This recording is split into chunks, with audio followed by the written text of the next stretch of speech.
Ooh, I just bumped my elbow. Oh my god, on my table. And you know, it would have been whatever, but oh my god, it was my freaking funny bone. So my elbow feels crazy. Oh, ow. What? Oh, it doesn't even hurt. It just feels weird. Why they call it funny, but when it's not funny, it's not funny. Ew. I'm not laughing. It's not funny at all. I've never laughed once in my whole life, so I don't know.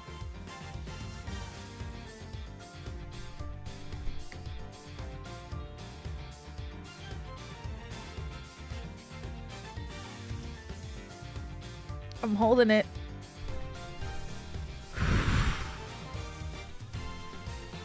I've never laughed once in my whole life.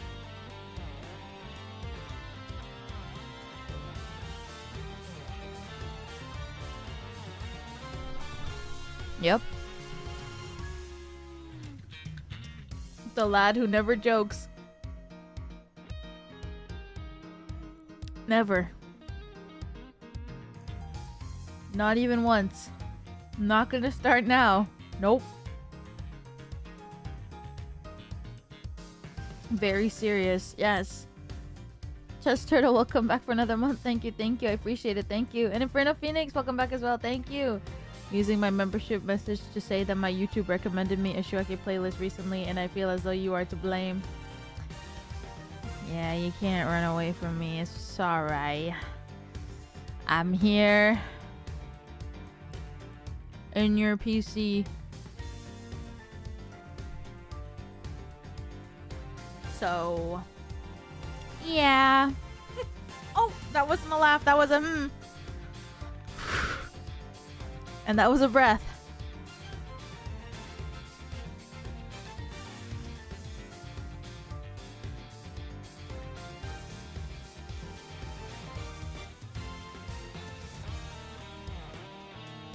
I can't do it. I have to laugh every other minute or else I feel wrong.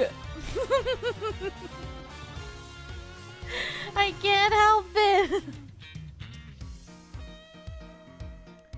I can't help it. I have to laugh every other sentence, basically. No laugh or no swear challenge. I would be bad at both.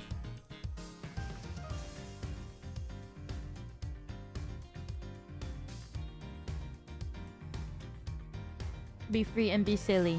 True. I can't even. Didn't we try that last time? I swear last time I played, I tried to not swear and it was like 7 minutes that I was able to go without saying a swear word.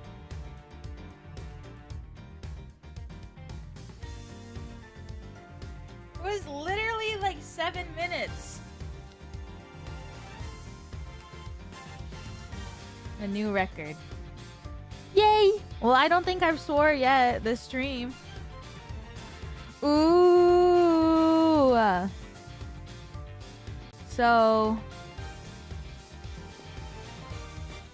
Yet. Yeah. Yet, for sure. But I haven't yet.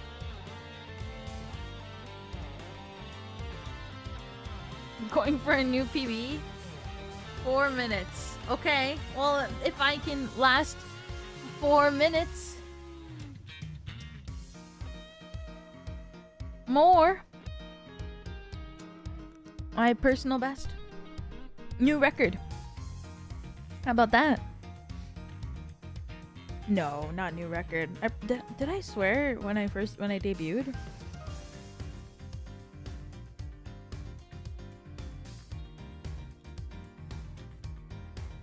I don't remember. I don't think so. Dang. That must have been so crazy. When did this change happen? When did I start being a swearer? Maybe I was actually very conscious about that when I debuted.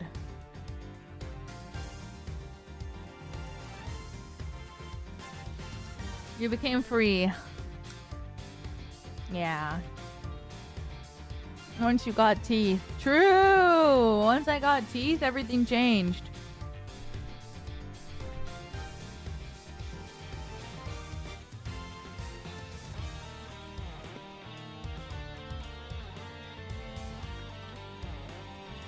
I grew 2 teeth.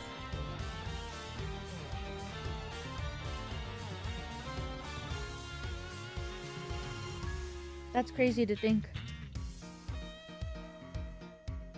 My mouth became sharper. Oh. Girl. Chat is frozen. You're right. I was gonna fix that. Every time I'm like, yeah, I'll fix it. Doesn't. It's like the first thing I think about too. Every time I start stream, I'm like, oh wait, stream's gonna start. I'm gonna transition to my like game screen from my loading screen, and the first thing I will do is I will fix the chat. I think that every single time that I press start stream. And then I go to my literally 3 minutes. Like usually I wait like 3 or 4 minutes to switch screens, and in those 3 to 4 minutes I forget everything. Everything. I forget. It only takes 3 minutes for me to forget every single thing that I was thinking about. It's actually insane. How stupid I am.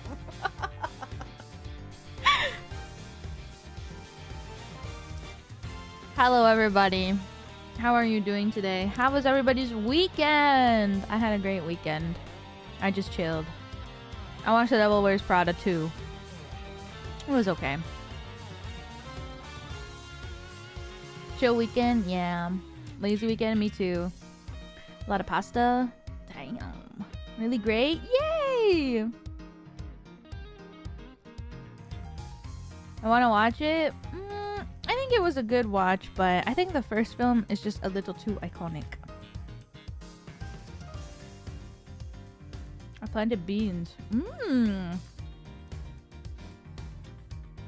We had a lunch karaoke outside. That's so cute. Went to the Hoyo Fair concert. Oh my god! I hope you had so much fun. Brought my Wiwa puppet. Yeah! How about the My Hero Academia OVA? It was good. I aced Wish LA. It was really good. I'm glad you liked it.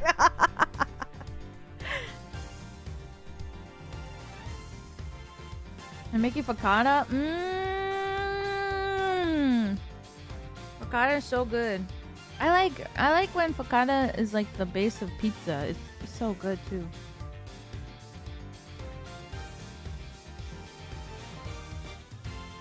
Raining all weekend? No, but I slept really well. Oh, that's good. Yeah, when it's raining it is a little sleepy. Sleepy time.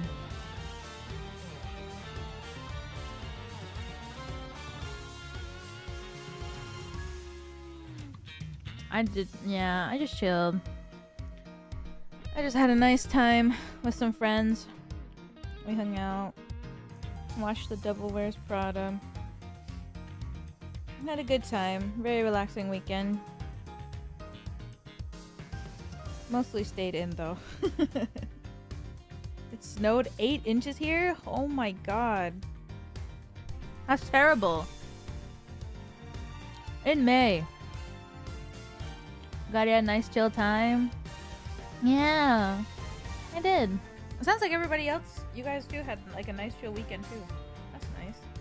Nice chill time. We all deserve it.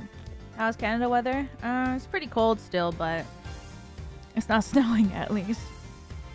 It's not snowing anymore at least, but it's still pretty cold. Hopefully it gets warmer soon.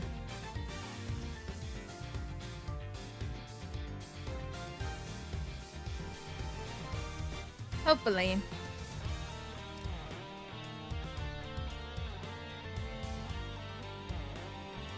Not in your part of Canada? My bad. My part of Canada.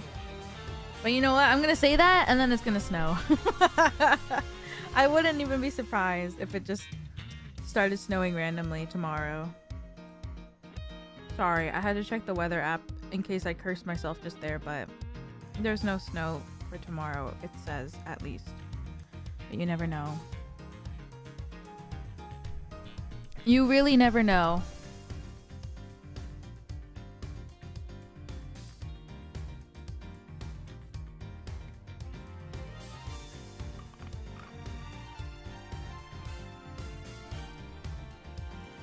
I can't believe I played League today. I already forgot that that was today. The days feel so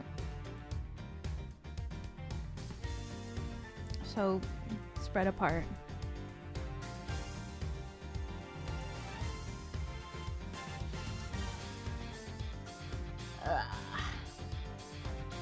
Did you win? I think we did. We won, like, well, for when I was playing, it was on Uki's stream, but yeah, we won 2 and lost 2, I think. At least for when I was there.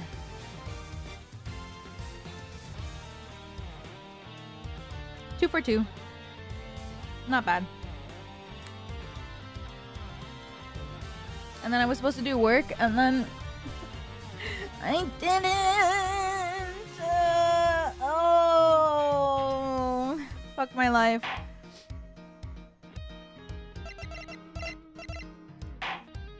Oof. Yeah.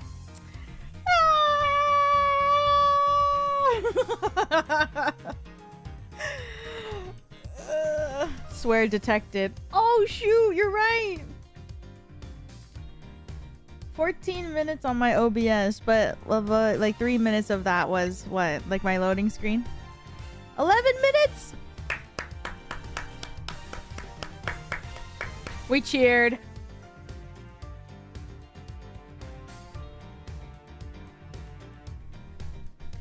We cheered, we cheered, we cheered.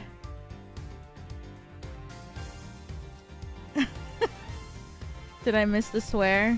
Yeah, I just said fuck my life because I didn't do any work today. But honestly, I should say fuck my life when I don't do work because...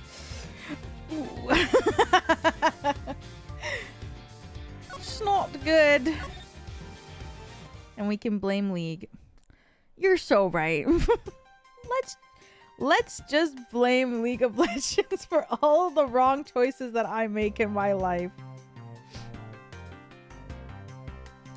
Why not?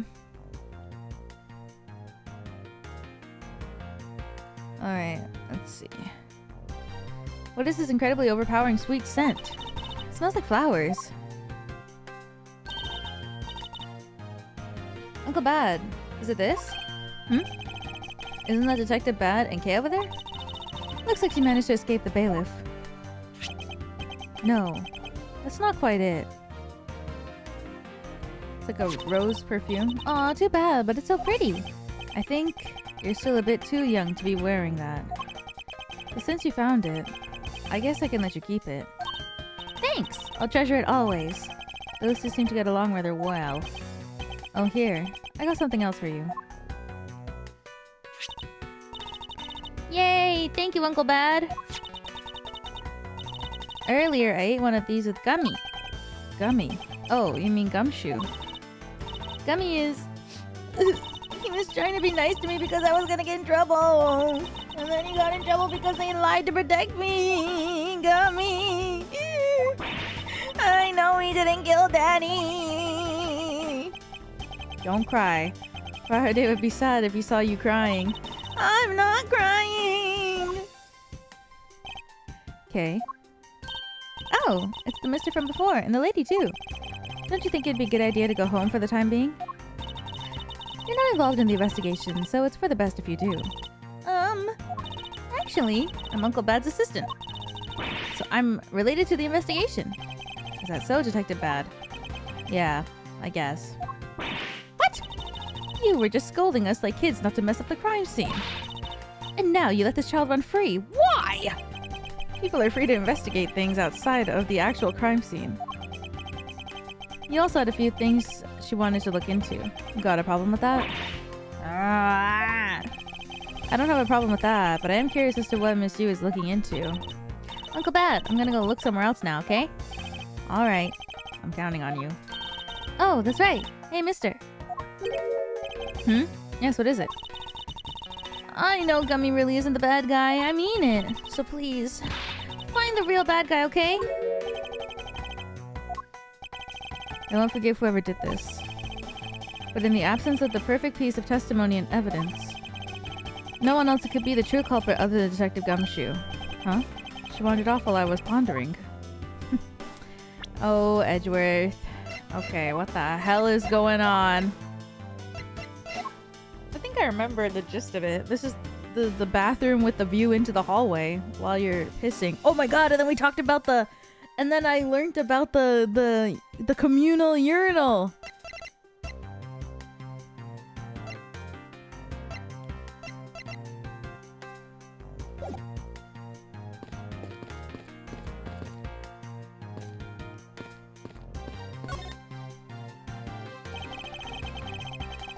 It's called... Wait, is it called the through?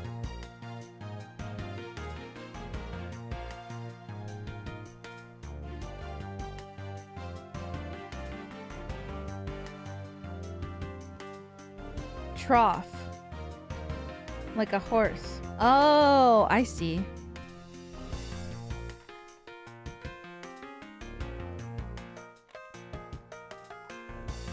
Sorry, I'm drinking very delicious the Nagashi Somen. Stop. I don't know how she thinks of these things. What the hell? Eris, please. What the fuck? Why did she say that? Oh my god.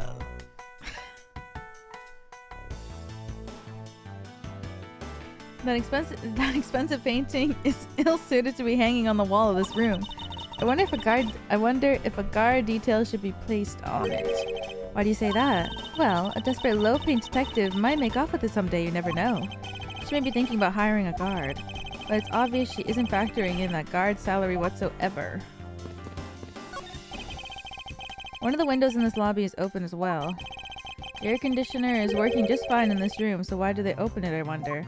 There's no way that they shot him from here.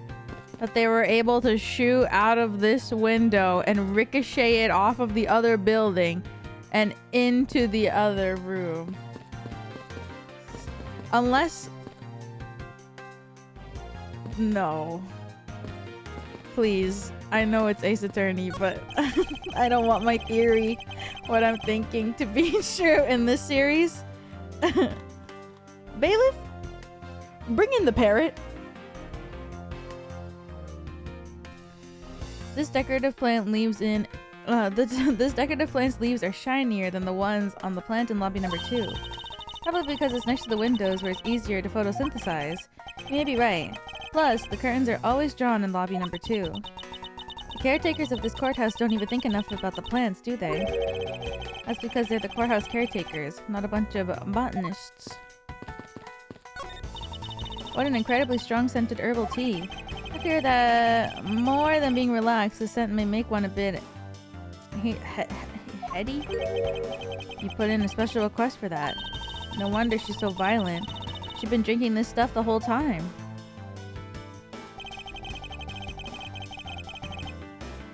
What? Neither woman should be allowed to comment on this particular topic ever? What does he mean by that?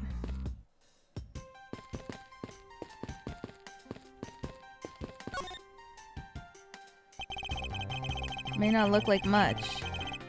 They're both violent. Does herbal tea instigate violence? I find that ordinary tables like this one are very useful. I think it's time they brought a new one. I wonder if they'll replace this table if it hit enough with my whip. That one does. Much too heavy-handed method if I ever saw one. The television is the same model as the one in the defendant lobby number 2. Looks like the two rooms are basically the same in terms of layout and supplies. Yes. The two rooms are basically the same, huh? Detective Bad, what exactly was Kay searching for? Nothing that concerns you, boy. Oh, then I suppose it has something to do with Kay. It does, because she's Faraday's daughter. Anyway, hurry up and get to the point. I don't have time to waste. Sounds like you'd rather be left alone. I have something I'd like to confirm with you once again. I don't have anything to say to you. Be that as it may, we still have questions that we need answers to. Now then, first of all, what is the overpowering smell that is permeating this room? Upon entering this room, I thought I was going to suffocate. It's that ultra-strong perfume you wears. She spilled some of it. I was having a bad time of it myself. I didn't think twice and opened the window. That smell's still here. Perfume, huh? So the sweet scent in the air is perfume. Well, it's giving off quite a stench. I bet some cheap no-name brand. She said it's a famous brand from overseas. It's a knockoff. Yes, definitely a knockoff.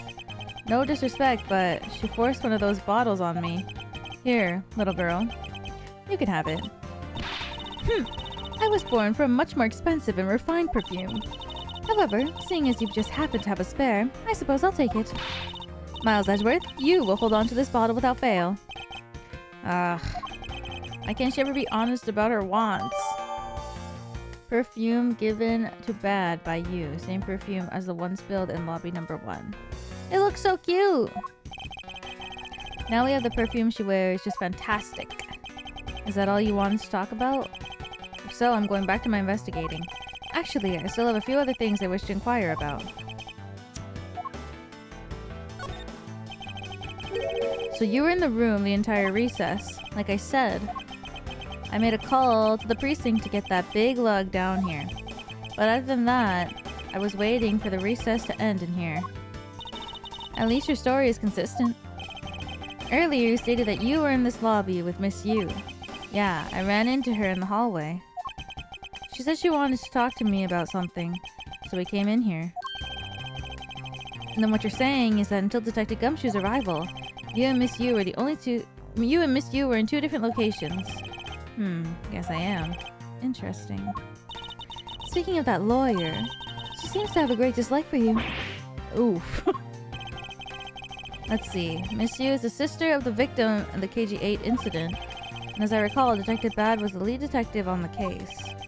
I wonder if the reason for her disdain isn't simply because you failed to guard Cece, but because you were the lead detective on the case. You knew? I also know that today's trial involving the Dopian Embassy staff member is being referred as the second KG8 incident.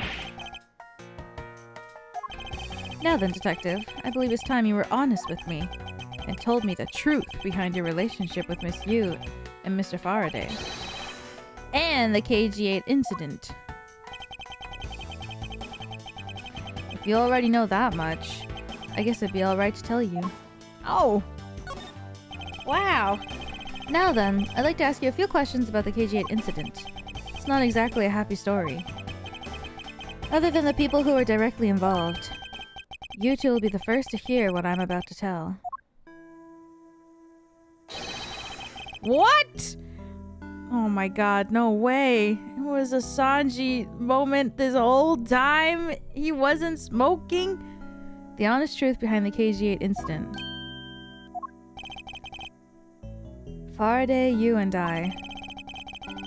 As you already know, we 3 were involved in the KG8 incident. Faraday and I were originally on the trail of a smuggling ring. I thought it was obvious? No! You mean the smuggling case involving one of the Amano Group's secretaries? That trial was just a front. A facade. Yeah, but the case became tainted. All because the witness who was going to testify about the Amano Group's ties to the smuggling ring, CCU, was killed. Then what became of the secretary who was arrested? His name was Colin Deborah. To be honest, the guy didn't know a thing about the smuggling ring. But he confessed to knowing about it anyway. Deborah was probably being intimidated by the big boss man. Just another scapegoat. The boss man of the Amano Group. Can't seriously mean Ernest Amano. That can't be right. It's probably just Detective Bad's personal hypothesis. What is he trying to do, suspecting Mr. Amano of being involved with smuggling? I suppose it would have been quite difficult to secure an acquittal after he confessed. But the man who killed CCU, Manny Kochin, was a completely different person. Since he's already been acquitted once for murder, Mr. Faraday, how could you let him go? Edgeworth, I know. He's like, what? There's no way. You must mean another one. Really? Welcome back for another month. Thank you, thank you, thank you. Thank you for another month of fun and silly adventures. Oh, thank you. Welcome back for another month. I really, really appreciate it. Thank you. I heard that Mr. Faraday had an important piece of evidence stolen from him. That wasn't Faraday's fault. It was mine. I wasn't vigilant enough. Faraday, Cece, I was supposed to protect them both. Miss Yu did mention that as well, about how Detective Bad was supposed to guard her sister. But even I, who was supposed to protect them, I fell into their trap. What kind of a trap? The holes in this jacket are a testament to that trap. You mean... you were fired upon? You were shot at that many times in one gunfight? No. Only about half of these are from that case? But the reason I continue to wear this jacket is to remind myself of the lessons I learned from the KG8 incident. I see. I couldn't protect CCU, and the suspect was found not guilty. They hit a brick wall, and as far as the law was concerned, and that's when she came to the courtroom, the victim's sister. That's when I first met Callista Yu. About when you first met Miss Yu. It was on the day of the verdict of the KG8 incident was handed down, was it not? Comment, thank you for the gifted membership. Thank you, thank you, thank you. I appreciate it, thank you. He's not reaching for the gun, but a mirror. And it's not smoking, it's a lollipop. He's like a soft badass. Yes, Faraday and we apologized to her from the bottom of our hearts. It was all we could do, but... just saying you're sorry won't bring my sister back, she said. And that's when she gave me a hard slap across the face. Well, she certainly had a lot of self-control to stop at just a slap. If it was me, not even 100 lashes would have been punishment enough. I suppose not. You said it herself. That she never wanted to see either of us again. But after that, you've seen her many times over, correct? Yeah. Faraday and I, even after the KG8 incident had come to a close, we continued to hunt down the smuggling ring and got involved in a variety of cases. But it was no use. We cracked so many different cases. But the result was always the same. We couldn't find the real mastermind behind the ring. Is the ring really that big? Jackson, thank you for the super chat. Thank you, thank you. May all Aurelia suffer for fucking real. May the 4th be with you. Thank you. Happy Star Wars Day. And today is also my birthday. And because it's my birthday, I get to introduce you all to my girlfriend, who is amazing. Hi guys, I'm Brittany. I don't know the rest of it. That's the only part that I know. No! I can't remember the rest. It was during another trial related to the smuggling ring. Faraday was the prosecutor, and I, as the lead detective, took the hostage. No, that's crazy. I like the amount of duets on that one TikTok.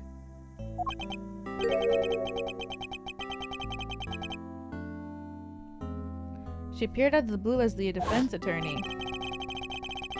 Her client was related to the smuggling ring, and she was defending them? Yeah.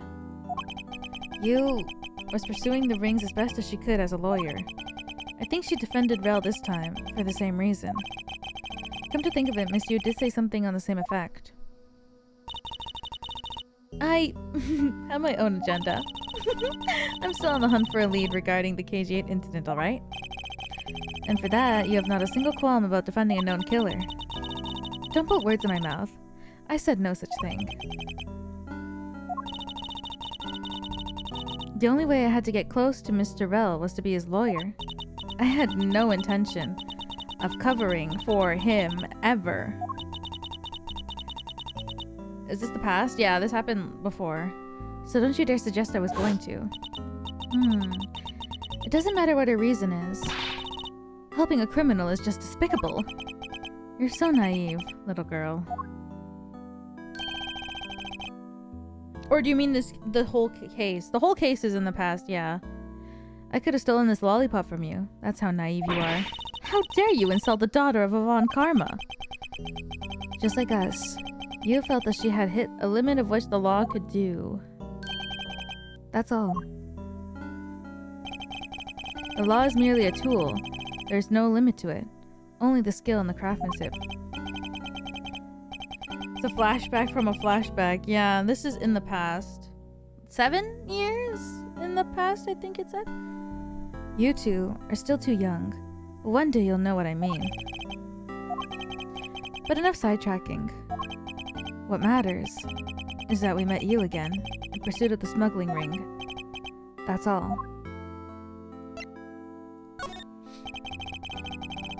So what was your relationship to Mr. Faraday? You even seem to know Kay fairly well. I met him when he was a rookie prosecutor. Known him ever since. And Kay, I've known her since the day she was born.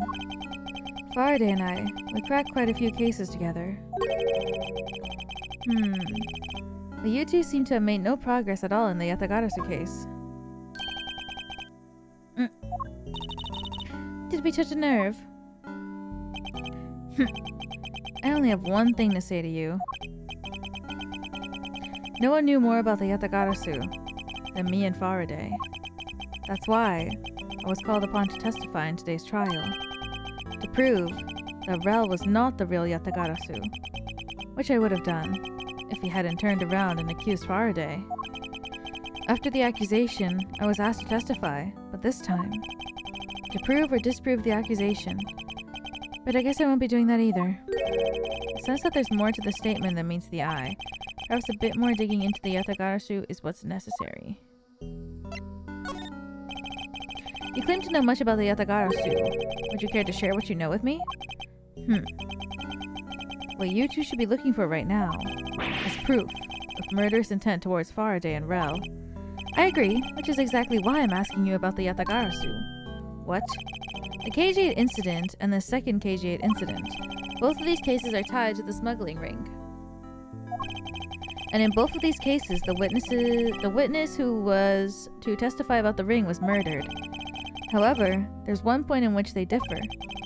And that is the presence or absence of the great thief Yatagarasu. Mr. Rel claimed to be the Yatagarasu. However, in the middle of the trial, he suddenly declared Mr. Faraday to be the real Yatagarasu. Then, during the recess, they were both killed. Don't you find that to be at least a bit odd? Miles Edgeworth, stop beating around the bush and just spit it out already. I believe that there must be some reason that 2 men suspected of being the Yatagarasu were both killed at the same time.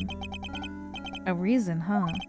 And so, in order to catch Mr. Faraday and Mr. Rel's cold-blooded killer, I feel that I need to learn as much as I can about the Yatagarasu. If it'll help you solve this case, then I'll tell you. I'll tell you the reason why we never caught the Yatagarasu. What was that sudden outburst for? You almost made me whip you by accident. It's still accidentally whipping me anyway. There are 3 main reasons why the Yatagarasu will always be one step ahead. First, the Yatagarasu always knows the exact location of the target object. Second, the Yatagarasu always knows exactly how to disarm the security system. Third, the Yatagarasu doesn't leave a single shred of evidence behind ever. I see. So those are the Yatagarasu's special traits. Sounds like an incredibly elusive thief. The Yatagarasu has never been caught on tape. Never tries to draw anyone's attention. It would never do something as lowbrow as a commit murder. That's how I knew that Rel wasn't the real Yatagarasu right away. But you can't use that sort of logic on its own to prove that he wasn't. Listen, little girl. I'm not done talking yet. What's different about this time was that evidence related to the smuggling ring. was sent to the police. And the sender was none other than the one who infiltrated the Kadopian embassy, the Yatagarasu. The Yatagarasu sent evidence? Until now, the Yatagarasu would always publicize any corrupt dealings through the mass media, but not this time. The evidence this time was something only Faraday and I, and a select few others knew about. How? So, when they send these things, is it like yatagarasu@gmail.com? But wouldn't you be able to trace that back?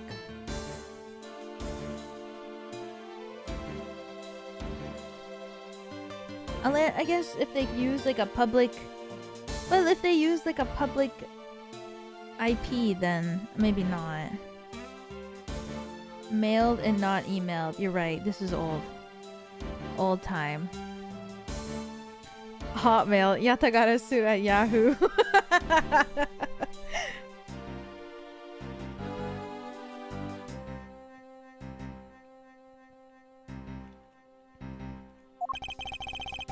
In any case, how can you be so sure that it was the Yatagarasu who sent it? That's easy. A special card that only the Yatagarasu uses was attached. That's how I can be so sure. And just what sort of card is it? Here, take a look at this article. The calling card! Whenever the Yatagarasu wants to publicize something, a white card is sent along with the stolen information. But when we questioned Rel about what was sent along with the white card, Rel had no idea what it was. But if they publish the Yatagarasu stuff in the news with his signature, what is stopping someone from photocopying that and making fake ones? And who is printing these cards for the Yatagarasu? If anything, the person who helped mass print them would know the identity, no? Unless it's a home printer. Oh,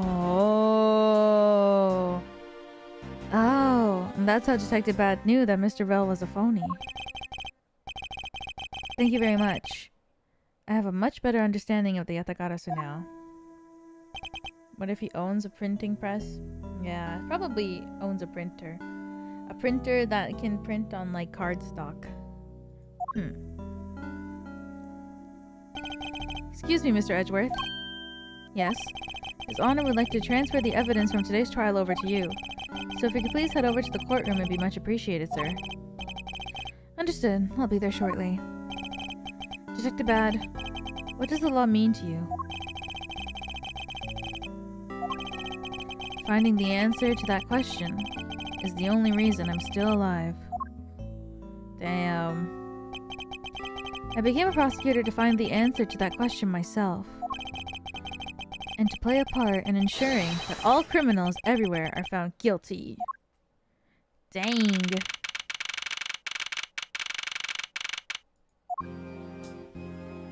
Hello, Judge.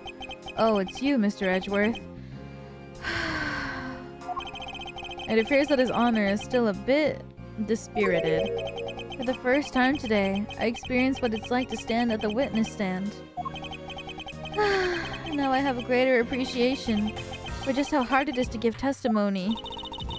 Well, there's no reason for you to be all depressed about it, Your Honor. As a judge, no one expects you to think about anything other than the verdict.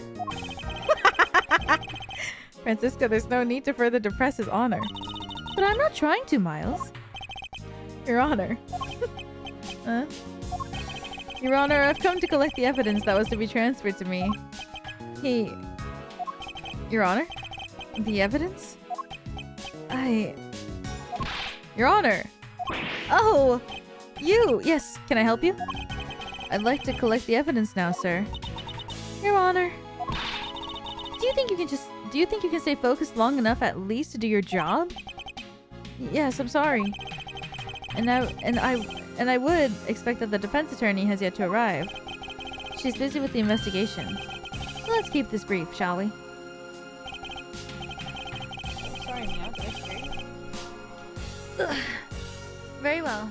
In that case, please confirm that all the pieces of evidence are present. Furthermore, the evidence that was used in the murders of Mr. Faraday and Mr. Rell are also included, so please go ahead and use them in your investigation into their case. Understood, Your Honor. Pieces of evidence that were used in the murder of the two men. This could be a very good chance for me to find a new lead regarding their case. Maybe even something that'll finally lead me to the truth. Miles looks like a true pro tag back then. What went wrong? What are you saying? Well, yeah, he does look like a protagonist here. But that's because Phoenix Wright's design is so main character energy. He can't help it. But Edgeworth aged so good. Thumbs up. I've placed all the evidence over at the prosecutor's bench for you. I see. Thank you very much. I'll go and confirm that they're all accounted for. I can't wait to play the other later Ace Attorney games so I can see them even older. Oh, fuck yeah.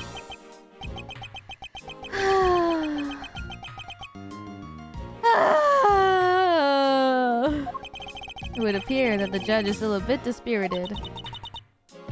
Stop that! You're being so depressing. Whoa. You should listen to her, Your Honor, before things go from bad to worse. Although, it can't really get much worse for him, other than to be whipped by her.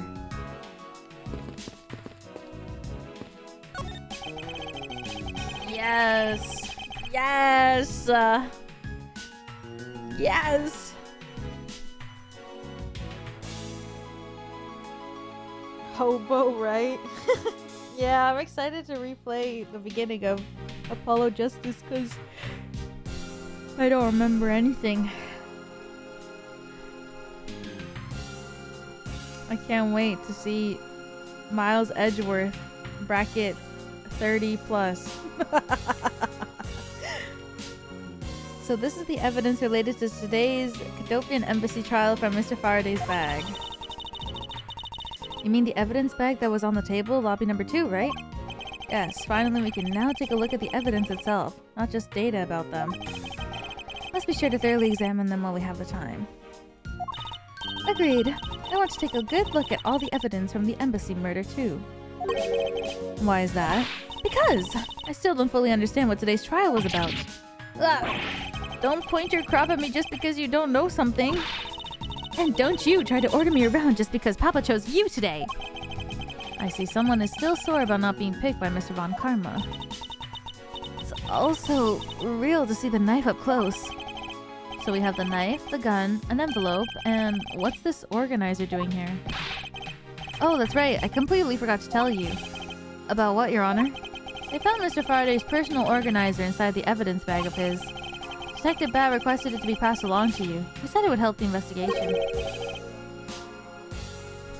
Weird how the older men get, the hotter they become. That's right. It's not weird. Never forget what the drag queen in Tokyo told me. The older you get, the hotter you get. Never forget that moment in my life.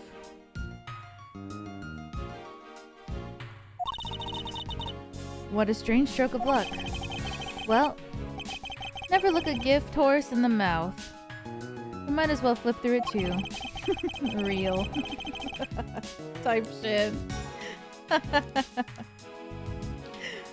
I won't rest until I've inspected every suspicious looking nook and cranny. Is that why you look so good? That's right. Once you get to my age, I must be the sexiest person alive at this point. If that theory checks out, then whew, god damn. Granny still got it. What can I say? I took a quick look through the documents before the trial started. Well, I wasn't even afforded the opportunity to skim it. I suppose I should explain it to you then. Yes, you should. Perfectly, in its entirety, if you please. On the night of September 8th, the embassy staff member was killed in front of the embassy. Staff member died of shock due to being shot in the heart. Mackerel? Yum. was brought in that night as a suspect and thoroughly questioned, because the murder weapon was found on him, for which he was arrested on the spot. A simpleton of a man, that's what he was. Perhaps he was, for the weapon wasn't the only incriminating evidence we had. Mr. Rell was caught in the act of film by a security camera. He was an even bigger simpleton than I thought. I can't believe he didn't notice the security camera. The Cadopian Embassy security system is supposedly very well designed. You may have simply not been aware that there was a camera in the area. So, have you seen the contents of the video for yourself? Yes, the surveillance video the security camera took was played during the trial by Mr. Faraday. You can clearly identify Mr. Rell on it. Even the sound of the gunshot was crystal clear. So the footage included sound, huh? I don't think I'd ever want to see the moment of someone's death in real life. Me neither.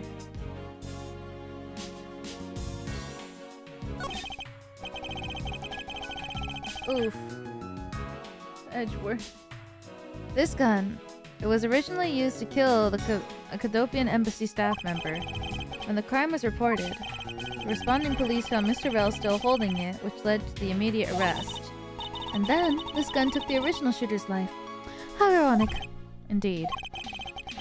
There doesn't seem to be anything else we can learn from this piece of evidence. The knife that was used to kill Mr. Faraday.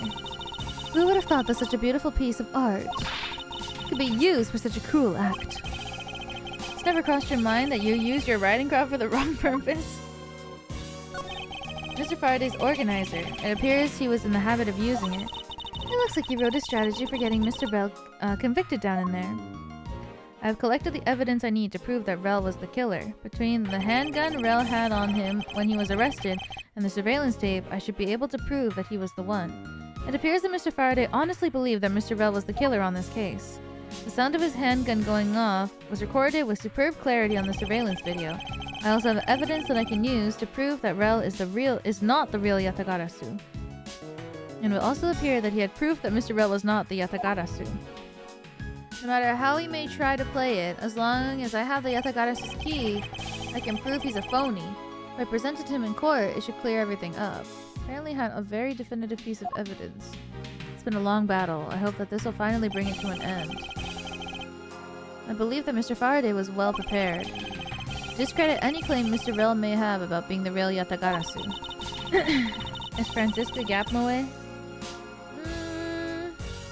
I don't... No, I think she's just tsundere. Well, it's kind of difficult. Well, yeah, no, I think she is a tsundere. But in like a personality type of way. I don't think she really has a gap though.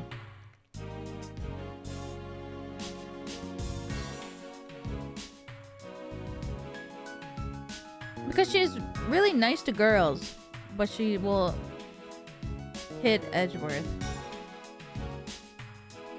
But I think like she's like tsundere in a way that's like not romantic, but more of like a, I guess, platonic kind of way.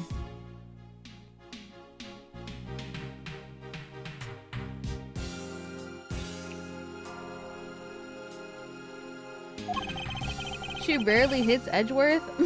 I mean, maybe in modern day, but she's already hit Edgeworth like 3 times since I started playing today. This organizer is a clue straight from Mr. Faraday. I'll have to take my time and give it a thorough read later. There's a picture stuck between the pages here. It appears to be a key.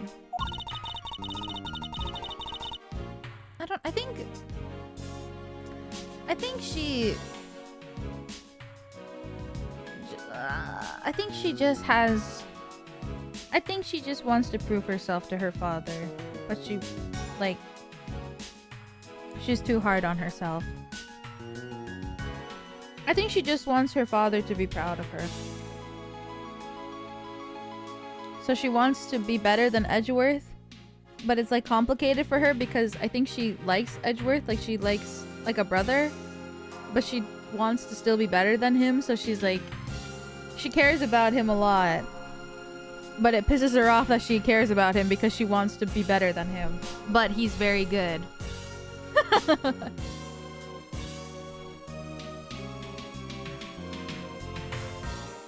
And a rather ornate one at that. Just look at the design on the handle. Craftsmanship is superb.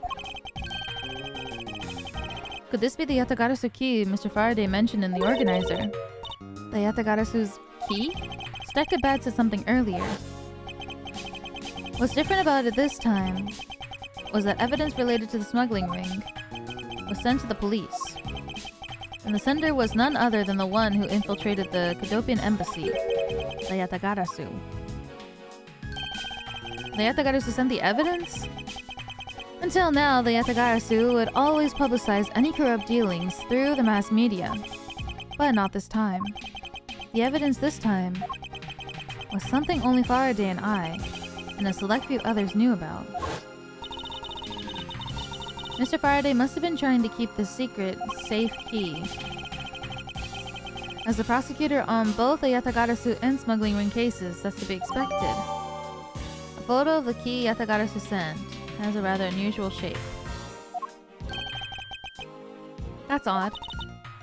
What is it? Oh! Oh! Oh!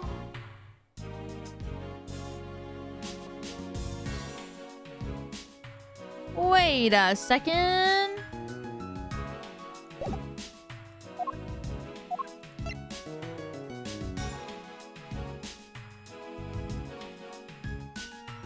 OMG.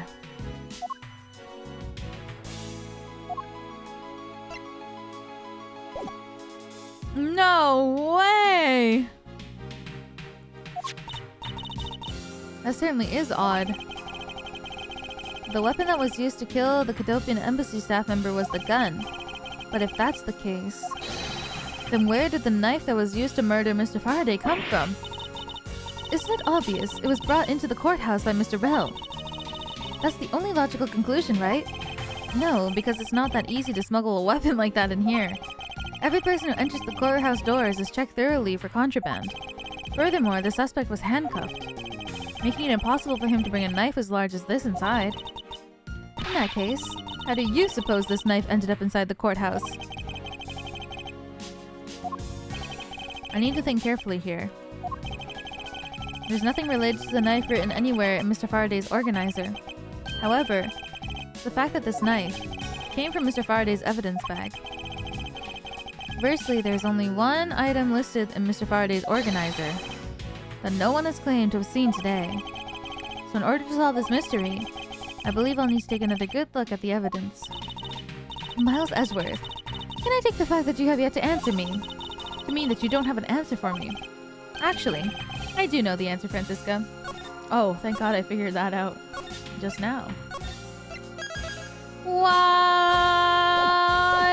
That's crazy. What? Then what is it? One of the pieces of evidence we've been holding has been hiding a secret of its own. And it was through this piece of evidence that the knife was brought into the courthouse. Take that! This Yatagarasu's key Mr. Faraday mentioned in his organizer. This is how the knife was brought into the courthouse. You're not making any sense, Miles Edgeworth. You just need to look a little bit closer, Francisca, to see what I mean.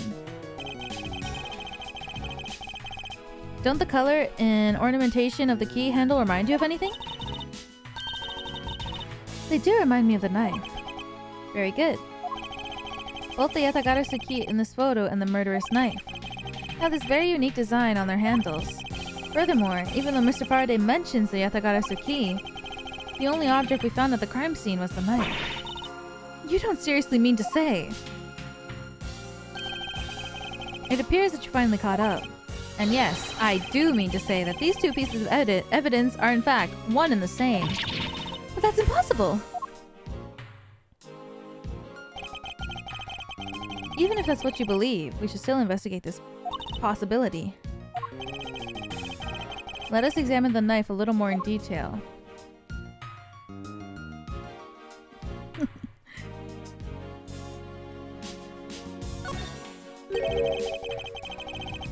It's the weapon that was used to kill Mr. Faraday. The handle and the blade itself have both beautiful designs of work onto them. Look, there's even a flower-shaped design and it's gold. If this hadn't been used for a tool for murder, I'd want it for myself. Seems to be drawn to the embellishments. Too bad this thing isn't mine to give. So pretty. Yep, I see it.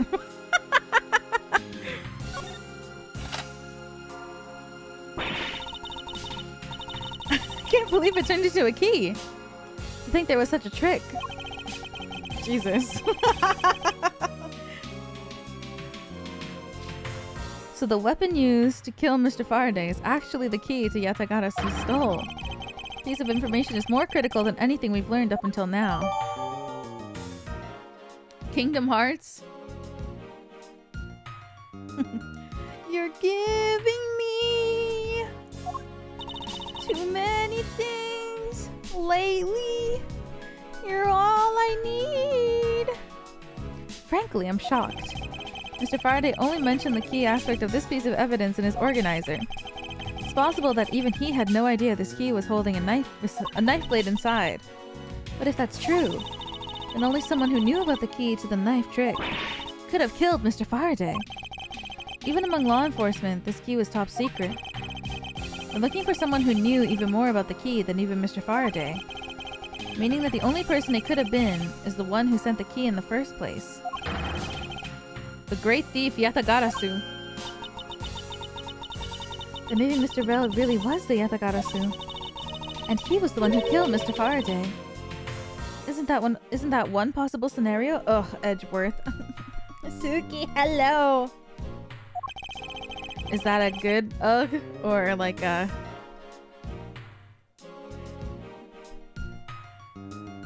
like, Edgeworth, ew! Or like, Edgeworth rolls my eyes. Thinks about him fondly. I love him. Me too. His hair vents are so cute.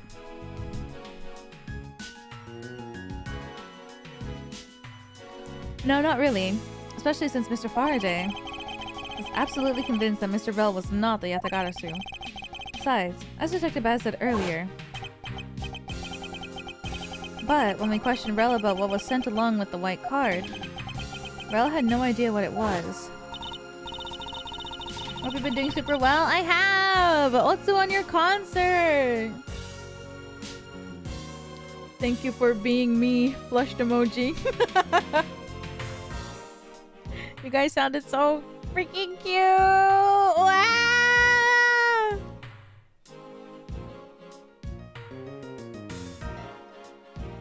You ate.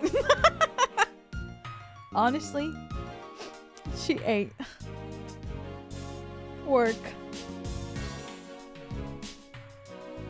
I see. Alright then. I guess the person who knows the trick behind this key is someone else, and that person is the real Yatagarasu. Seems that this key is truly the key to solving the case. That's odd. We're short one piece of evidence. And the piece that's missing is the surveillance video that was played in court. The surveillance video? How could a piece of evidence just disappear? Where did it go? The video showing the moment in which Mr. Bell committed the murder. Where could it have gone indeed? Are you done with your inspection of the evidence? Yes, I'm finished. However, Your Honor, I am missing a single piece of prosecutorial evidence. Your Honor. We're derelict in your duties. What? No! I dare not lick my duties. What do you take me for? No, Your Honor. The most important piece of evidence in today's trial. The surveillance video is not amongst the evidence laid out for me.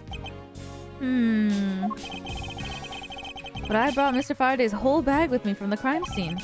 Maybe the tape is still somewhere at the crime scene?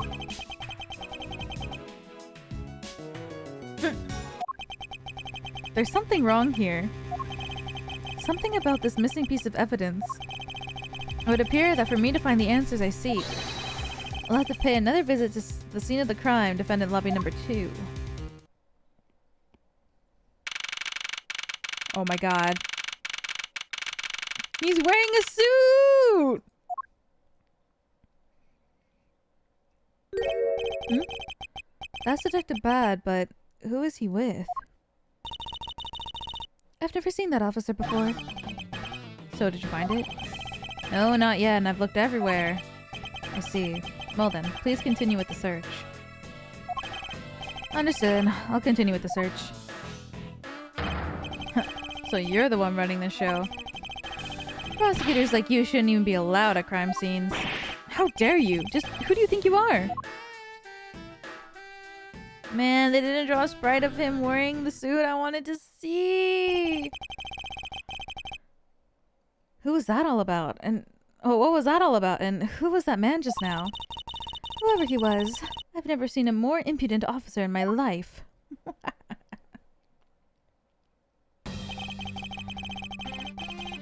Does he even know that we're standing right here behind him? I know you're standing right behind me. What do you want, kids? It looks like you're paying attention after all. Of course I was. I have eyes in the back of my head. Ah, so that mirror isn't for vanity's sake. It's for him to keep an eye out on who or what is behind him at all times. So tell me, Detective Bad, who was that rude man just now? The guy came here from the Republic of Zhengfa to study. He's Agent Lang. He's trying everything he can to retrieve the lost honor of his family. He's traveling the world to study different philosophies, attainment, from scratch. By visiting various police departments around the world, he has a lot of dedication. Still just a rookie cop, but I sense a strong grudge of some sort of him. The guy's more useful than Gumshoe, even if he's rude. Well, he sure has a lot of guts to come to this country and give prosecutors a hard time. I agree, however, I can think of one young lady that statement also applies to. Anyway, what was that agent looking for, Detective Bad? Earlier, that little girl was poking around the lobby number 1 as well. Like I said before, it's got nothing to do with the two of you. I highly doubt that it has nothing to do with me. Fine. If this is the game I must play, then I will take this opportunity to draw out what he's been hiding and what happened in this room straight from him.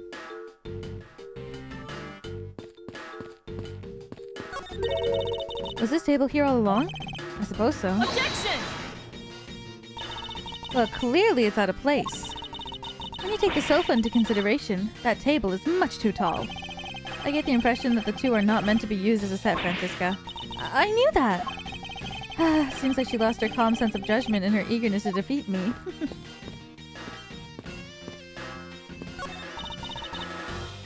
It's one tiny TV.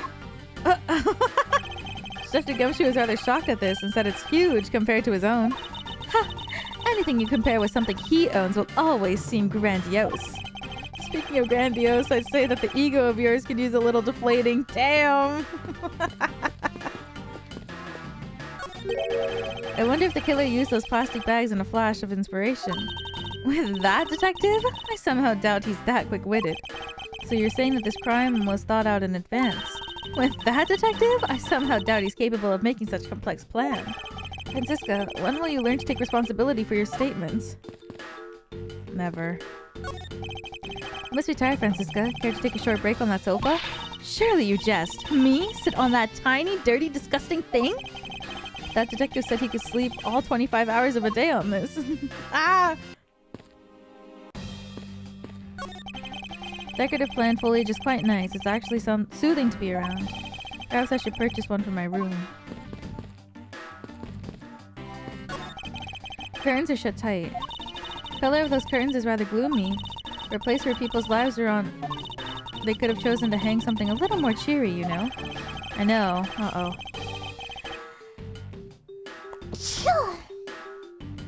Ugh, bless me. Well, as a Von Karma, I would afford any location related to the law extra attention to detail. A bit obsessive, aren't we? Bless you. Thank you. Thank you. I suppose it's impossible to enter the exit through the windows thanks to these bars. I suppose you're right. Actually, that's not true. I bet a person of small stature could slip in. Francisca, would you care to test my theory? Drat. I must remember to be more tactful around... No! She's so cute. Look at her. Damn. Edgeworth is actually so much taller than her. I guess it makes sense. Because she's a 13-year-old. He's like 20. Earlier you were in lobby number 1, and now you're here in lobby number 2. You're quite the busy man, Detective Bad. Multiple returns to a crime scene brings about success. That's what we detectives say.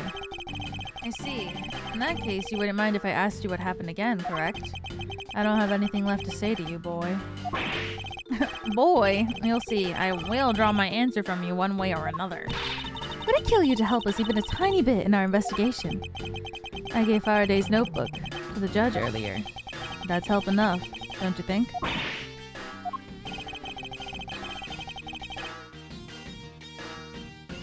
Please. We're asking you for a bit more of your cooperation. Don't push me, kid. I'd like to ask you once again about what happened around here. What happened around here at the time of the crime? I refuse to answer. Any more investigating you do, it'd be a waste of time. Besides, how am I supposed to answer questions about things I don't know about? Things you don't know about? But aren't you supposed to know everything? You should. Wait, is it possible? Maybe he doesn't know about the trick behind that piece of evidence. I should try showing it to him. It may prove to be the key to getting some answers from Detective Bad. Think she's 10 to 12? I think she's 13. Yeah, she's 13. Look at her. She's so cute. She looks like a me. Boom, boom, boom, boom, boom, boom, boom, boom. Boo-doo, boo-doo, boom, boom, boom, boom.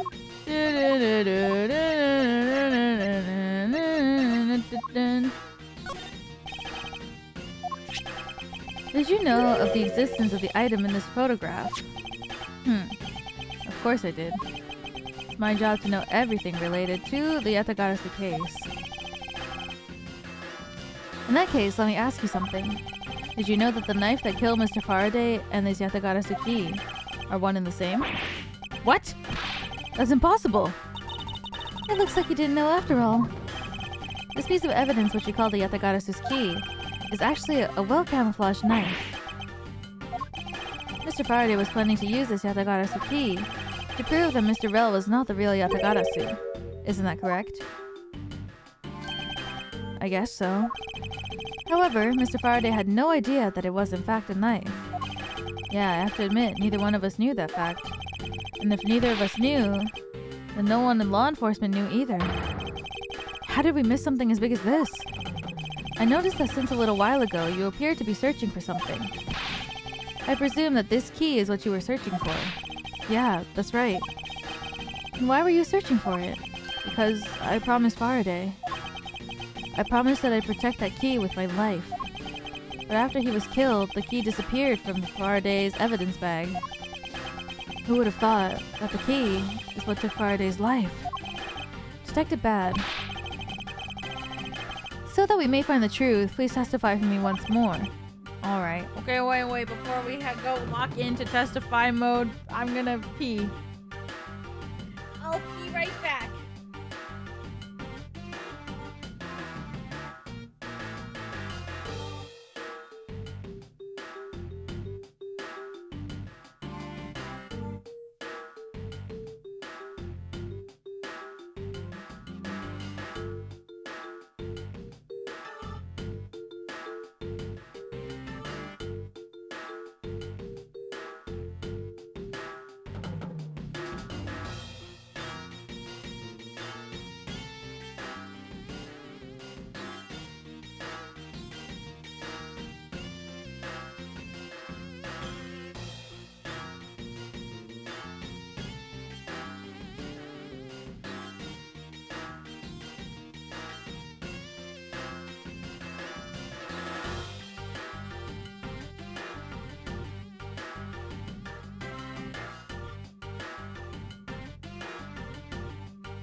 I'm back. I hope you're ready for nothing, because that's what my brain is about to serve. Kaiway, thank you for the gift of membership. Thank you, thank you, thank you. I appreciate it. Thank you, thank you.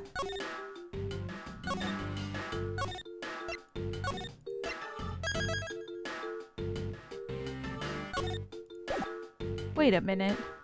I've been calling you Karaway this whole time, but is it actually Karawa? And the Y and the T is for YouTube?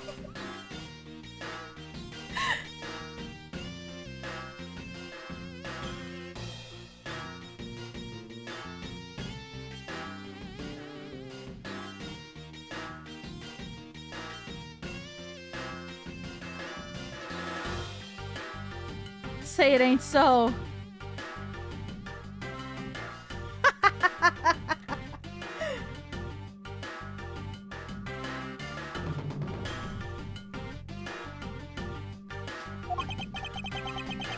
But it doesn't matter how many times I tell you about what happened. Nothing will change. Oh, it wasn't actually testimony. Detective Bad, I ask that you please testify once more about what happened in lobby number 2 and what you experienced in lobby number 1. My answer is still the same. And this is the last time I'm going to do this. That's fine, because I only need this one last time to clear everything up and find the truth behind this case. Oh, okay, no, it was. I was in lobby number 1, talking with you. We were talking about some trivial things. I heard the gunshot right before the trial was about to reconvene. When we heard it, you and I immediately dashed out into the hallway together. I saw Gumshoe goofing around there. And then we all ran into lobby number 2. Sounds like the exact same story he told us before. Indeed, however, I feel that we have yet to draw out all the information that we can. The T is silent. It's just for YouTube. Oh my god, thank god. Let's go!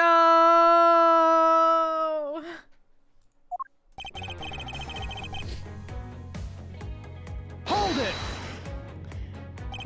Yippee! Thank you, Carway. Thank you, thank you. I was about to feel so stupid.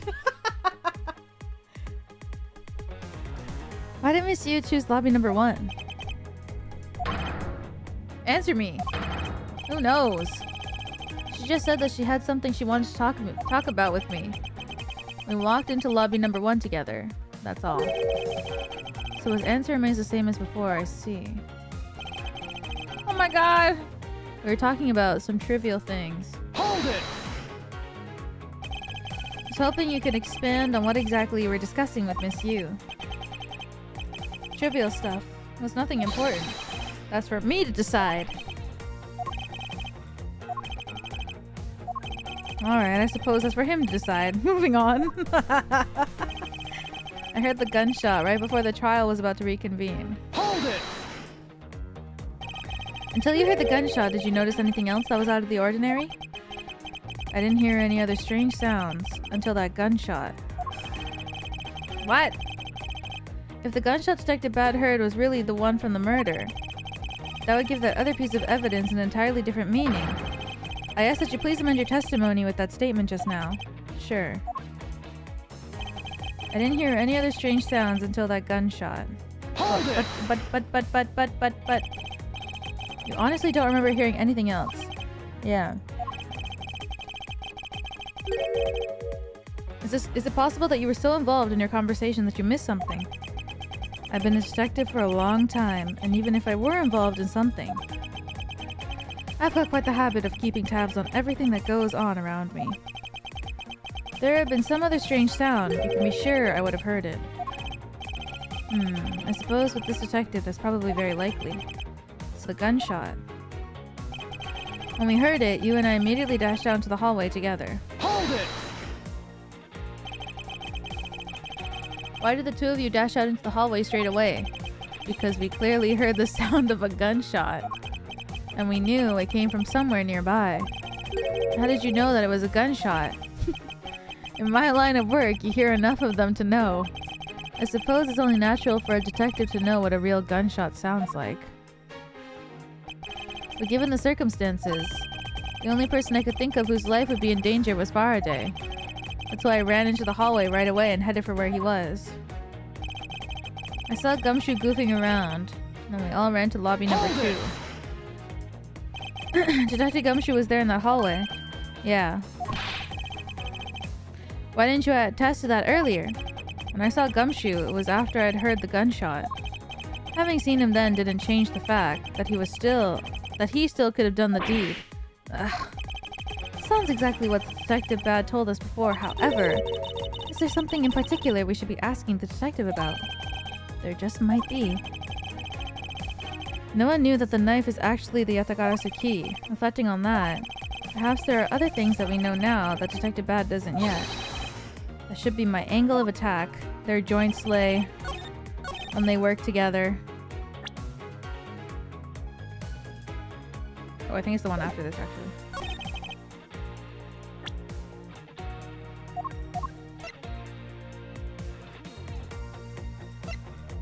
I heard the gunshot right before the trial. I think it is this. Objection! Detective Bad, does this balloon fragment remind you of anything? It's the same color as the one Kay was holding. Oh, so you knew about that girl's balloon. Yeah. I was sitting with her up in the gallery. During the recess, just before we split up, I filled that balloon up for her. Well, as you may have already surmised, this piece did indeed come from Kay's balloon. So, what about the balloon? I wonder if you might remember hearing this balloon pop at some point. What are you getting at? This fragment was found in the hallway right in front of lobby number 2. Furthermore, it was the sound of this balloon popping that the judge mistook as a gunshot. Oh, so the sound that the judge heard was not actually a gunshot, huh? On top of that, His Honor said that he'd heard the balloon pop about 20 minutes before the trial was to reconvene. Yes, which means that His Honor heard the balloon pop in the hallway when you were in lobby number 1, Detective Bad. And if you were in lobby number 1 at the time, you were close enough that you should have heard the balloon popping as well. So? Well, don't give me a so. We just proved that there's a flaw in your testimony. The crackling of the truth is louder than the sound of your sweet naivete cracking. And since you kids don't seem to know, let me fill you in on something. Did you ever just stop to think why the doors and walls of this place seem so rugged? That's because they were designed to keep secrets from being leaked. What's that supposed to mean? The doors and walls are super thick. The window panes are double layered. To top it off, even the curtains are made of a special sound-absorbing material. Then you mean... Since I was shut up inside lobby number 1, there was no way I could have heard that sound. But you could hear the gunshot? Well, I guess we know why, but... These two haven't put it together yet. I knew that's what he was going to say. That means that Scruff-Face's testimony is completely useless. If the rooms are soundproof, then of course you wouldn't hear any signs of struggle. Ugh. That's also why it's only natural that I didn't hear the balloon popping. Now do you get it, kids? Miles, I thought we were supposed to be the ones finding flaws in his logic. Not the other way around. The other way around? It's not possible to hear the sound of a balloon popping if one were in lobby number 1.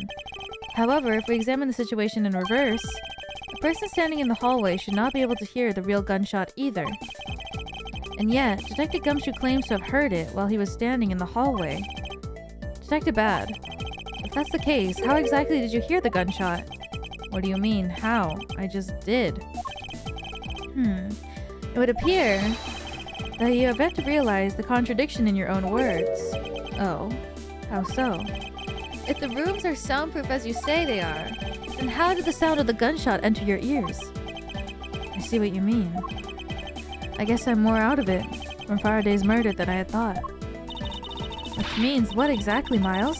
In the end, what does it all boil down to? It all boils down to this. There must be a reason as to how Detective Bad and Gumshoe heard a gunshot they theoretically couldn't have. Looks like we need to examine the state of this crime scene again, huh? The state of the crime scene? Wait, can it be? It's that ultra strong perfume you wear. She spilled some of it. Ugh. And way too noisy.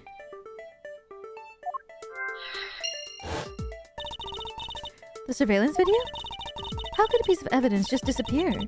Where did it go?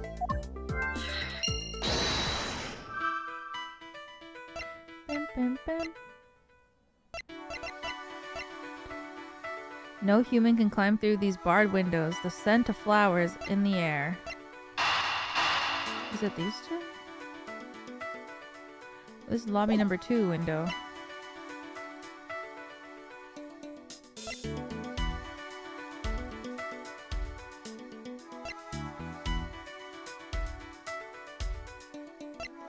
Oh, but it's talking about the scent, so maybe.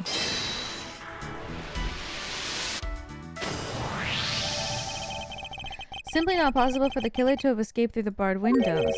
And yet, the fragrance of perfume managed to escape from defendant lobby number 1. Of course. What?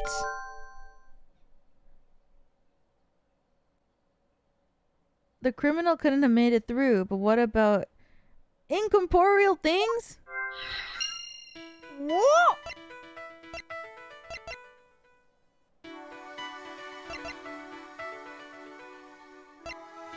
The criminal was a ghost.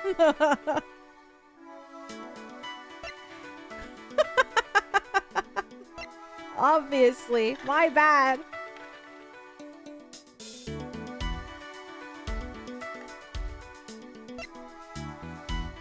Oh! You're joking.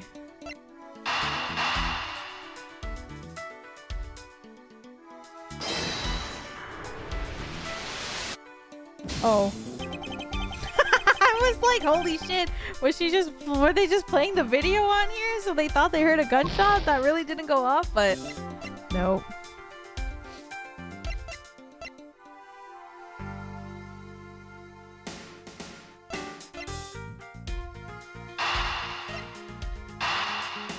Maybe they tossed it out the window?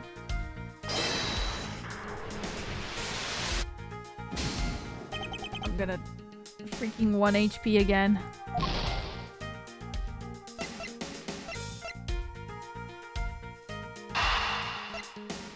Well, surely it has to be this, because everything else didn't work.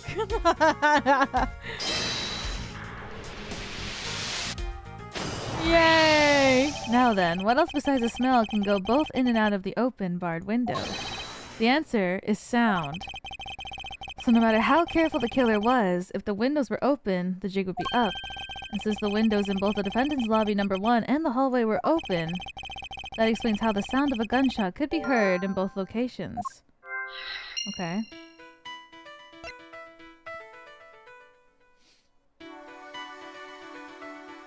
Oh, and now it's this.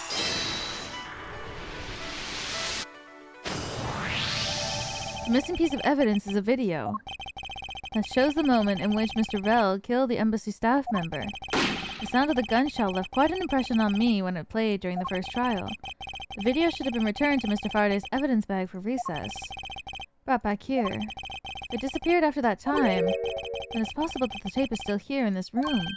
Eureka! The evidence that the missing evidence created for me is the gunshot sound that no one else should have been able to hear in the first place. Miles, what have you been thinking about? Stop wasting time thinking and let's start looking again. It's not a waste of time to think, for I have figured out where we should look. And where would that be? I believe we should examine the television. The TV? Well, you kids have fun. Go ahead and examine whatever you like.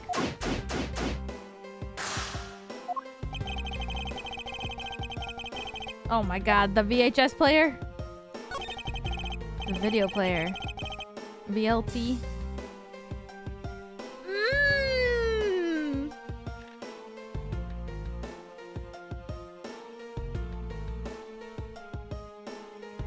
I drank like 12 boxes in the last week. I went to the grocery store and I bought 2 packs of VLT lemon tea and I drank like two packs, 12 juice boxes in 1 week. It's just so good. I had like 2 a day basically. It's just so good.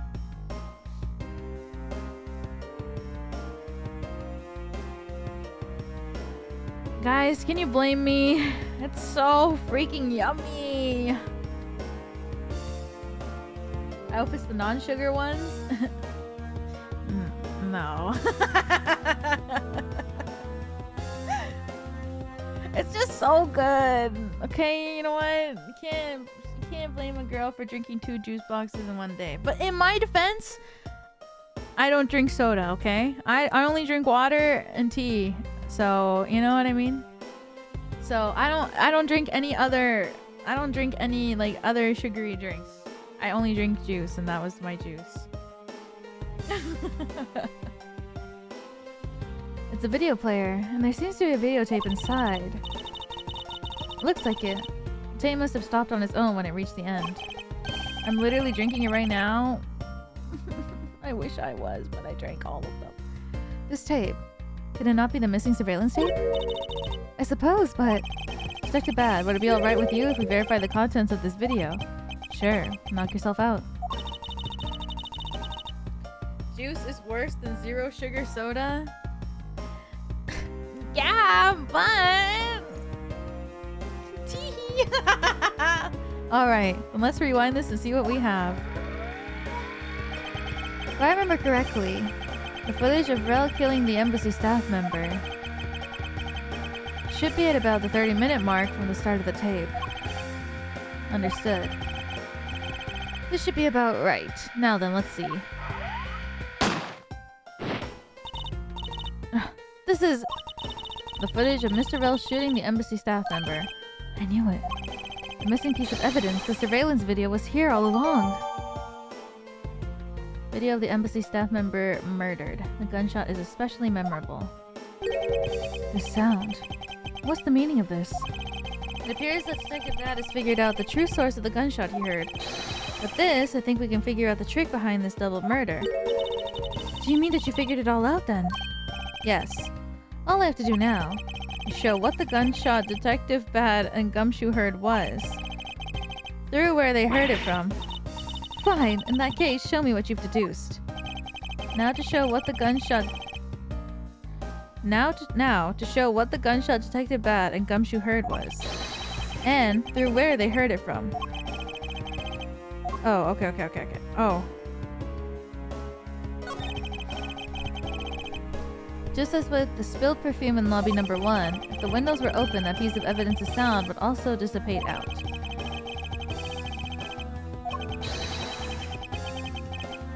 Okay, so first we show this. So someone let this video on play the whole time, huh? I suppose so. Other than killing, there's hardly a sound on the rest of the tape. But why did the television make that loud noise when Scruffy got near it? Probably because the tape had run out and stopped its playback.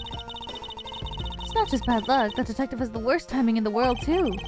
Someone purposefully left this video on play. The question is why.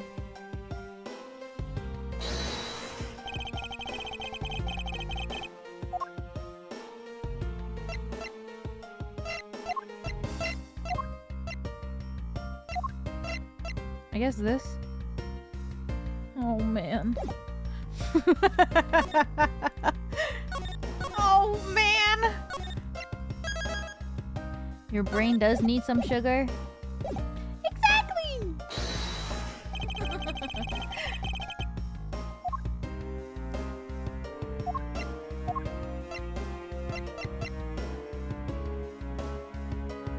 Eureka! Really?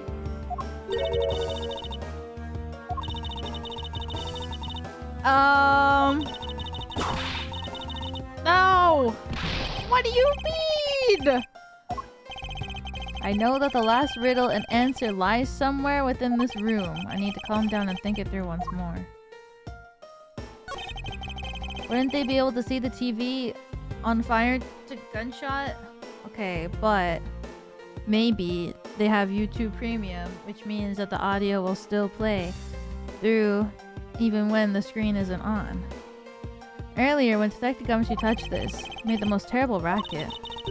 You mean when Scruffy turned the television on, right? Actually, come to think of it, I don't think Detective Gumshoe actually touched the television at all. Furthermore, it seems more like when a video feed suddenly stops, at least it did to me. I wonder why that is. In the 90s? That feature doesn't work? What?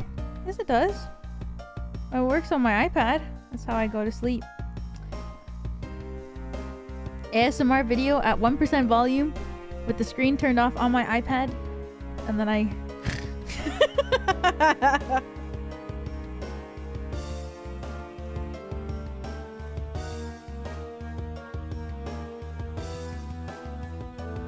Sometimes. Sometimes I feel like it's too loud though. Even at 1% volume or the lowest volume on the iPad, sometimes I still feel like it's too loud. Wait a second!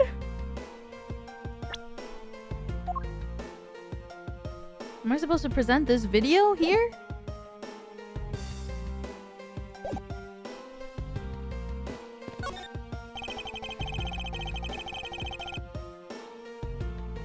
Oh, I guess so. Wait. What the gunshot was, and through where they heard it from. Do I present at the window?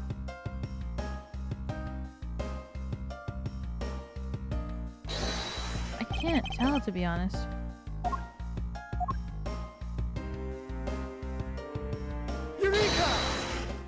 Oh, if the door and windows to the crime scene, namely this room that we're in, were closed, the killer could have used the gun and no one would have been the wiser. That's true. This courthouse does seem to be well designed for such things, as it were. However, what happened in reality was, Detective Gumshoe, Detective Bad, and Miss Yu, all three of them heard the gunshot. Well, the windows in lobby number 1 and 2 and the hallway were open. So naturally the people in those locations could hear it. But then, why would the criminal open the window in the first place? To allow the gunshot to be heard, I suppose. Correct. That's the only logical conclusion that we can draw from this. But why was that necessary in the first place? I want a real answer, Miles. I demand satisfaction. Very well. I believe that the killer wanted to manipulate our perception of the certain fact. What was it that the killer wanted to manipulate our perception of? Probably... when it took place? The killer wanted to fabricate the time of death to their precise wishes, and they used the gunshot in the surveillance video to do so. Oh, when the music comes on, you know you're right. So that's why the tape was left running. You mean the gunshot I heard was from this video? Yes, which means that the murders really occurred at an earlier time than we thought. Must have been during the recess, but before Detective Gumshoe was on guard duty. Someone who has no alibi for that time period, and planned this crime out in advance. That person is the real killer. Please heal me. Yippee!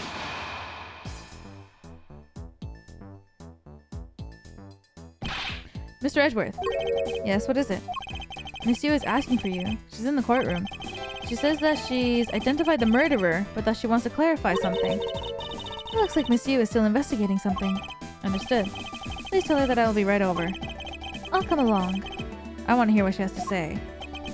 It would appear that the time has come to uncover the truth. Oh, shit!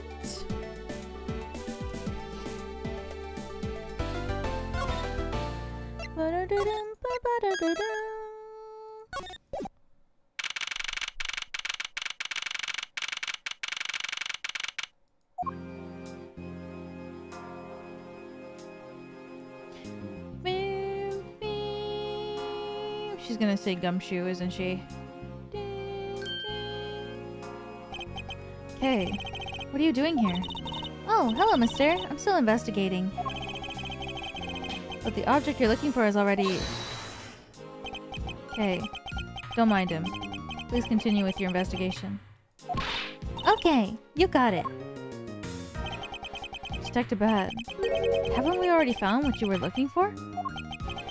If it means I can keep her in the dark just a little longer, any little task will do.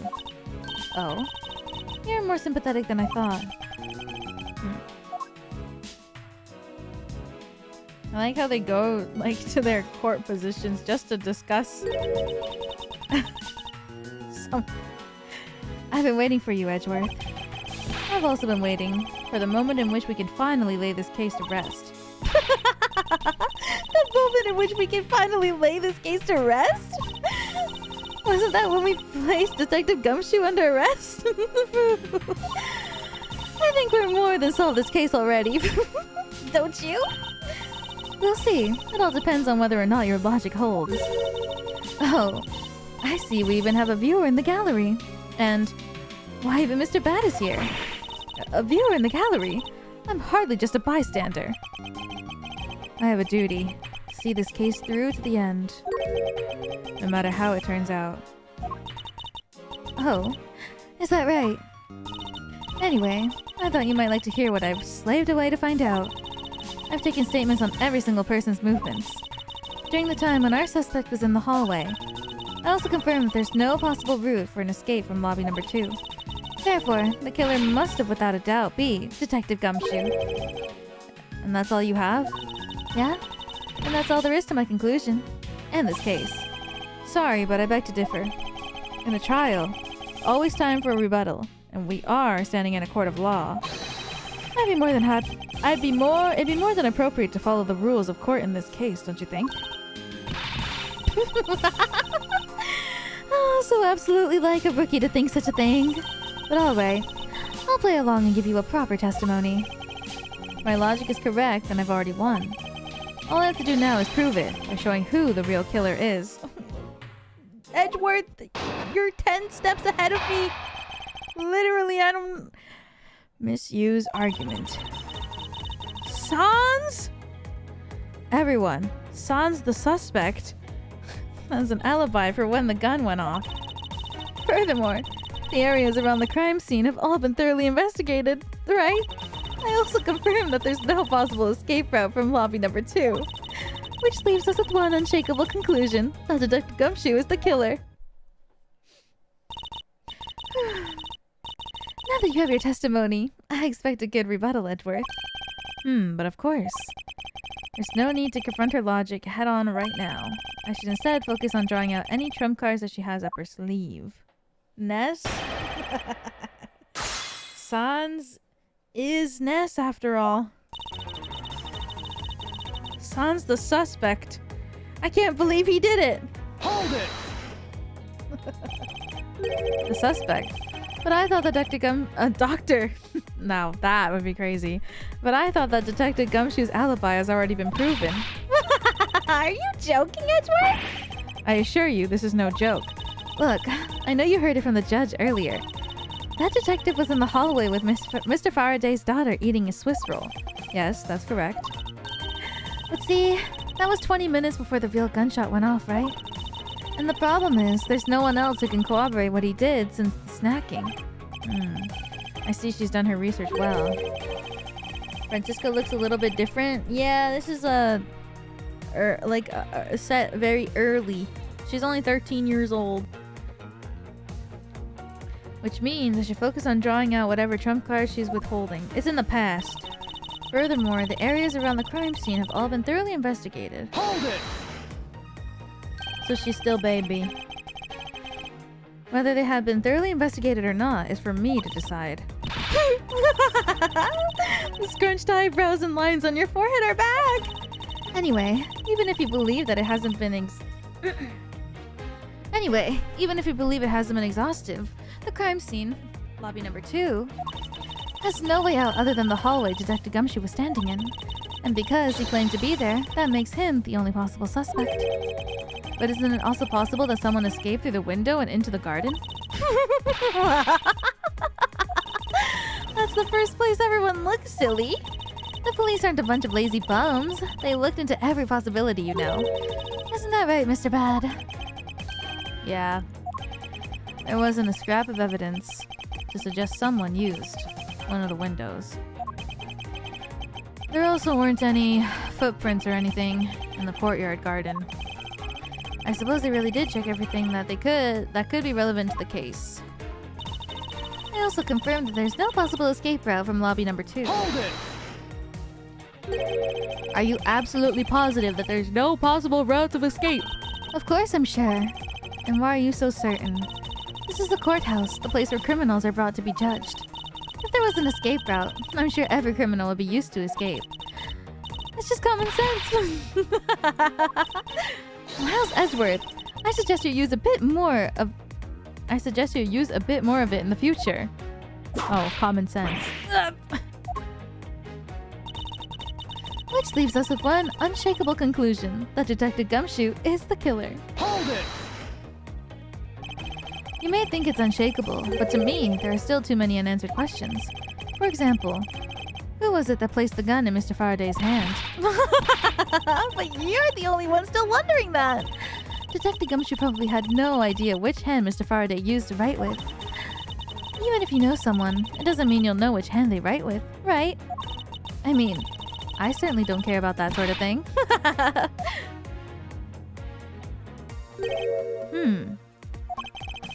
Not about to let her get a rise out of me with such a flippant statement. I suppose we've really reached the end now. I already have my trump card already. All that remains is to play it. Before I do, I think I should inquire into a little something about her argument. You said earlier that you confirmed the alibis of every person other than the suspect. However, I don't recall either Francisco or myself speaking with you about the subject. But there were witnesses. For you, there is your mentor who gave you an alibi. I see.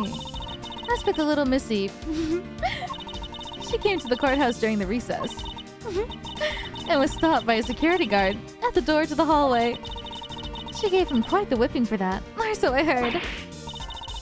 I'm the daughter of Manfred von Karma, and I will not be forcibly stopped by a guard or a bailiff or anyone else. Wait, so basically the only reason Francisca bothered to show up today was because she found out that I was to be the replacement prosecutor? By the way, Miss Yu, what about everyone's alibis before Detective Gumshoe was assigned to guard duty? What about them? Have you looked into what people were doing during the span of the time? What kind of idiot do you take me for? It doesn't matter when the killer went into lobby number 2. From the time we heard the gunshot, to the time Mr. Bad and I arrived on the scene as we dashed from lobby number 1, the only person who could have committed the crime was Detective Gumshoe. Yeah, let's talk about when you and Detective Bad heard the gunshot, shall we? I suppose that if we go by your logic, then Detective Gumshoe is the only one. However, what if the crime had occurred at an entirely different time than when that gunshot you heard went off? What then? That gunshot was a trap meant to manipulate our perception. Objection! Sadly, your explanation is very lacking, Edgeworth.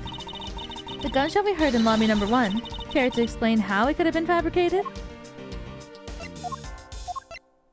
Take that! That tape. Yes, it's exactly what you think it is. This is the surveillance tape of Mr. Bell, This is the surveillance tape of Mr. Bell the prosecution presented in today's trial. This was found loaded into the video player in lobby number 2. That was connected to the large television that had its volume turned all the way up.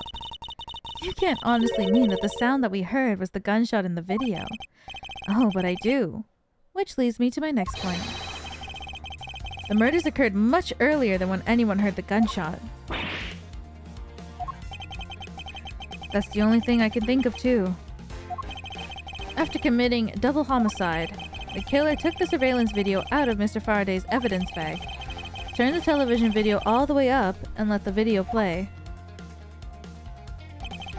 If played from the beginning, it would take 30 minutes for the gunshot sound to come in. And since we now know that this method of time manipulation is possible, it opens up the possibility that the killer is someone other than Detective Gumshoe. Objection! Sounds from a television doesn't amount to much here. But of course, Mr. Prosecutor Edgeworth and Little Miss Von Karma already knew that much from the very beginning, right? Of course we knew! Didn't we, Miles? Yes, of course. We know about the soundproof quality of the courthouse's rooms. Of course, I'm not about to admit that we had no idea until only a little while ago. That's right. And if the rooms are so soundproof, then we should not have been able to hear it. And yet, we heard the gunshot clear as day. And And that's it. End of story. But it's not.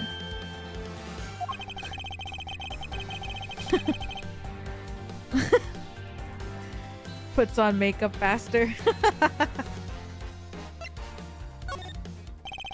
There is actually one common point between lobby number 1 and lobby number 2. And it is that despite the fact that both rooms have air conditioners installed, a window was opened in each.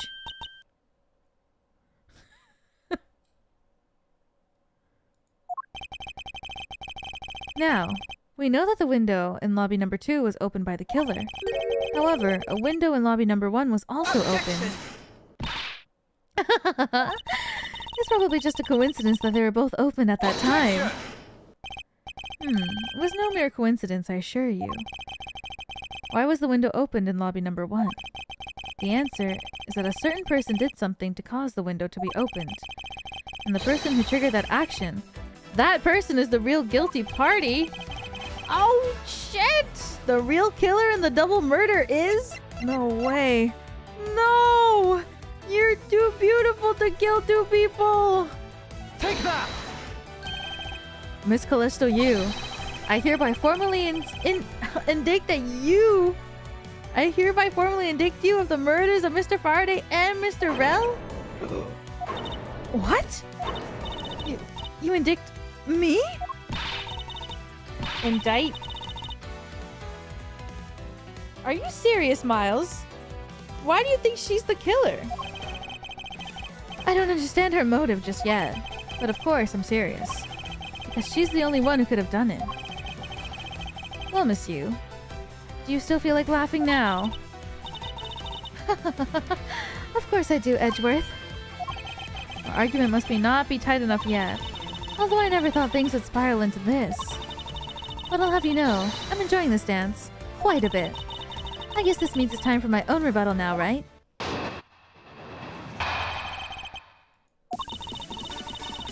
You argue that the window was open. However, do you have proof that it was I who did that? Furthermore, do you have proof that the tape was used in committing the crime?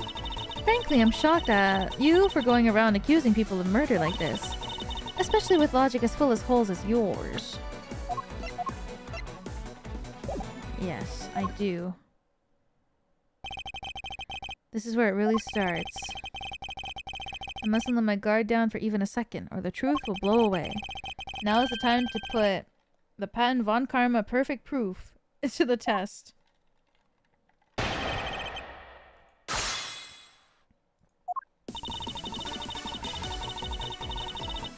Hold it! Evidence? All I need to do is have some prints analyzed and we know straight away. Be my guest. She sounds as though she has room to maneuver, which means even if we were able to lift prints, it'd only show that it was someone else. But why that someone else was forced to open the window? That's simple logic. Why don't I try presenting that piece of evidence? I have nothing to lose. What's wrong? The scrunched eyebrows, lines on your forehead, they're all back. More importantly, are you going to be okay not running a fingerprint analysis? Yeah, I'll be fine. Oh, well in that case, I'll just continue with my testimony. She had them wiped. I think because she spilt her perfume and made it smell, she had the detective open it for her because he was like, PU smells! Oh girl, you silly girl, why did you spill your perfume? And then he opened the window for her, but that's because she didn't want her fingerprints to be on the window. I would assume. Hold it! I thought I just proved that it was. Sure, you proved that the tape was there at the scene of the crime. However, that doesn't prove that it was actually used in said crime. Unfortunately for you, Miss Yu, the fact that the tape was there at the crime scene is in itself very important. How so? By the very existence of the tape at the crime scene. It proves the possibility that the when of the crime could have been fabricated. And that possibility alone renders all alibis and witnesses' reports irrelevant. Basically, it means that we will need to re-examine every person's movements again. Whether the tape was used in the crime or not, that we can re-evaluate afterwards. So in conclusion, you're admitting that you can't prove that it was at this point. frankly, I'm shocked at you for going around accusing people of murder like this. Hold it! Even if you're shocked, that's no concern to me. I do things my own way. Oh. I see that you're not laughing for a change. Because I'm shocked. Again, you being shocked is of no concern to me. Let us continue with this testimony. Alright, but let me just say one thing. You shouldn't go around accusing people. Especially with logic as full of holes as yours. Full of holes? Well, I suppose it might be. Oh, admitting to your faults now, are we? At this point in time, is what I meant to say. Should I take that to mean that you're just a sore loser? No matter how full of holes my logic may be right now, if I plug them in one at a time, I will ultimately make my way to the truth. What a paradox. Take care to not fall into one of those holes before you fill it. Miles, you remember, don't you? About why a window in lobby number 1 was opened? Yes, of course I do. And that's how I'll attack. I'll present the reason why the window had to be opened. Holes. Remember that book? Objection! I'm sure you've seen this before, haven't you, Miss Yu? Edgeworth, I never knew you were into wearing that kind of perfume. It's not exactly what I'd recommend for boys, you know. Look, this isn't mine. Good old Stanley Yelnats. Oh yeah, Shia LaBeouf was in the movie. I forgot. He's the main character. Right? Yeah.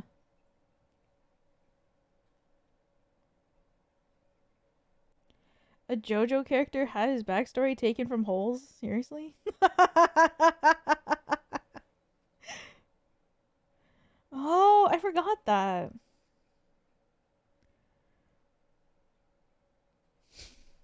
There's a JoJo character based off of holes? That's right. It's mine, and I received it from Detective Bad, you see.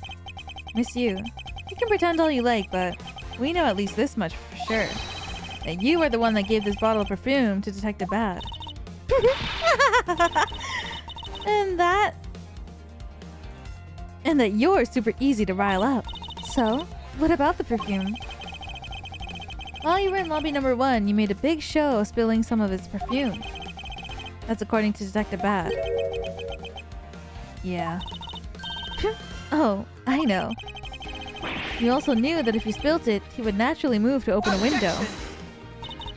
Come now, I've already told you that it's just a big coincidence. After we opened the window in lobby number 1, I just left it open, you know? So maybe it was just dumb luck that we heard the gunshot through the window. Objection! In part 6? Is that Jolene? The timing of when you were going to spill the perfume is something you could control. And the most important fact about this case is when people were made to hear the shot. Furthermore, it would have been pointless if you didn't have an alibi for yourself at the time. You mean... Miss Yu? You were the one who called Detective Bad into lobby number 1. When you saw him bring Detective Gumshoe into the hallway. Isn't that correct? All of today's predetermined events could only have been thought up by you, Miss Yu.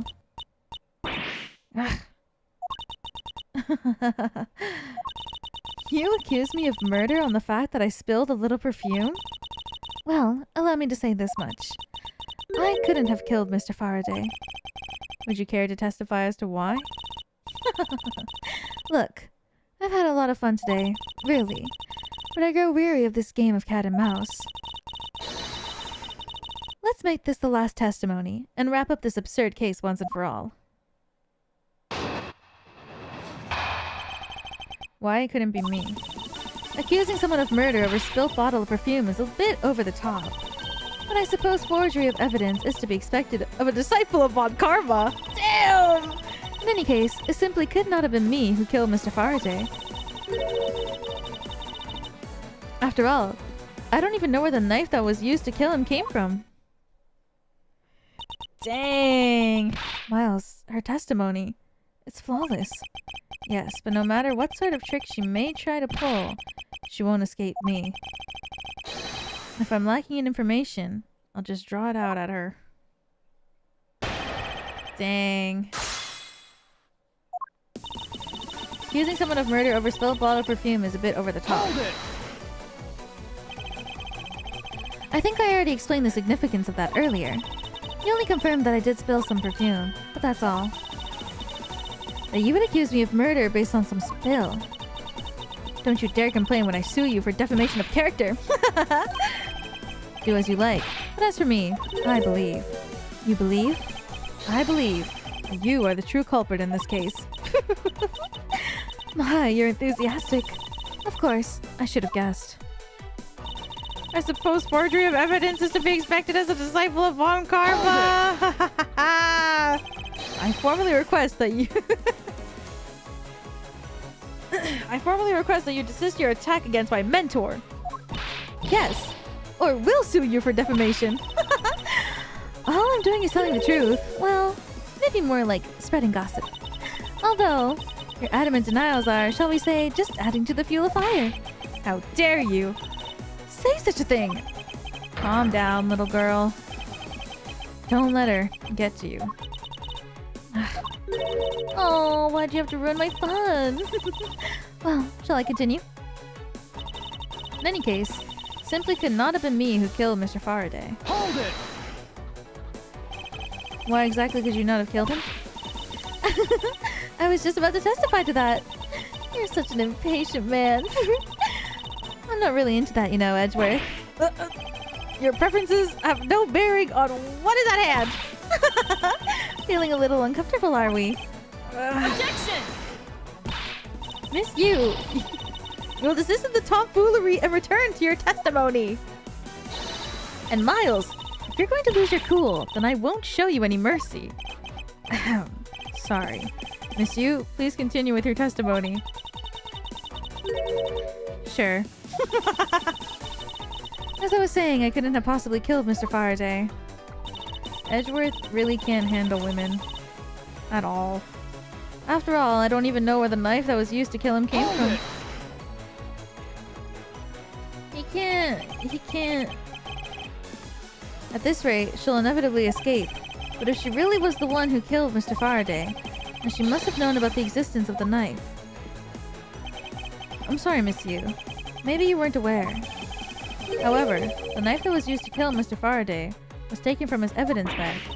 Miles? What do you think you're doing? I'm drawing the truth out of her. That's what I'm doing. Huh? But I don't recall a knife being presented at the trial earlier today. Well, I suppose that's because the evidence was something Mr. Faraday had yet to use. Oh, so that's what you're trying to do. Look, why don't you cut it out with the lies? I've already figured you out. There was no knife inside Mr. Faraday's evidence bag. The only evidence he had yet to present was the key that Yatagarasu had sent. And unless a key can magically turn into a knife, you really don't have a leg to stand on. Did you really think you could trap me? Come now, be honest. I never intended to do such a thing. It was all a misunderstanding on my part. In any case, I wonder if you might have penned what you just said in your testimony. Sure. Why not? I'll even say it as many times as you'd like. There was a key in his evidence bag, but you can't kill anyone with a simple key. Hold it! Miss Yu, would just like to confirm something with you one more time. Oh, about what's going to happen to Detective Gumshoe after this?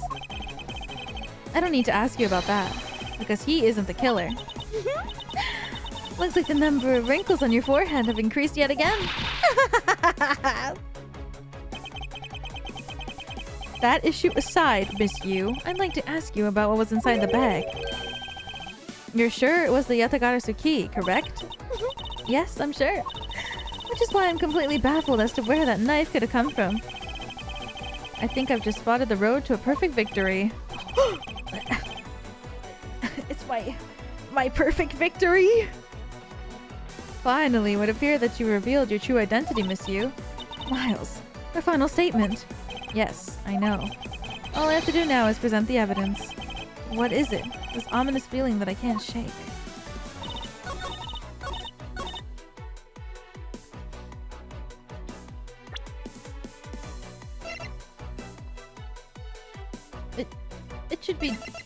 It should be fine.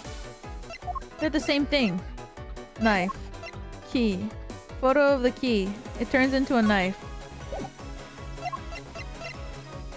It changes into a key. It can be both, right?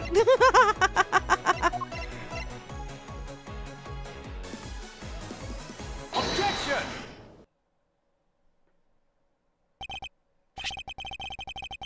Oh, thank God, it's both of them.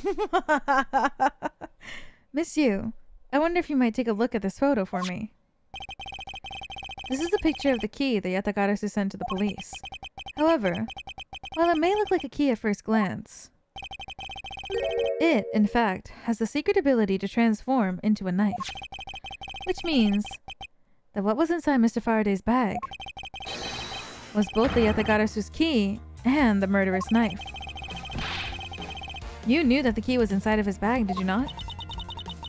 Yes. Well, with the Yatagarasu key alone, it's more than possible to kill Mr. Faraday. Do you understand now? Just knowing of the existence...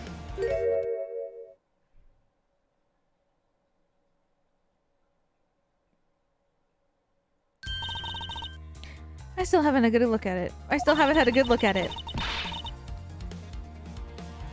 Showing it to me from far away. You could be lying for all I know. You would, even now, still feign ignorance? I'm not feigning anything. We can't have you accusing me of a crime with false evidence, now can we? I mean, Mr. Von Karma. I've heard some very interesting rumors about him. Are you mocking my papa? Don't you dare sully the name of my mentor. Wow! Don't worry. He'll... Wow! Now take a good look. This piece of evidence is more than real. Wow. Who knew there was such a trick to this thing? He doesn't know. He doesn't know! Are you satisfied now? But of course, you knew from the very beginning, didn't you? You knew that the knife and the Yatagarasu's key are one and the same. Otherwise, someone like you, who isn't a member of law enforcement and who would never have been privy to this trick, would have ever known about it to begin with. Furthermore, it's something that the Yatagarasu sent to the police. How did you have knowledge as to what it was? Actually, I heard it from Mr. Faraday. Just before he dragged Mr. Rel off, he told me. Oh, that's right. I almost forgot. He also told me about the key turning into a knife at that time. But he didn't tell me about how the key actually transforms. What you're saying is simply not possible. Oh, and why not? Because Mr. Faraday himself didn't know about the hidden knife within the key. For within these pages, he mentions nothing about a knife. I'm not sure he would have written everything in his organizer, you know. Wouldn't something of this importance be better left to oral communication? Unfortunately, that is also impossible. Because Detective Bad didn't know about the knife aspect either. It would have been highly classified information even with the police force. And is something that even the lead detective on the case didn't know. Why would Mr. Faraday have felt the need to share such information with the opposition? Yeah, I guess he wouldn't have much reason to. Looks like I gave a pretty lame excuse, huh? How can you laugh at a time like this? She probably just realized the flaw in her logic and is actually in a panic over it. That's not something we need to concern ourselves with. I suppose you're right. Miss Yu, I'd like to state that I also know how you know the real nature of the knife. Do you now? Well, why don't you put your money where your mouth is and show me? What? Edgeworth? We have to be a team. What are you saying? This is it, the moment of truth, the secret behind the Yatagarasu's key. Only one person would have knowledge of it from the get-go. Who would know from the start that the Yatagarasu's key could change into a knife? I don't know, the Yatagarasu? Take that! There's only one person who would have known about the dual nature of the key. And that is? And that is the person who sent the Yatagarasu's key to the police. That is to say, the Yatagarasu herself. Are you saying that this lawyer is the great thief Yatagarasu? Miss Yu? You used Mr. Rel to lure Mr. Faraday into a trap, didn't you? You professed to bear a grudge against criminals. Why? Why do something like this?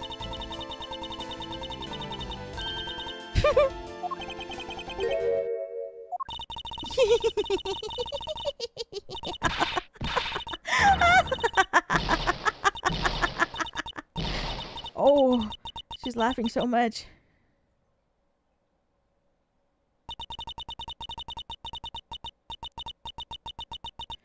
Who would have thought that you, a stupid rookie prosecutor, would see through me?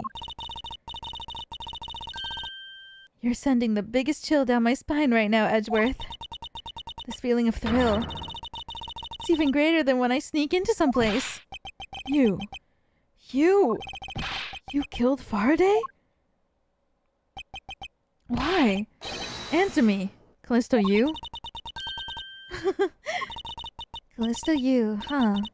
That's not my real name.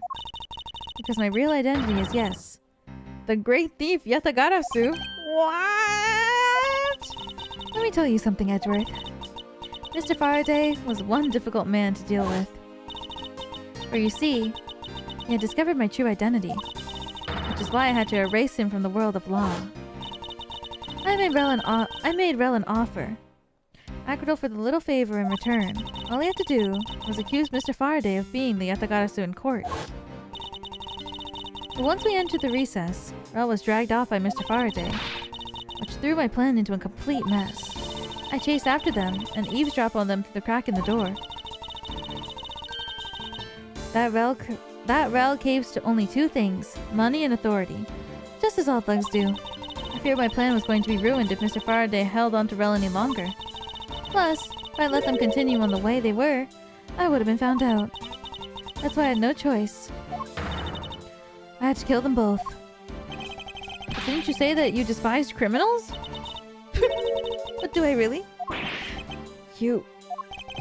Have you forgotten about the KG8 incident too?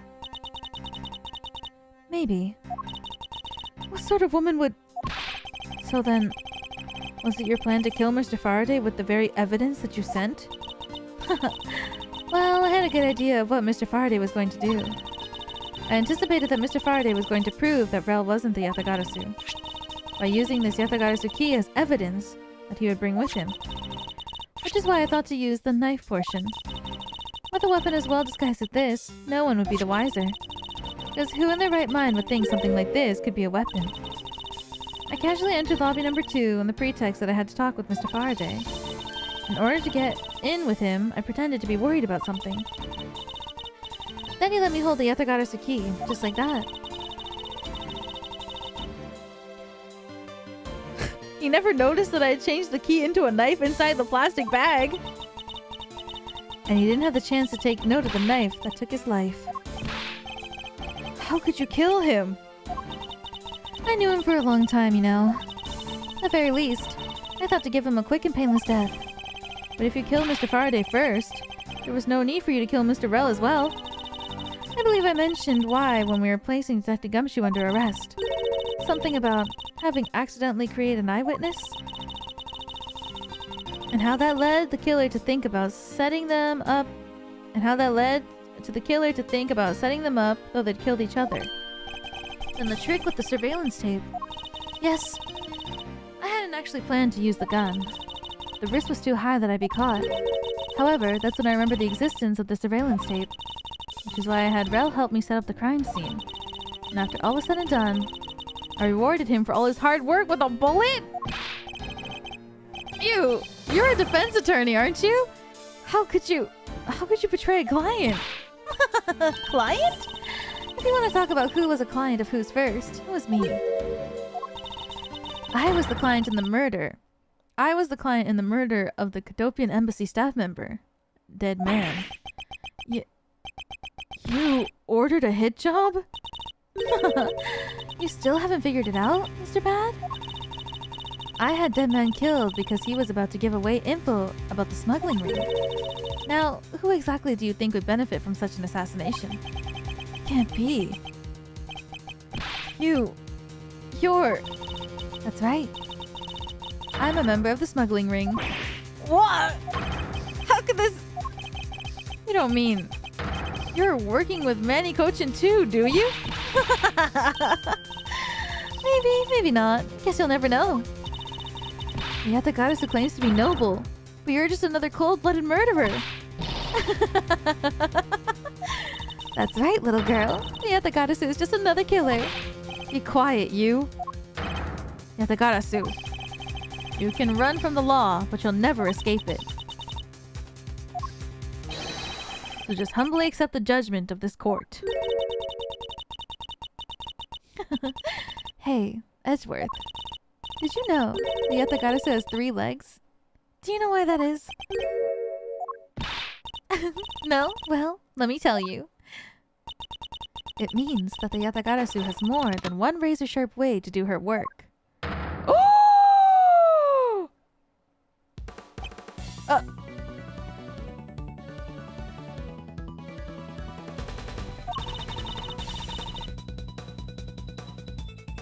You really are too naive, Edgeworth. You even handed the Yatagarasu key right to me without a second thought. Everything may not have gone according to plan, but I'll still gladly take it. Ugh. You mean... the key was your real target? And even after I gave you such great advice. Didn't I tell you to always keep a good eye on a criminal? Or you may regret what comes... or you may regret what comes of your negligence. You two, get down! My body! I can't move! Hey, mister! To your right! Holy shit. You! She only had 1 shot? Are you alright, Francisca? I'm perfectly fine, Miles. Her voice is shaking, but it looks like she's unharmed. Hmm? Where did Kay go?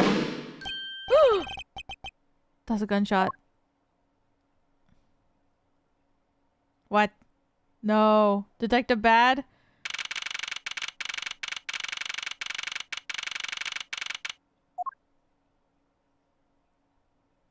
Oh? Sorry. But it looks like she got away. I called the precinct.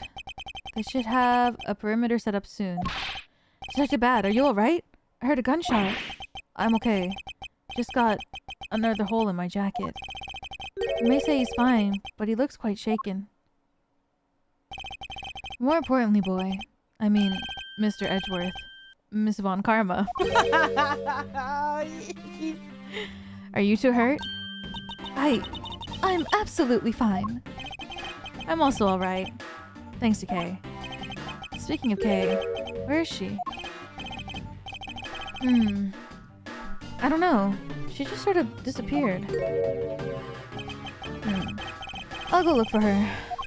Oh, and... hey. Detective Gumshoe. Yes, sir? Detective Bad, sir. I'm sorry I doubted you. Don't worry, sir. It's not your fault. Well, I lied to you guys too, after all. I heard about what happened from Kay. Lying while giving testimony is still unforgivable. But in this case, you were protecting Kay and her feelings. Looks like you just might have what it takes to be a real detective. Oh! Now, don't you ever lose that detective spirit, okay? Yeah, you got it, Pops. Pops? Watched one too many detective dramas recently, have we? Way to single-handedly destroy the cheery atmosphere with one snarky comment. I should get back to the investigation. I swear, I'll catch you if it's the last thing I do. Be careful, Detective Bad, and take care. Thanks. Well, I'm off. Maybe we'll run into each other again someday. I don't think she's actually Yatagarasu, though. Thanks a bunch, pal. You're the best. You really did find out the truth behind everything. Yes, well, I'm glad we solved everything before you were taken to prison. I can't believe how much trouble I caused you with my testimony, Detective Gumshoe. It was no problem, really. I mean, I lied too, so it didn't help anything. It's really not your fault, Your Honor. Well, even if we didn't have His Honor's testimony, I think that lawyer would have found another way to get you convicted on her behalf. Yeah, I can't believe I was about to get fired during my first week as a detective. Well, so long as you're not fired, you should work hard, give all that you have, and perform your duties well. Oh, and one more thing. Kay left a present for you with me. She did? Oh, what is it? What was it that Kay left for me? The proof of their friendship. It was the Swiss roll, no? I think so. I think she gave it back to me, right? And said give it to Gummy. I'm pretty sure. Take that! It's a courthouse special Swiss roll! Can I really have it? Yes, it's a present meant for you after all. Thanks a bunch. You have no idea how happy this makes me, pal. I'm gonna eat this right now. Sure, go ahead. Swiss roll Detective Gumshoe and Kay bought together. So sweet. While the one Kay saved never reached her father, it would appear that her sentiments have touched the hearts of this detective. He's so happy. It's as though he's having a welcome back celebration of his own. Well, I was asked by Kay to give it to him. Whoop! That was good, pal. I can't believe I got to eat 2 of these delicious things in one day. It's like I'm in Swiss roll paradise or something. I gotta thank Kay myself. Hey, wait. Where is she? You only noticed just now? Was his mind not present when we were discussing her earlier? Detective Bad left to go search for her earlier. Maybe you should go join him. Yeah, you betcha, pal. I'm gonna go help him. Oh, but first... You know what, pal? Actually, I guess I shouldn't be so rude to you anymore, huh? I'm gonna stick right by your side from now on, Mr. Edgeworth, sir. I sense nothing but most troublesome relationship from that ominous statement. Oh, so cute. We should go home too, Miles. We have to hurry and report what's happened to Papa. Agreed. Well, I'm afraid we must be going now, Detective. Roger, sir. And don't you worry. I'll investigate the next case we're on real well. I'll, be counting on you. The scent of trouble is definitely in the air. Thus, like a bad dream, my first outing at court came to a disturbing end. A few months later, I was finally able to properly stand in court as a prosecutor. But the detective in charge of the investigation was, as I dreaded, Detective Gumshoe. After that, he became my direct subordinate. I've tried, but words fail to describe the immeasurable suffering he has caused me.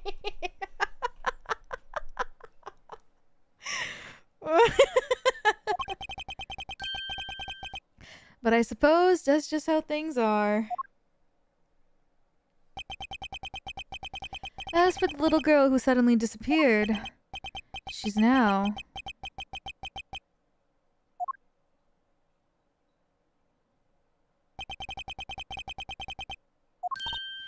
So, do you remember now? Yes, I remember everything. Kay, it's been a while. Kay, you sure grew up a lot. Of course, but thank goodness. I thought you two had totally forgotten about me. You know, I was really worried about you after all that. Where have you been all this time? Gummy, I didn't know you cared. After my father died, I went to go live with my mother's relatives. They lived really far away, so I wasn't really able to come back here all that much. Oh, is that what happened? Well, I'm just glad you're alright. So, does it all make sense now? You betcha it does. Oh, you know what? I was going through my father's bookshelves recently and...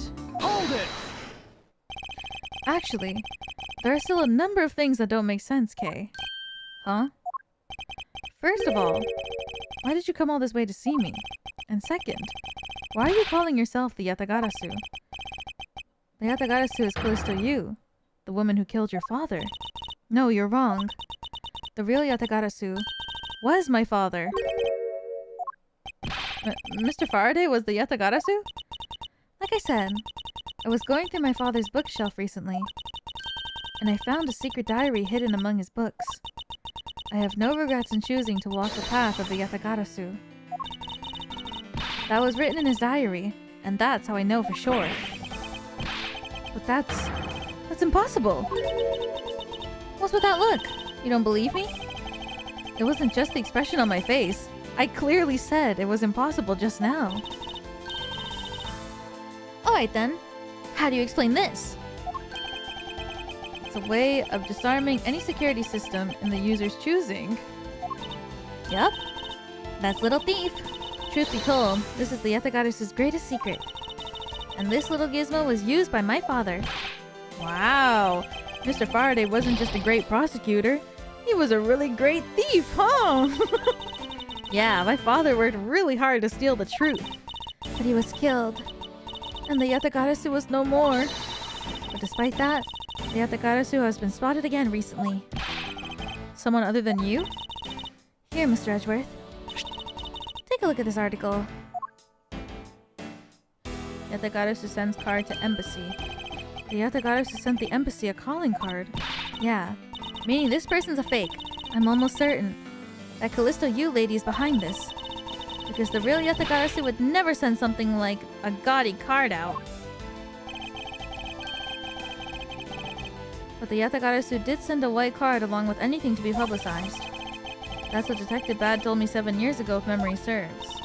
Well, as soon as I heard the news, I got all wound up. And I knew I couldn't just let it go. So I searched you out, so that I could obtain the truth behind the Yatagarasu. Because if anyone can help me find it, I figured it'd be you, Mr. Edgeworth. So you're saying that I have your father's and misused identities backwards. Yes, because the real Yatagarasu is noble to the end. And I want to revive the real noble Yatagarasu. If I don't, my father will never be able to rest in peace. Kay. Kay, you're so honorable. I don't care what anyone else thinks. I'll always be here to cheer you on, pal. Even if you are honorable, a thief is a thief. And if you're plotting to commit a crime, then I'm afraid I can't be complicit. Mr. Edgeworth? Oh, you guys are not making it easy for me. Who am I supposed to support now? Mr. Edgeworth, what I want from you is not to steal something. What I want is the arrest of that evil woman. That evil woman? You mean Callisto Yu? I think it's too hard for me to catch her all by myself. But I thought that since you were able to expose her for who she is, then maybe... Please, Mr. Edgeworth, won't you help me? Come to think of it, I do believe I owe you. Huh? You owe me for what? The miss you made her escape was you who saved my life.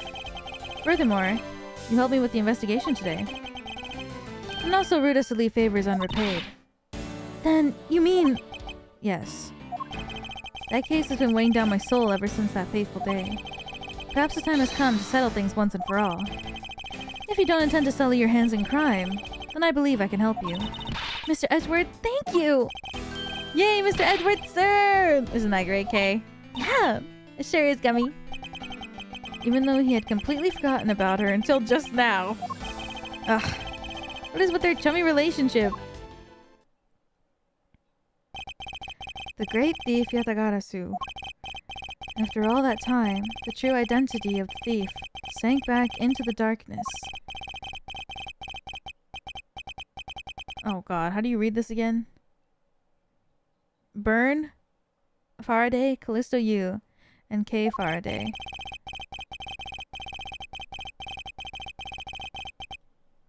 The phantasmagorically changing identity of the great thief Yatagarasu, and the Yatagarasu's real goal. It would all come to light by the day after I made that promise to Kay. Cupcake, thank you for the super chat. Thank you, thank you. Edgeworth back then. I'm sure my actual first trial will go much smoother. Hard cut to the trial of Terror Falls, I know. Thank you for the super chat. Thank you, thank you. And the fact that the only thing that he complained about in this was that he had to see Gumshoe again.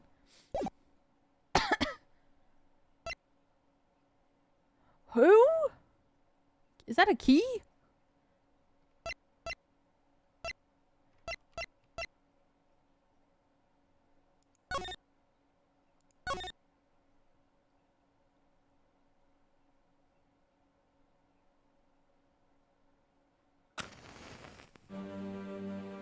She has a key in her hair? Oh, I just never noticed. 2 cards. One of the Black Raven. And one of the White Raven. A country torn in 2. One to the west. And one to the east. And those which are split are made whole again.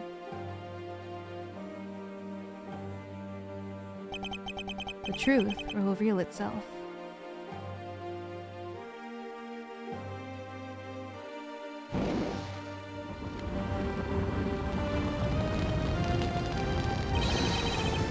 The Yatagarasu! The Yatagarasu's here! Oh my god. Oh my god. Aura. You. Curse Yatagarasu. Hey! You! What? What's happening? 8 hours earlier. Oh my god, look at him. He's sitting with his legs crossed, drinking a cup of tea.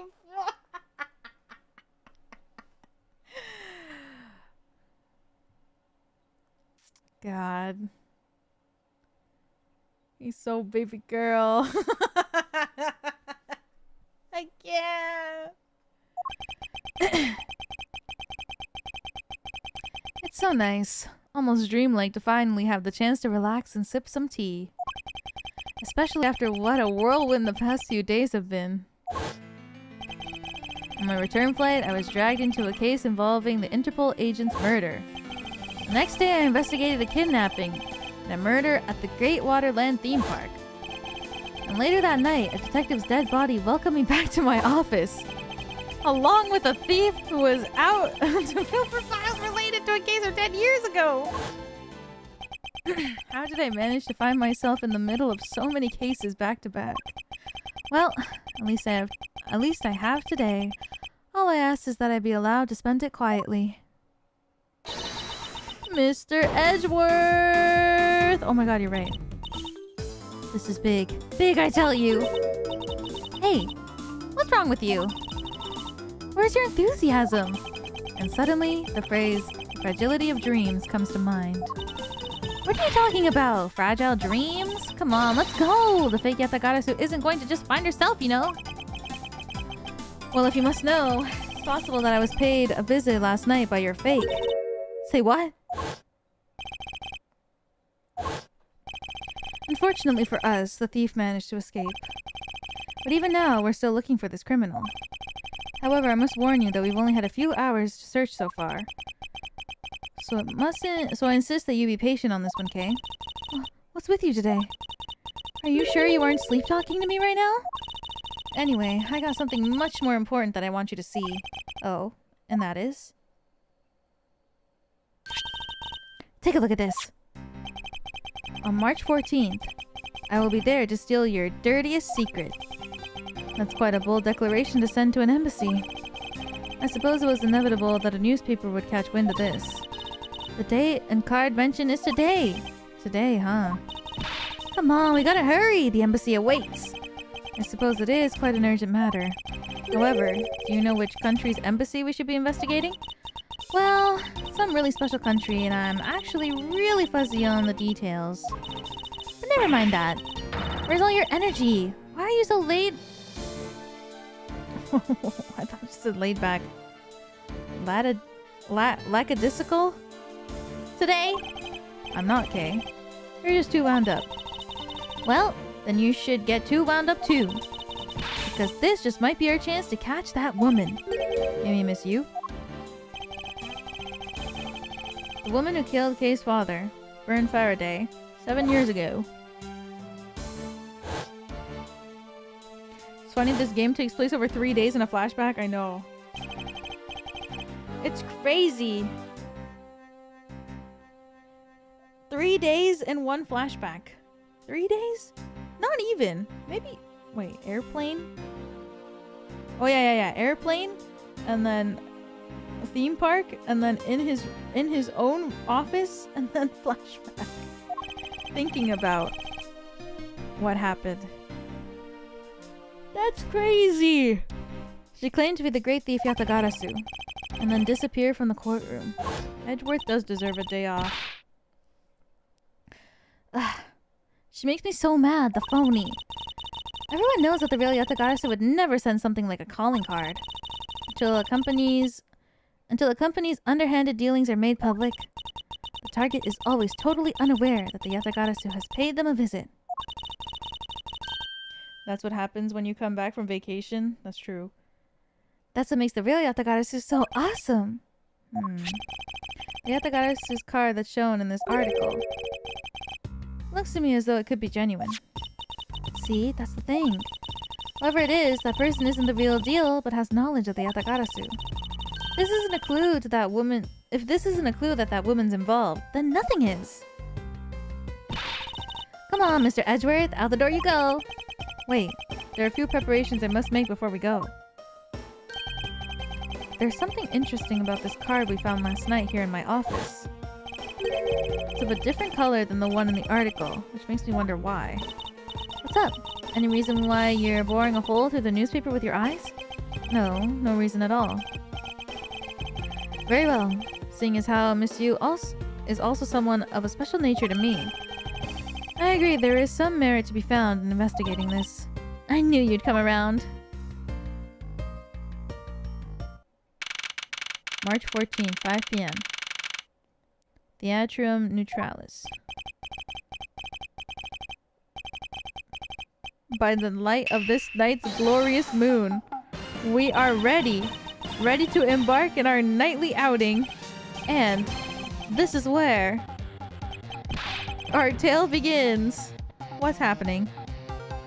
Wait, the Steel Samurai had a child?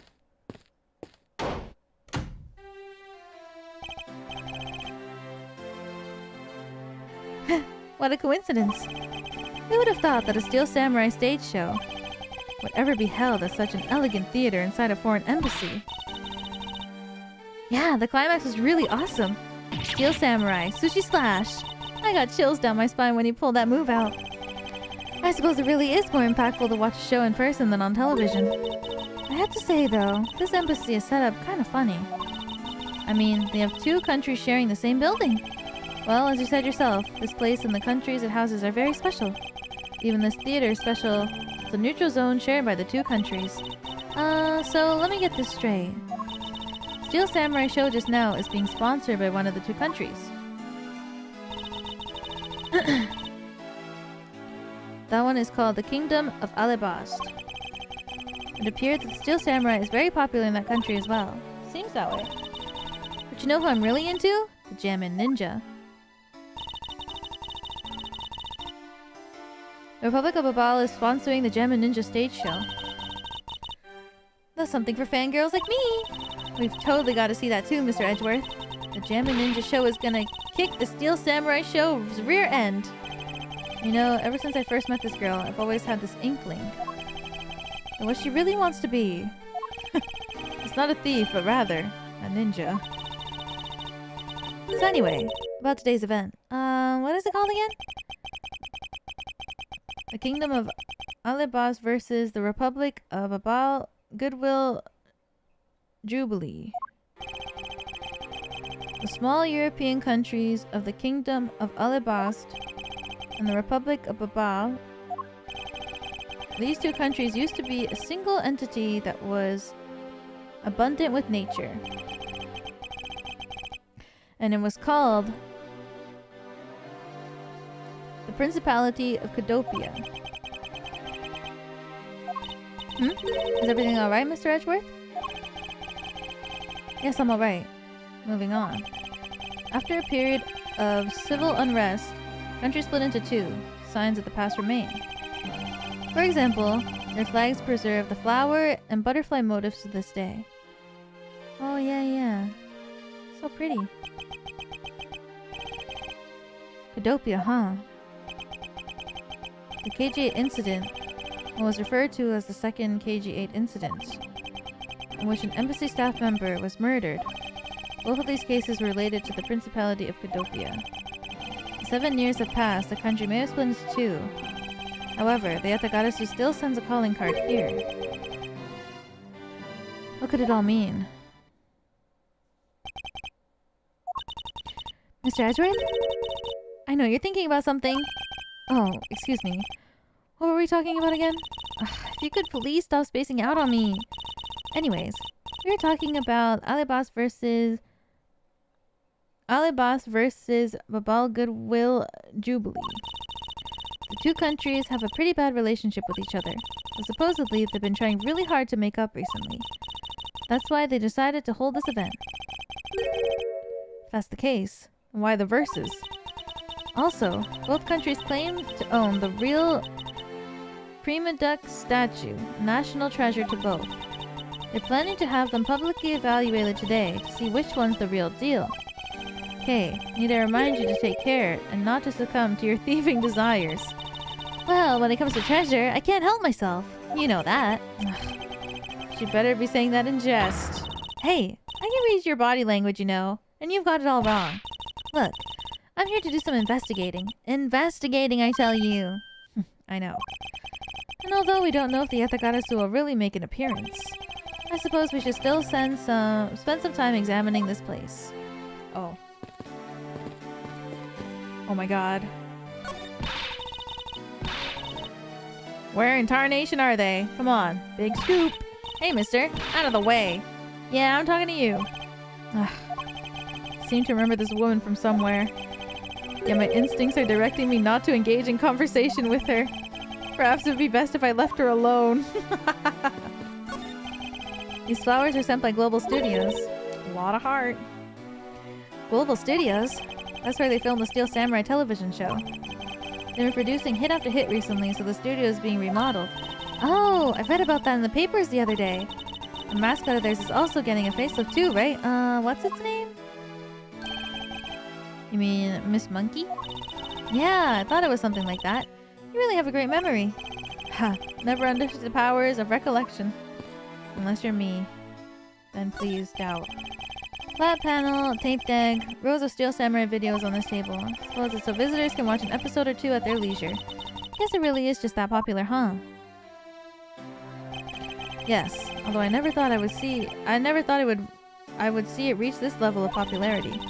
Wonder why they decided to call it the Steel Samurai for an event like this. I mean, it's like they intended to cut the two countries apart with the samurai sword instead. Wouldn't that go against the whole point of this event?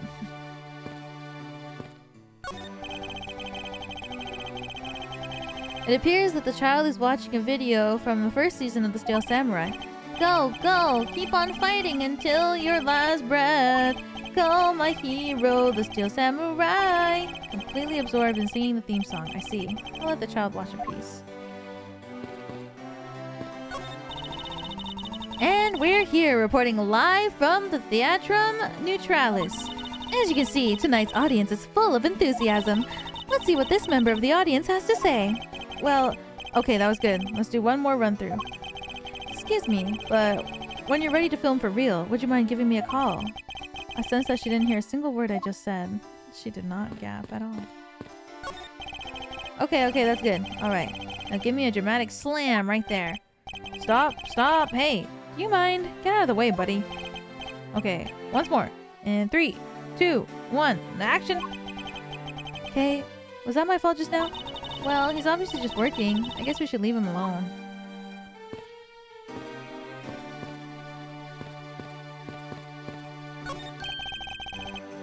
This is the perfect angle. Go, my image. Travel across the wave world and into every TV set around the globe.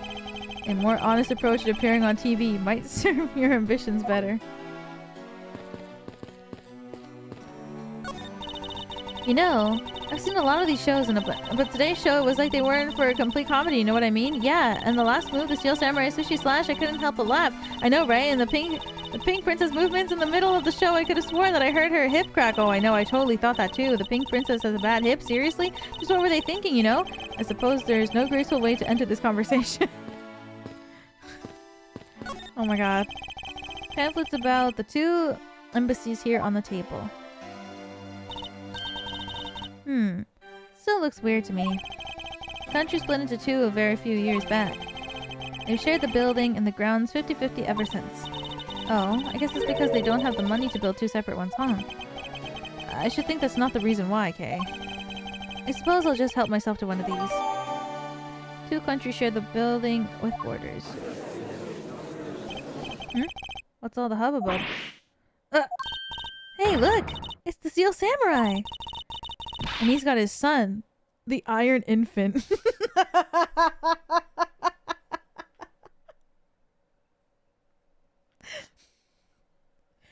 Bro, who wrote this? Oh my god, what the fuck? It's like when Rock Lee had a child and his son's name is Metal Lee.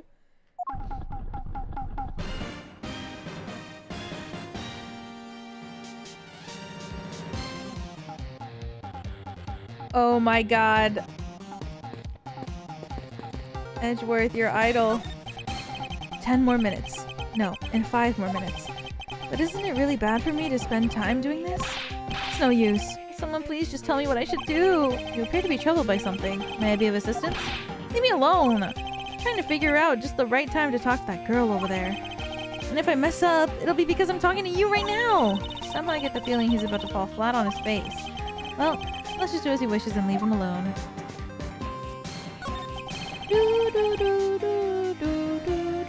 Is there something I can help you with? I was wondering what is beyond these doors.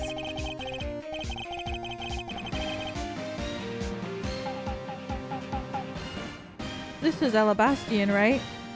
No, unless you have some business with the embassy. I suppose I can't really claim to have any business with the embassy right now. Well, you don't have to be so rude about it, Mr. Guard. Alabasta. National flag of the Kingdom of Alabas is on display here. Crest only features a flower. Flowers and butterflies are kind of rare motifs for flags, don't you think? Well, when they used to be Godopia, the government used to take pride in this land. The citizens also love the rich, bountiful nature around them, thus the design. Hey, if the Steel Samurai got popular enough, do you think they'd put him on their flag? Are you in your right mind? Or maybe the Jammin' Ninja would make a better candidate. Ha, don't make me laugh. Only the Steel Samurai deserves such an honor. Alright.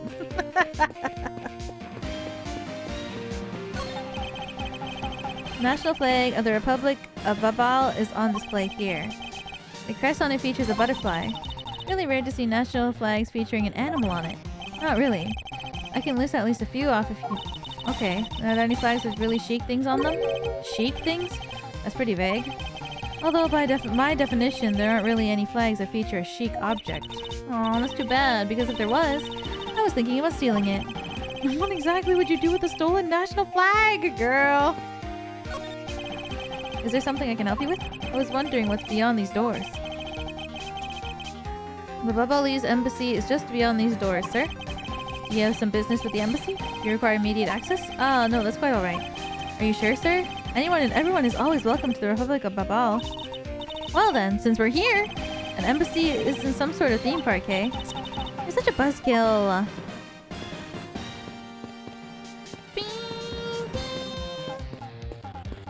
Okay.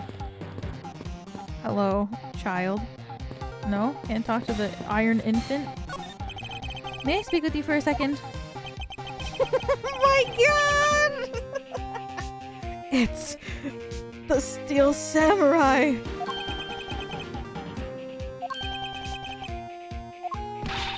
Mr. Edgeworth, what are you glaring at him for? Please, excuse me. It's just that I've never seen a superhero up close before.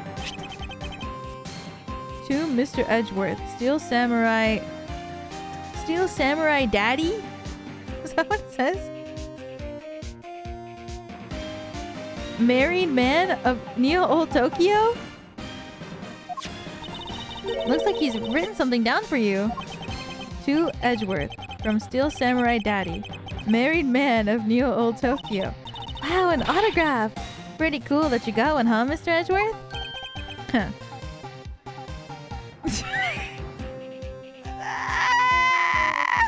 He's fucking freaking it.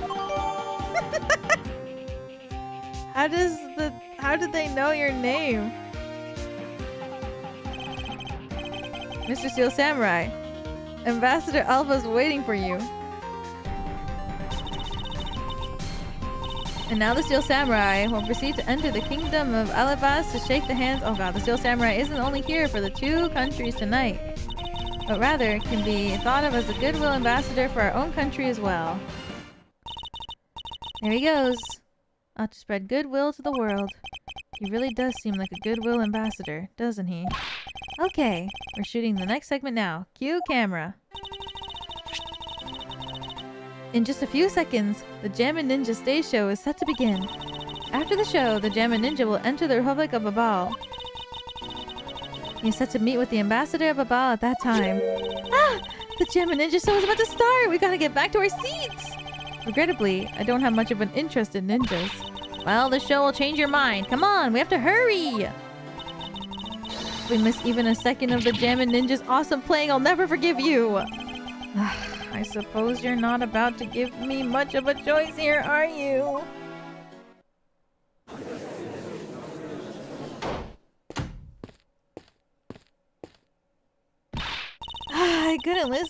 I could listen to that ninja marked for death lullaby song all day. His superb playing and that sad melody really brought a tear to my eye. And his heart-wrenching voice. Now that's the Jammin' Ninja's greatest weapon.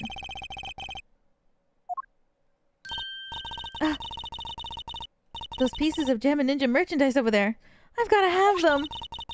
Especially want the hair sticks they're selling exclusively at the shows. They're exactly like the ones the heroine Princess Misola wears in her hair. Anyway. Anyway? Hold it right there, Mr. Edgeworth. Yes? You're thinking of going home, aren't you? Well, it doesn't seem likely that the Yatagarasu will be making an appearance tonight. Most likely it was simply a prank. No way! I just know the Yatagarasu will show. But I thought you said that the Yatagarasu doesn't send calling cards. Yeah, I did, but I figured from the very beginning that this would wind up being a wild goose chase. But that card she sent was a genuine fake calling card. A genuine fake. Well, how can I word this? The Yatagarasu's mark that's on the calling card is exactly the same as my mark. Get it now? We've got a problem. The Yatagarasu has been spotted in Alabast. What? Did you hear that, Mr. Edgeworth? Ha! So you finally decided to show yourself, you phony! Hey, what gives? I'm sorry, but I'll need to search you before you may enter. What the? Hey, the Steel Samurai just waltzed straight on in through without one. Now, if you don't hurry up and let me through, my phony is going to escape. Hey, a country's embassy is considered to be part of the country itself. If you don't go through the proper procedures to enter the country... Mr. Edgeworth!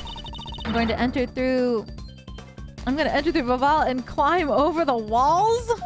Hold it! You would tell the prosecutor straight out that you intend to illegally enter another... Okay, are you listening to me? Okay, Faraday. And I'm coming through. Yes, and welcome. Someone stop her! Anyone!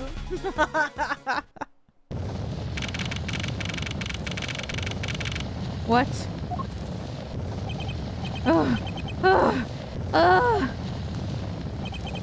Hey, where are you?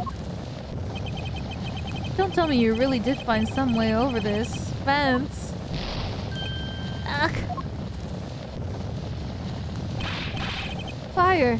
This is too big for us to handle. Looks like the Yatagarasu came to Babel too. You! Accursed Yatagarasu! Hey, you! You better be alright, wherever you are.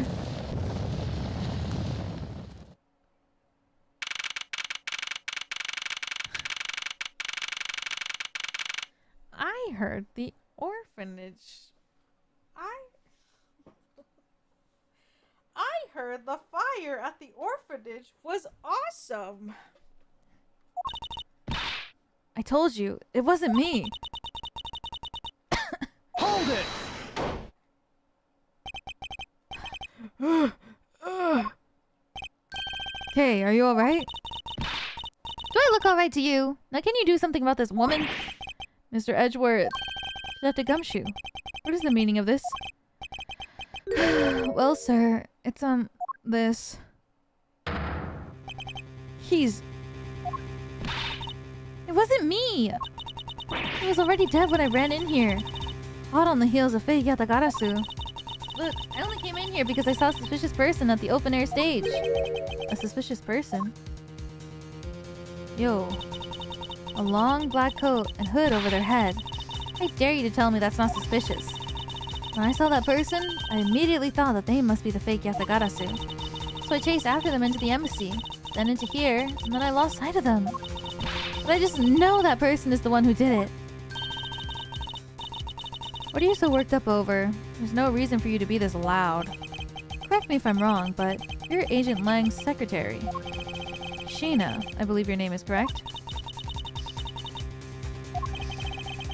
And if you're making an arrest, I assume you have evidence that it was Kay who committed the crime. Is that also correct?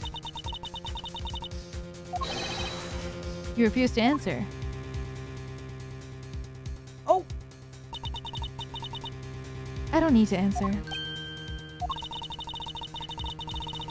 You are merely a prosecutor in this country, meaning that you have no investigative authority.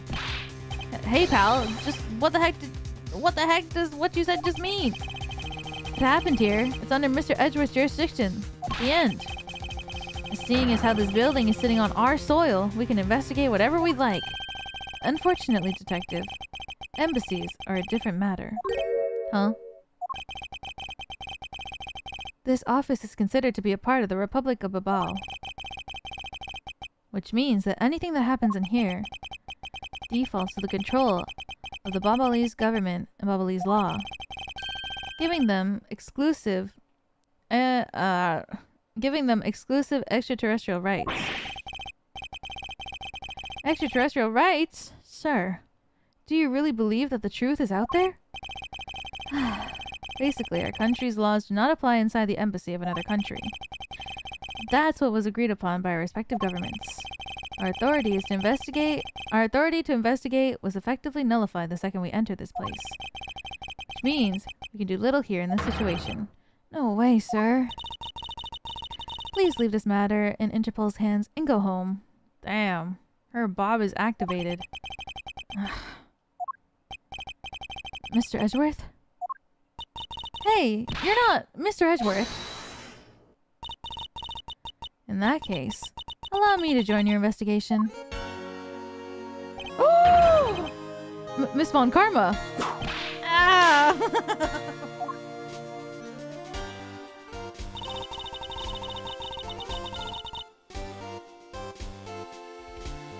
Ambassador Paleno, I truly appreciate you allowing me to enjoy the investigation. It's really nothing. Manny was my secretariat, so of course I want to help you as much as I can. In fact, it's a blessing that Interpol agents were able to make it so quickly. Francisca. Well, well, I never imagined that I'd meet you here of all places. This is an embassy, meaning that you have no authority to conduct... Hold it! Already? What is it? Ambassador Paleno.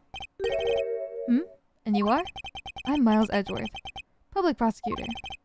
I ask that you please allow me to investigate this case as Miss Von Karma's assistant. Assistant? Miles? What the heck do you think you're... Please, I implore you, Ambassador. Very well. I'll be counting on the two of you, Miss Von Karma and Mr. Edgeworth. What did you mean by you'll be Miss Von Karma's assistant? I don't exactly have a choice, do I, detective? If I don't become Francisca's assistant, I can't participate in this investigation. There you go again. Running at the mouth with all that aloof expression on your face. Francisca, please. I don't know what you're planning quite yet. But at least I do know one thing. That you are now my subordinate.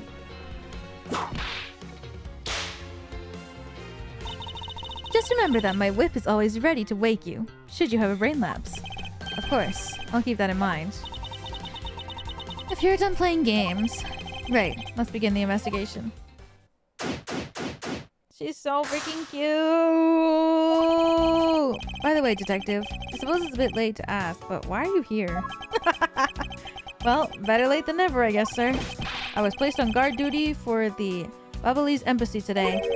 And why are police guarding an embassy? Well, on account of the card that they got from the Yatagarasu. They called us up and asked us for help, sir. Oh, and because we've been searching for the Yatagarasu these past 7 years.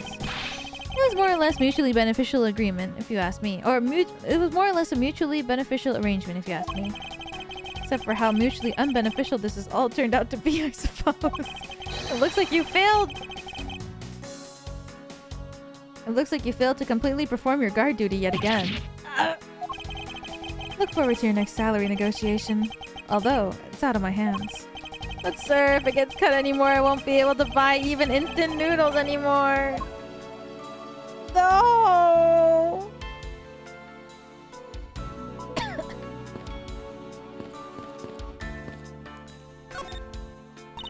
Miles Edgeworth. What is it? Let me tell you something. You are currently my subordinate. And if you wish to convince everyone else of that, you will speak to me with respect. What's with the giddy glint in her eyes? I don't think that'll really be necessary, Francisca. Oh, really? Well, it doesn't matter. It doesn't change the fact that you're still under me. I thought Francisca was flying around at the world in the pursuit of a smuggling case. So then why is she here at this embassy?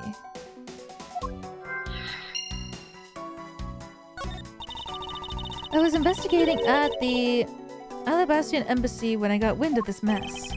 Oh, that's right. The Yatagarasu was due to appear at that embassy as well. Yes. The difference is that we didn't have a fire over there. Although, there was an incident at the Alabastian embassy as well. But I left Agent Lang in charge of that case and came over to the Babalese embassy. Ah, so Agent Lang is here as well, huh? I see you've met. Well, he's in the Alabastian embassy acting as a bodyguard for the Ambassador Alba. However, he seems to have a different reason for being there.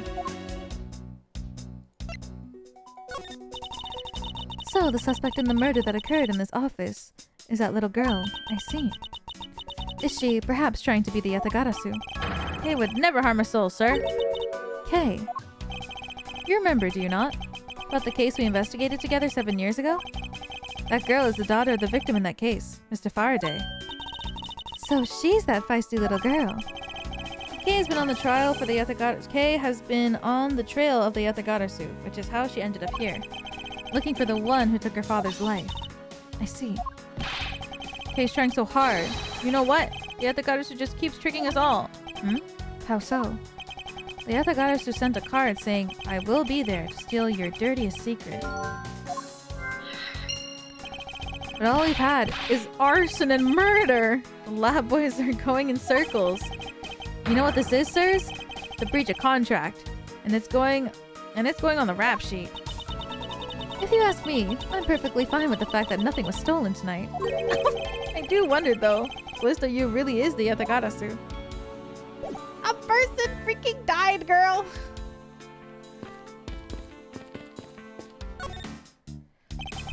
I can't believe that Maddie fell among the thieves tonight. Without him, I have no idea what my schedule for tonight is.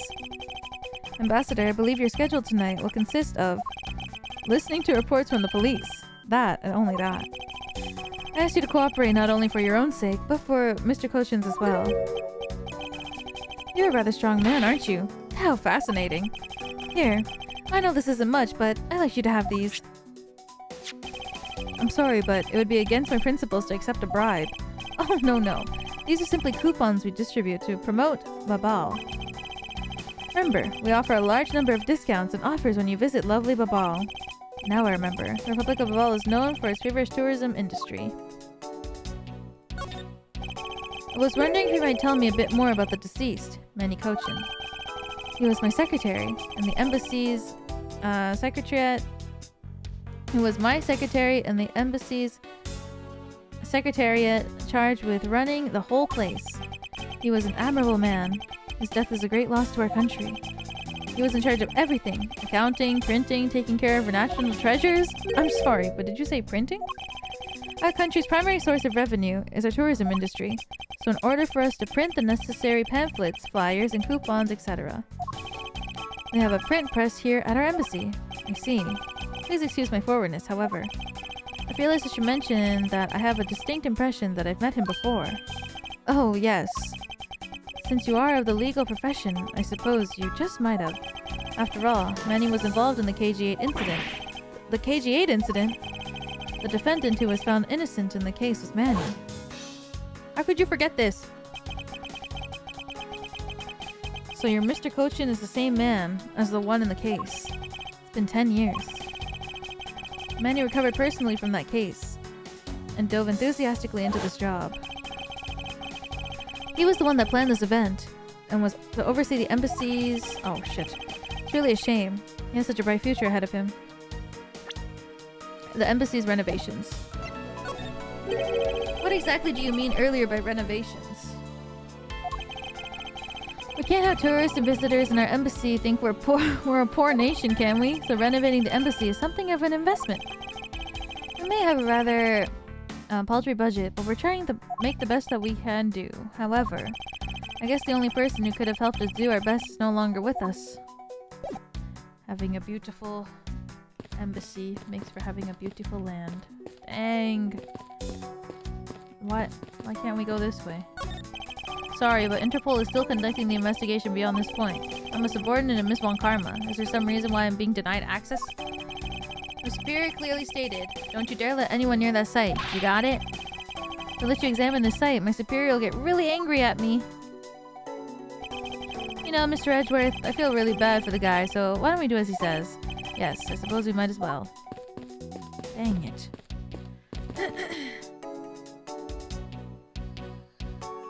Oh my god, I gotta pee again.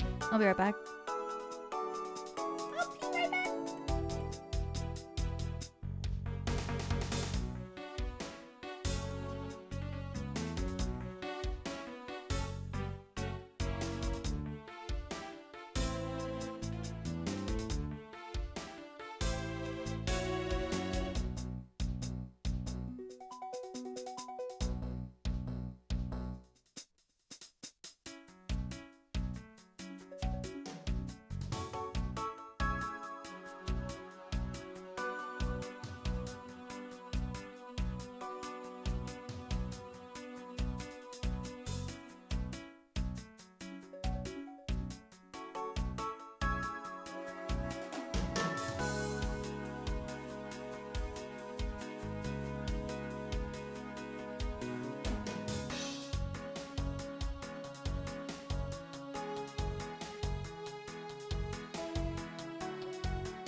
Back.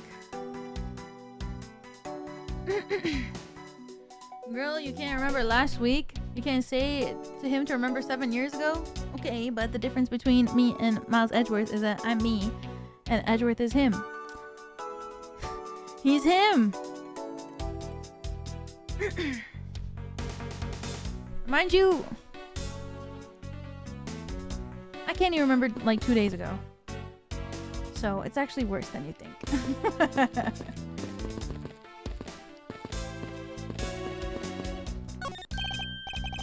Hey, it's another butterfly.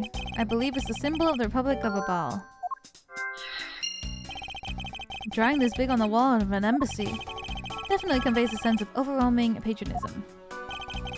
Well, I got a lot of patriotism too, sir. The reason I became a cop in the first place was because I wanted to protect our country.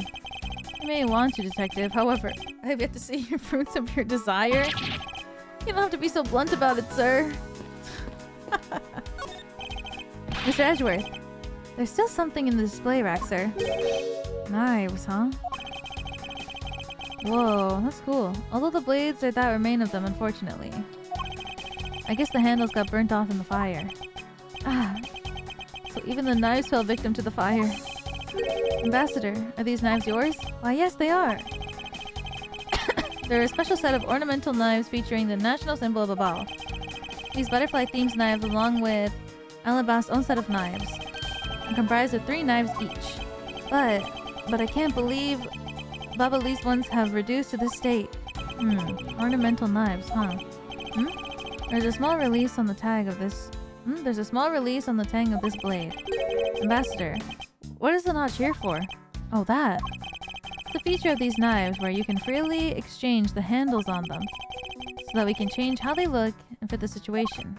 I see. So these knives were constructed so that the handles could be easily removed. Interesting. Oh my god. It's so stupid. Like, I feel like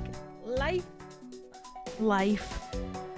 I've been like so great with my voice and everything, and then today I woke up and I was like, oh my god, I'm so excited to stream tonight, and then my voice was like, I woke up and I was like, oh my god, my voice feels like shit. How does my body know, dude? It don't make sense. How do they know?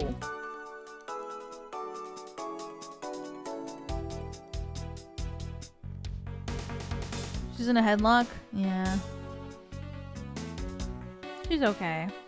Well, she's not in a headlock. I think she's grabbing her arm or something. Because I think this is Kay's arm. These shelves are lined with American souvenirs and memorabilia. Really strange, isn't it? I mean, I thought this was the Babali's embassy.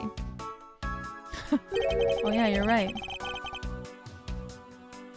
America! Why are there so many American souvenirs, sir?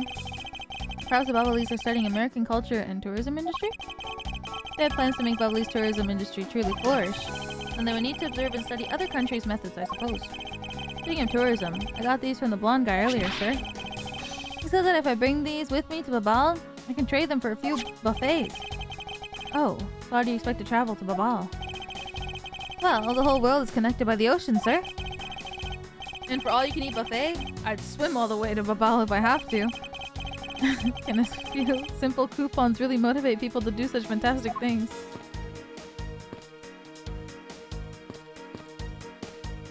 Is this Seattle?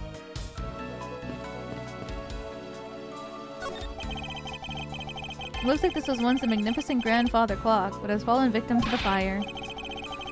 Hey, Mr. Edgeworth, is it okay for me to talk about the clocks in my home, sir? If they're unrelated to the case, I hope that you will refrain from sharing, but... Well, there's this one clock. That's quite enough. The Seattle Space Needle. Oh, I don't know what this was called. But I think I remember that this was in Seattle. And then this is New York. And then the eagle is America. Looks like this was once a magnificent grandfather clock. What? Oh. Maybe it was something else that didn't have a... Okay, are you alright? You believe me, don't you, Mr. Edgeworth? You don't think I did it, right? Yes, of course I don't. I promise to prove that wasn't you. That's enough chit-chat. You can investigate all you'd like. It's only a matter of time before we take her in. It'd be wise if you give up while you can. No, I don't think so. Kay isn't lying, and my investigation will prove that to be true. Go ahead and try then, if you're that confident. I can't allow this to continue on this way. I must prove her innocence post-haste. Toot sweet.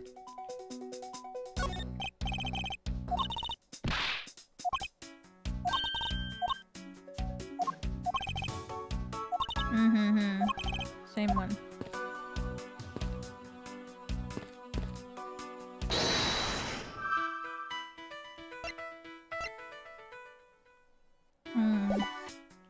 What is this? Because it's a national treasure, can I ask that you please not touch it? I'm afraid the only ones allowed to touch it are myself and the and the secretary. Hold it! There's the possibility that it's related to the murder. Wouldn't you agree? Hey, Mr. Edgeworth, why don't we give up for now? We can force them to let us investigate it later when we find some solid proof. I suppose I don't have a choice here. Must be one of the prima duck statues that they were talking about. Or prima deux. Kind of looks like the Steel Samurai, no? Is it just me or does the man look like the Steel Samurai? They could be twins. Well. Yeah. That's what I just thought too, buddy.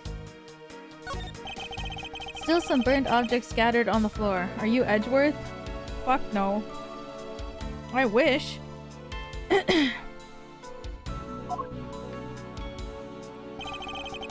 Well, burnt things can burn and they become burnt things, you know? No, because there's no way to prove that the burnt thing started out as burnt things. Was it a burnt thing or was it not? I have no idea what's what anymore, sir. I suppose it's a bit harsh for someone with a burnt out light bulb to comprehend. No!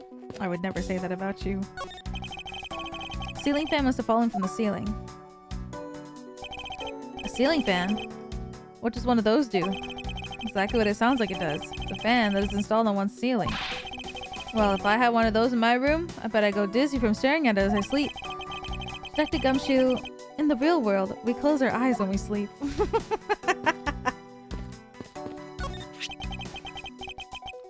Small personal safe. This was Mr. Cochin's office. So perhaps he stored his most important documents in here. Of course it's locked up. It appears we won't be able to open it without the key.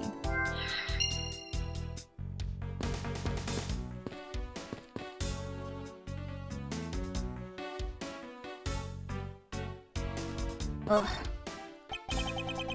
So our victim was the secretary to the embassy. Manny Cochin. I heard that he was an admirable person. Very admirable. The cause of death is a stab to the base of his neck. Was lax in watching his back. We're fortunate that the fire missed our victim's body for the most part. If the fire had burned a bit longer, we would have made identifying him a hassle. Mr. Cochin was stabbed to death in the middle of the raging fire? What in the world happened inside this room? Single stab to the base of the neck. The body wasn't badly burned. Gasp! Is that what I think it is? There appears to be something in his pocket. This key. It can't be. Isn't this the Yatagarasu's key that was stolen 7 years ago? What? But that's... Huh? 7 years... Oh! You mean that case where I was framed, sir? Yes. It's the piece of evidence that stole the life of Kay's father 7 years ago. Which was then stolen by Callisto Yu. What? Mr. Faraday was killed with this key, sir. I thought he was killed with a knife. Eek! Scruffy, at the very least, try to remember the details of a crime that you were a suspect in. Francisca, as you'll recall, Detective Gumshoe was not present when Miss Yu made her escape. Plus, even among law enforcement, only a few knew of this key's existence. I doubt that a new rookie at the time would have been made privy to such knowledge. Oh, I feel like the victim right now. All trampled on, sir. I suppose I'll just have to fill you in now. The secret to this key is... Alright, time to get all up in there.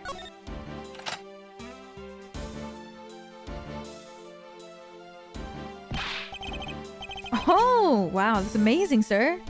It's like some kind of magic trick. Whoa.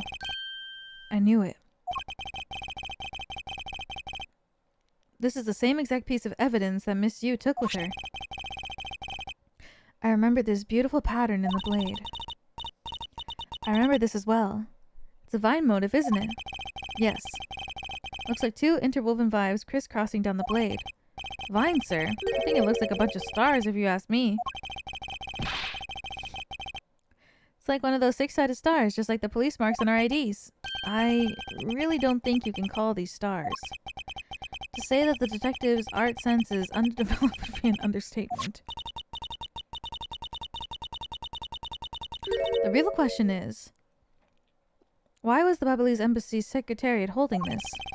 Well, we don't know how Mr. Cochin came to possess this key. We do know that this was stolen by the Yatagarasu from Kodopian Embassy. That's right. Mr. Faraday had written that fact down in his organizer. I believe this means that a further research is required into the country of Kodopia. Why don't you ask the ambassador about what he knows? Supposedly, he was a candidate to be the next Kodopian ambassador once long ago. He should be able to answer any specific questions that you may have.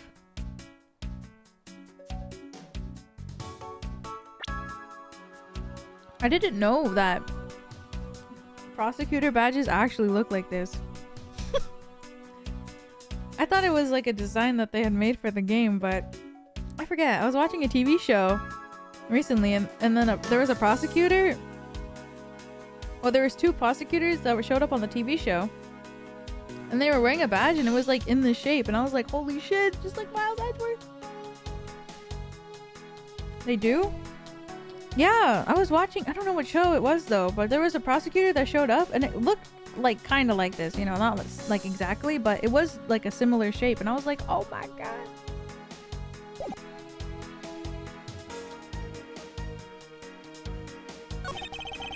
Knife wound. It's obvious what he was killed with, but I wonder if it's consistent with the wound. Indeed. Manny Cochin. I've seen him before. He was the suspect in the KG8 incident. I saw him talking with the eldest sister of the victim of that case, Miss Callisto Yu. I wonder if there's a connection between the murder and the KG8 incident. Feet. Hand, face, nothing. Is this knife the murder weapon? Some preliminary testing has been conducted. According to the results, the blood on that matches the victim's blood. The blade shape was also found to be consistent with the stab wound. I suppose this means that we now know that the crime was committed with this knife. This knife's got some really fancy ornamentation going on, huh, sir? This thing practically screams artsy at me too. Although it's also covered in blood, just like the last thing that I said was artsy. But the handle is pristine. There's not a single drop of blood on it. Speaking of the handle, I believe it has a butterfly motif. It's very beautiful. Butterfly-shaped guard adorns the handle of the murder weapon. It is pretty. Very pretty.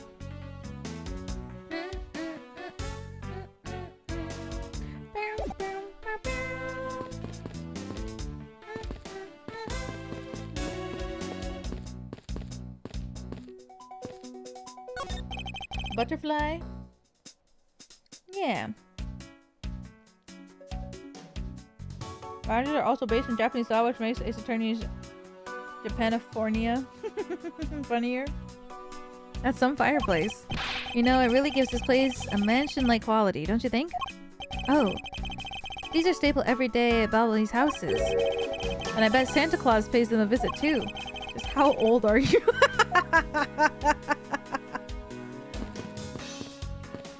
Let him have whimsy and fun in his life, Edgeworth, okay?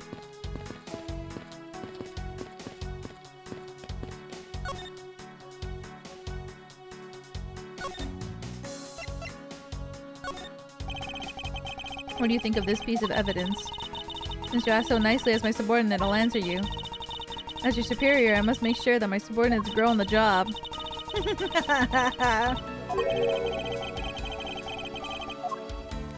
What, you don't like my signature?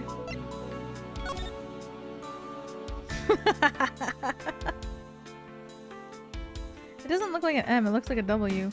Well, we one.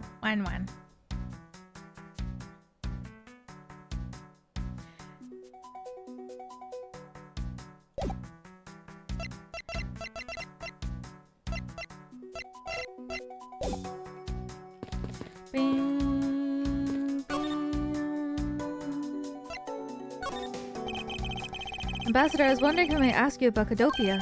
Cadopia? Alright. What would you like to talk about? First, I'd like to ask you about this key. What about this key? I found it sticking out of Mr. Kochin's pocket. I believe it originally belonged to this embassy. Is that correct? Upon closer inspection, it seems that this key is shaped like a butterfly. That's not all about this key. It's also capable of changing into a knife. Oh! How fascinating.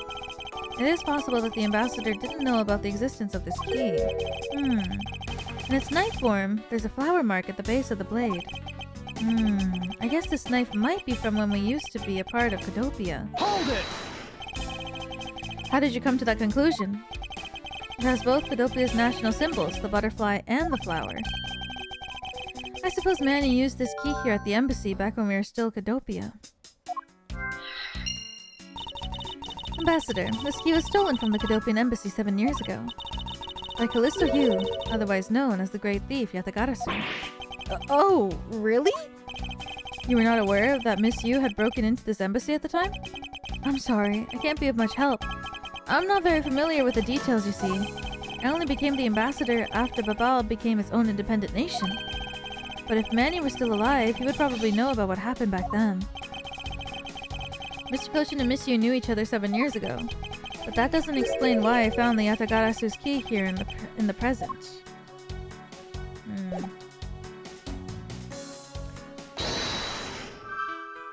Oh my god. Okay.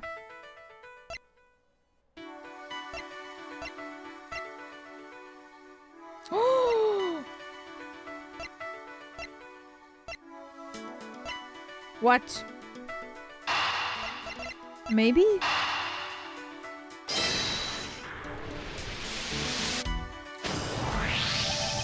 We know for a fact that the Yatagarasu's key was used at this embassy.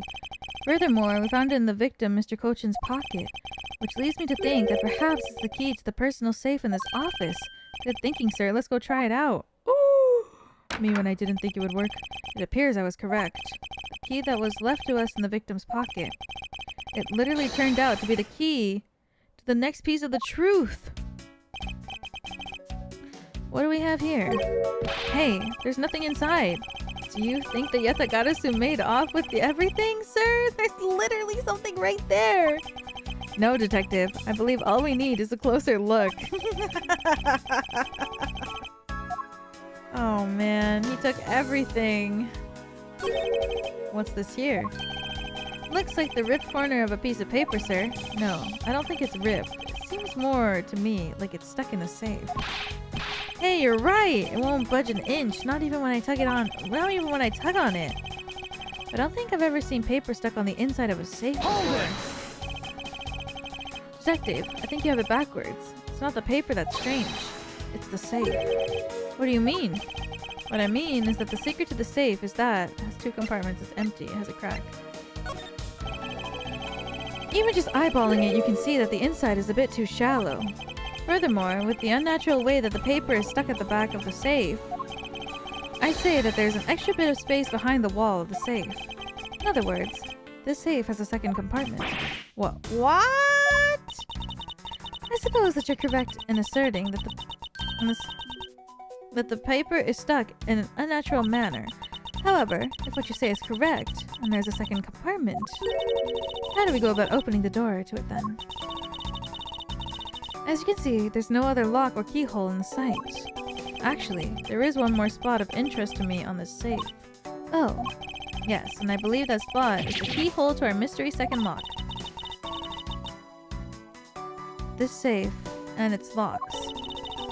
Alright then, since you're so sure of yourself, show me how you deduced your answer. What?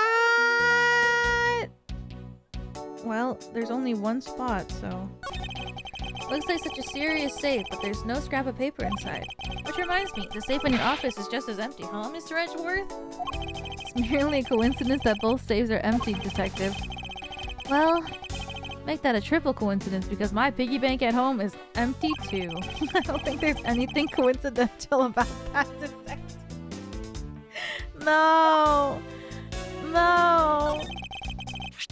Hey, there's a hole here, sir. A little too oddly shaped to be a latch hole. Wow, that's a funny shape for a latch hole. Huh. shape kinda like a star, don't you think, sir? Detective. Hardly call that shape a star. There must be some reason for this hole. Well, there's gotta be some reason why this hole shapes so weirdly, you know? Am I overthinking this? No, I don't think so. Maybe I'm overthinking things. Nah, there's no way I could ever do that. Detective Gumshoe, could you please be quiet for a second? You're frightening me.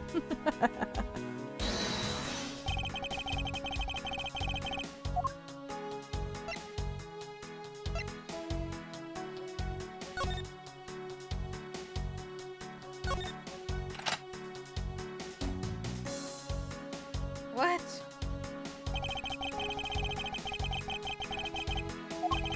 Who would have thought that I see this key again after all this time? It's not that far-fetched to think that the end of this key was meant to be a butterfly. Hello?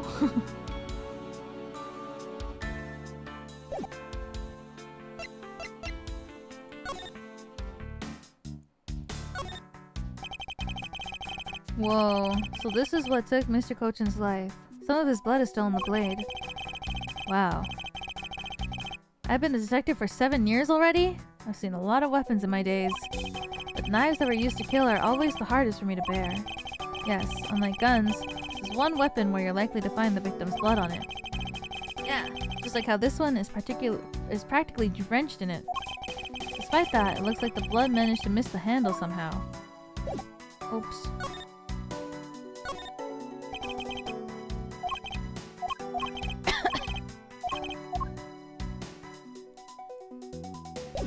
I keep closing it by accident.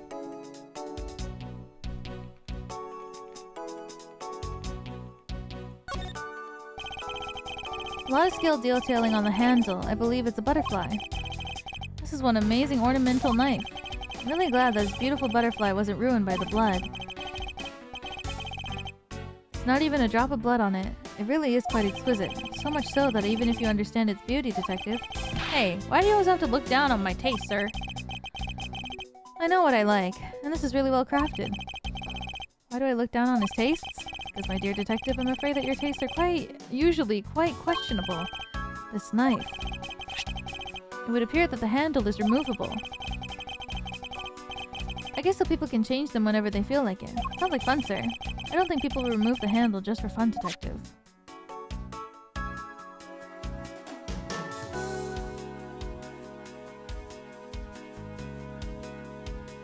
Well, it's definitely not this. It's too thick.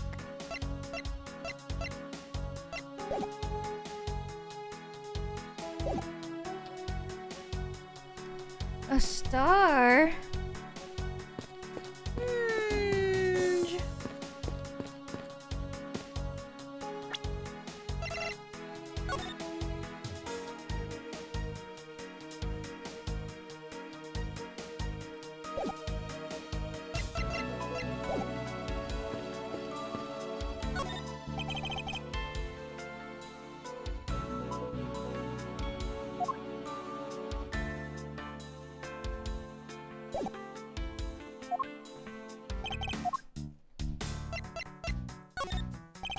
Like an update on how the investigation is going. Oh yeah, well, it's going good, sir. In other words, no one has any idea of what happened here, correct? To put it simply, yeah, you got it, sir. But we do know that something happened in this room, sir. Any moron with a pair of eyes can see what happened, Detective. Aww. Well, anyway, let's investigate every single nook and cranny in this room. We have to get serious, or Kay will end up being arrested as the killer. I'm already well aware of that. Oh.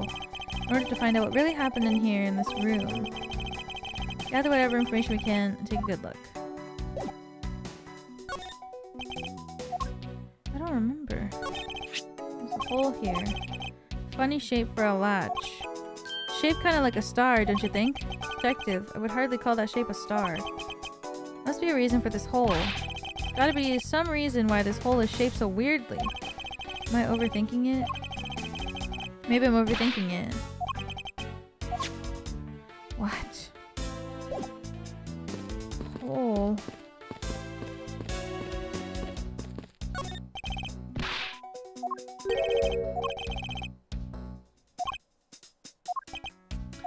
handles got burnt off in the fire.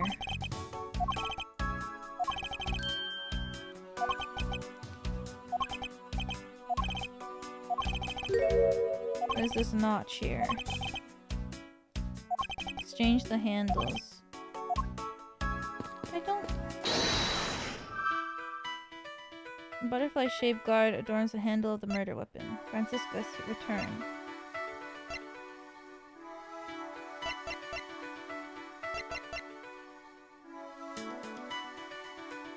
No way that these two go together.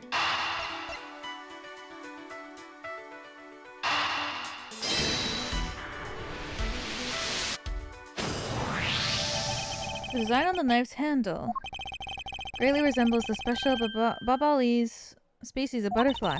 It does, doesn't it? Plus, it says right here, this knife is property of the Republic of Babal. Perhaps this means that the knife used in the crime was found right in this room. Oh, okay.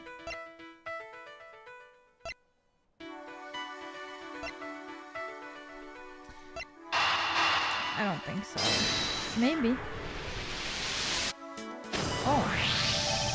Steal your dirtiest secret. Is it possible that the dirty secret that Yatagarasu was out to steal is in this very room? Dirty secret? Francisca, you're in pursuit of some dirty, underhanded dealings yourself, are you not?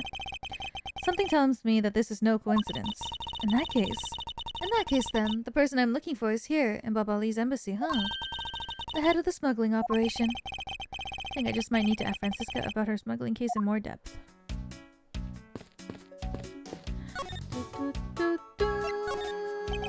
Francisca, when we last talked, you said that you were on the trail of smuggling, right? I suppose the reason you're here right now is related to that. Yes. After analyzing the intel that we've gathered from various countries, this embassy rose to the top of our list of sites to investigate. And this is what tipped us off. Whoa. It's a counting document. It's only one page of the whole thing, so we're not sure about all the details. However, it is enough for us to grab onto the trail of the beast. For you see, this type of paper was made only in the Principality of Cadopia. Which means that somewhere in the countries of Alabast and Babal is the head. The one pulling the strings behind the entire smuggling ring. That's Francisca for you. She's amazing. Pursuing this case with all she has.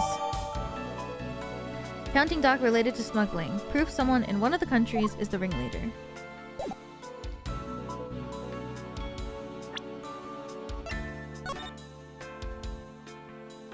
Page 2 of 3.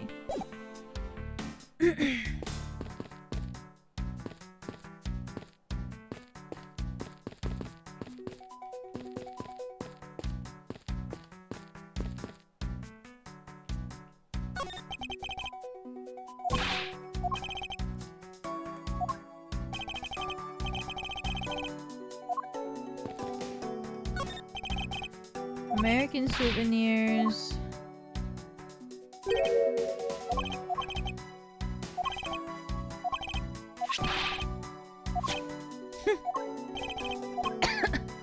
He's gonna swim for an all-you-can-eat buffet.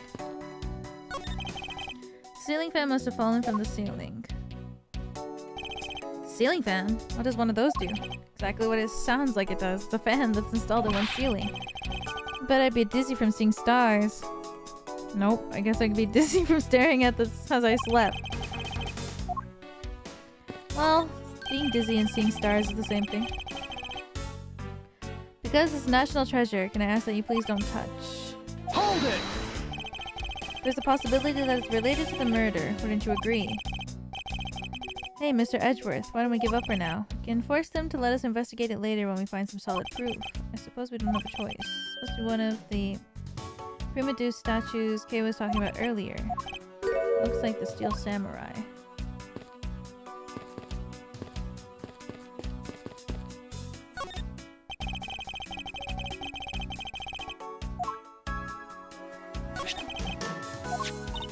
Someone blade, wound, matches with a knife. Some really fancy ornamentation going on. This thing practically screams artsy. Handle is pristine, there's not a single drop of blood on it. And speaking of the handle, I believe it has a butterfly motif. It's very beautiful. What the hell do I have that could be used here?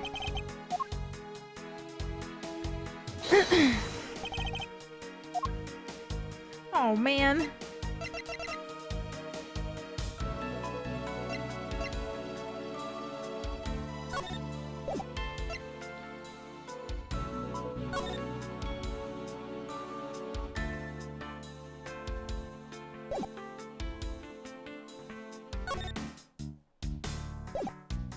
I keep clicking the wrong damn thing.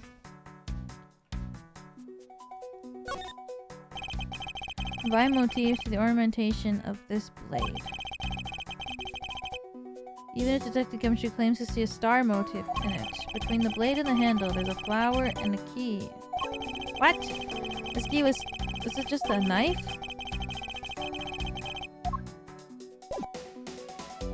Eureka!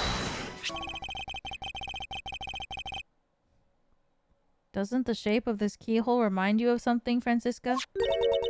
The shape does look very familiar. However, I believe it's simply a latch for the safe's lock mechanism. It's just for keeping the door shut, nothing Hold more. it! Is that so? The person who used the safe. Mr. Cochin made sure that the safe had 2 compartments in order to hide something.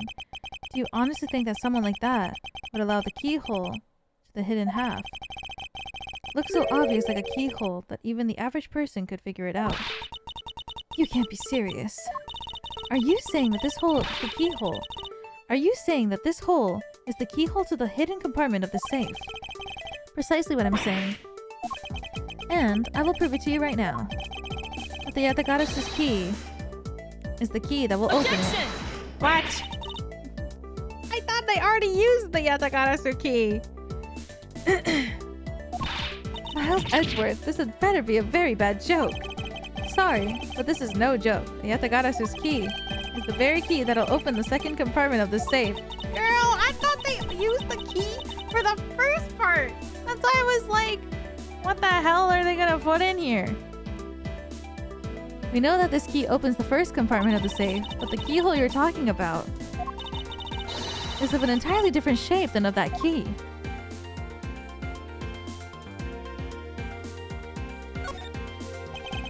We discovered this trick 7 years ago, and with it we were able to corner Miss Yu. But who would have thought that I see this key again after all this time? Oh, what the fuck? Let's go over this again, shall we? The Yatagarasu's key was originally made to open Mr. Cochin's safe at the Cadopian embassy. He confirmed that as a fact by opening the door to his safe with it. Now let's take a look at the back end of the key. Looking at the knife portion head on, what do you see? What are you talking? Ah! It appears that you come to understand what I'm talking about. When viewed head on, the knife's blade is the exact same shape as the keyhole. The real function of the knife's portion is to act as the key to the hidden portion of the safe. And if you rotate the knife just right, it looks like the blue badger. No. But that's preposterous! Because it looks like a knife, it was used like one to kill Mr. Faraday 7 years ago. I forgot, I already forgot the song.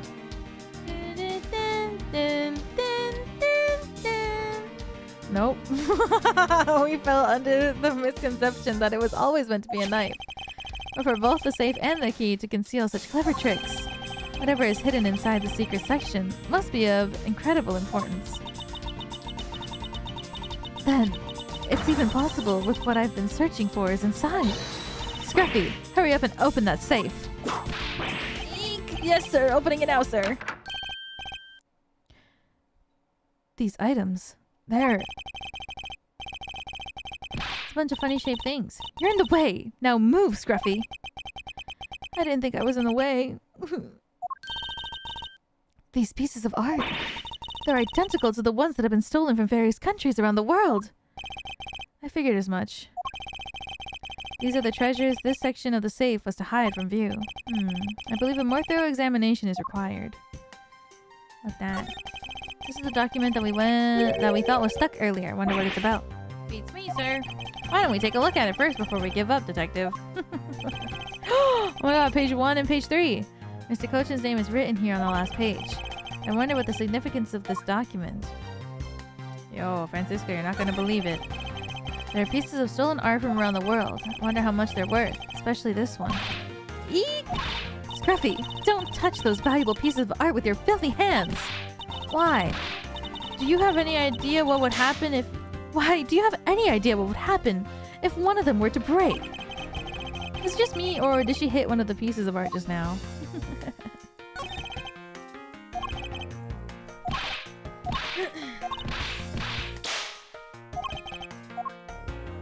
Francisca, no!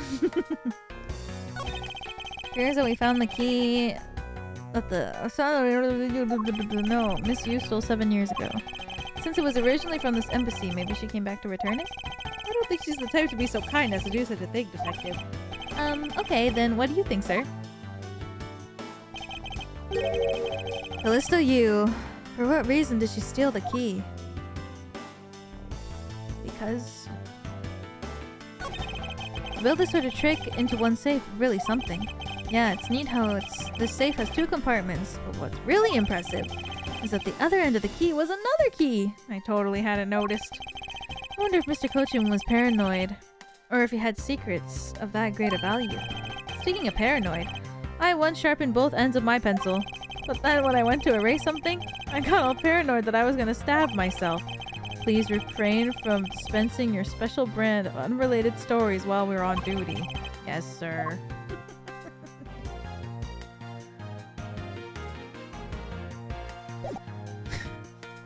Oh shit, I pressed... Oh god. Sorry, I wasn't expecting that, and then I hit the Windows key by accident. A whole pop-up came up on my screen. That's how not ready I was for that. Oh. What?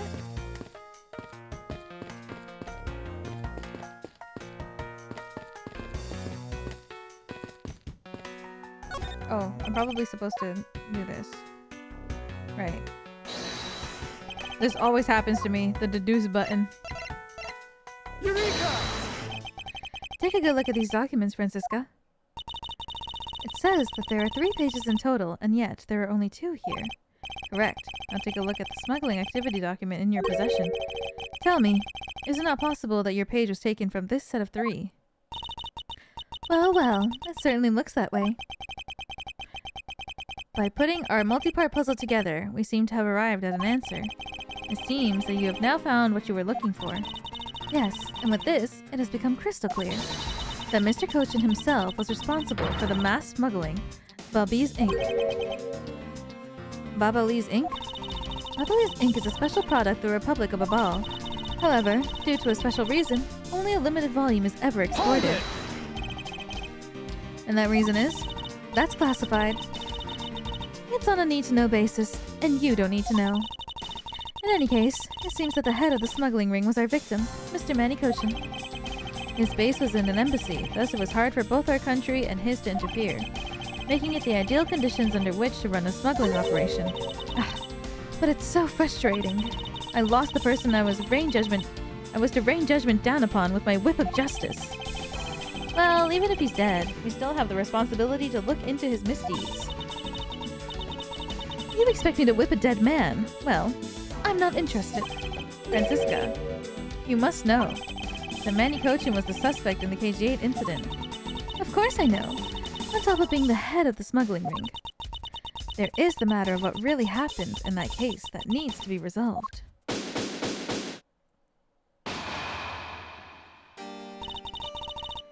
Are you done investigating?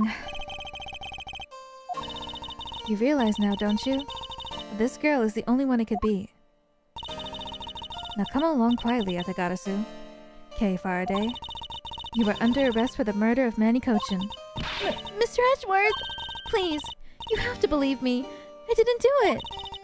I chased the fake Yatagarasu in here. And he was already... You have the right to remain silent. Anything you say can and will be used against you. I'd like to help you reduce the number of mistaken arrests Interpol makes. What is that supposed to mean? I believe I told you that Kay Faraday is not the culprit of this crime. Very well. I suppose I have no choice. I'll show you just how foolish your claims are. Oh, frick. Why arrest Kay? Mr. Edgeworth, I need this.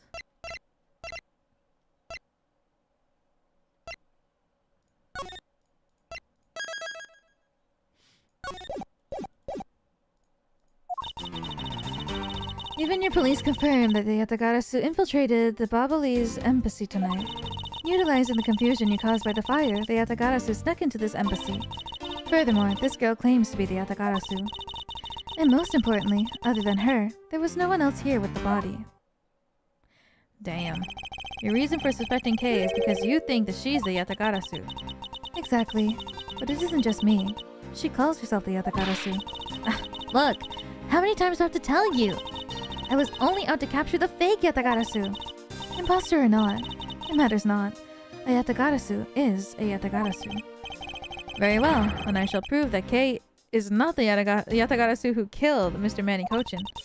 Go ahead and try. Show me what the prosecutors of this country are made of.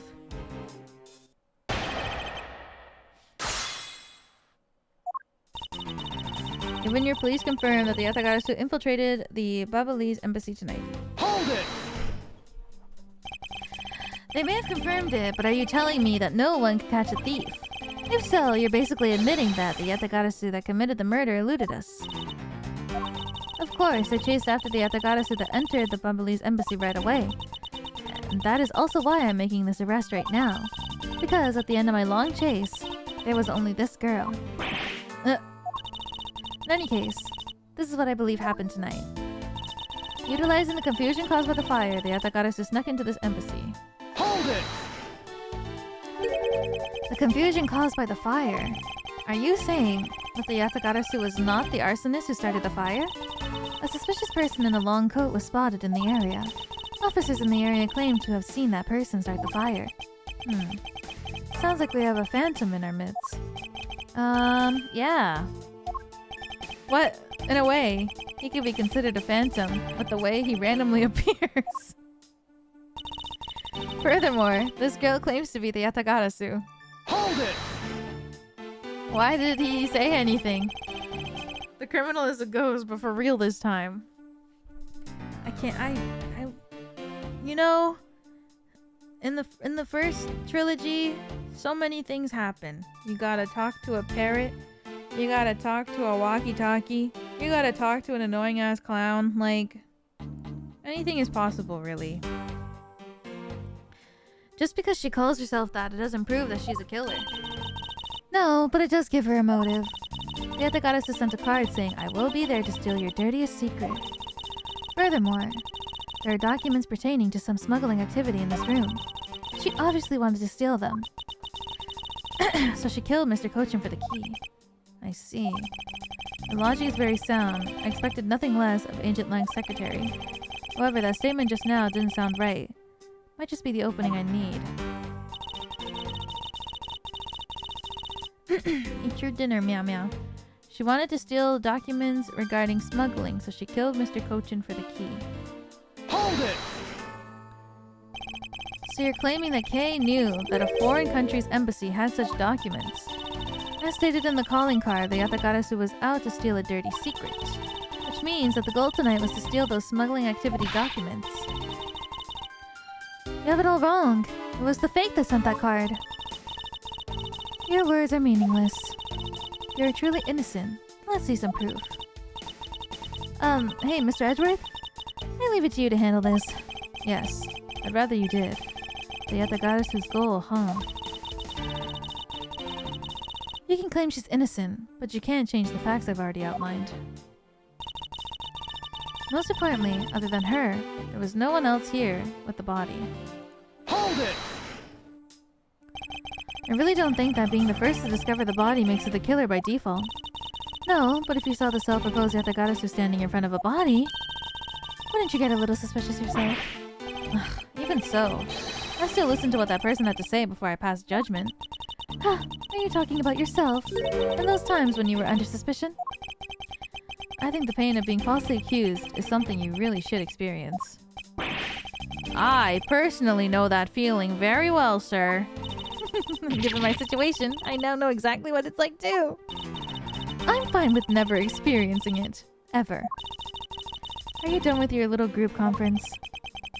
So Agent Shina suspects Kei of murder simply because Kei is a Yatagarasu. But if I can prove that the Yatagarasu's goal is not related to murder, then I may be able to begin to reason with her.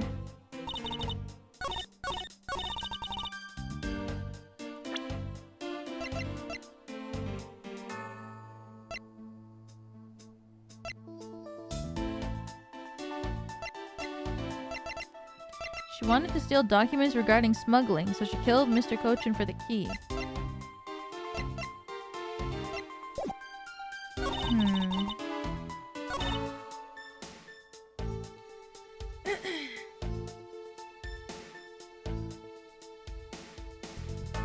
What?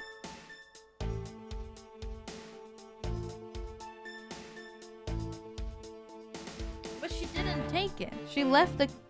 Maybe I present... the body? Because the key was on his person until...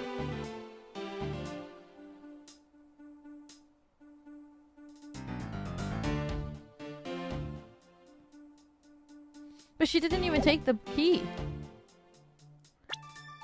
It's still on his... It was on his body until we showed up. Objection!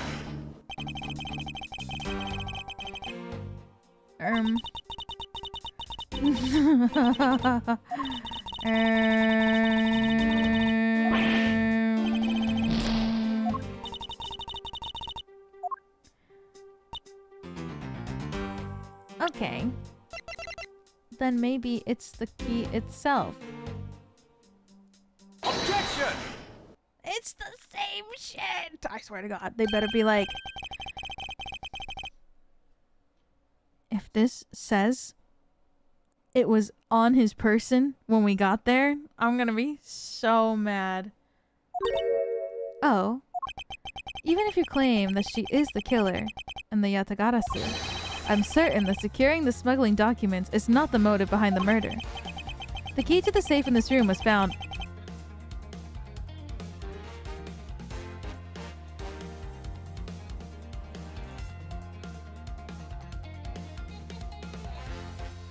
Hello? Game? Does the photo of the body at the crime scene with the key inside of his pocket jutting out not count as evidence that perhaps maybe that's what I was alluding to by showing the crime scene? Hello?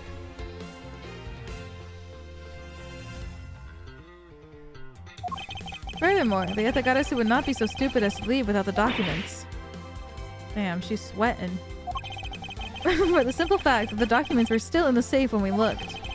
It's obvious that the killer's target was not at the safe at all. Then perhaps she didn't know that Mr. Kochin had the key on him. Objection!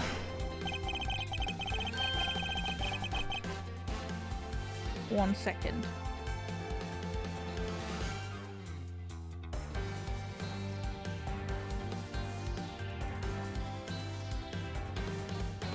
Okay, we're good. If that's the case, then why would she have needed to kill him? Because I can think of no other reason for her to kill him if she had not known the fact. Need reason? All of this is simply a conjuncturing after the fact. Holy shit. I had like a premonition there. I thought someone texted me, but no one did. But then the second I put my phone down, my dad texted me. What the hell?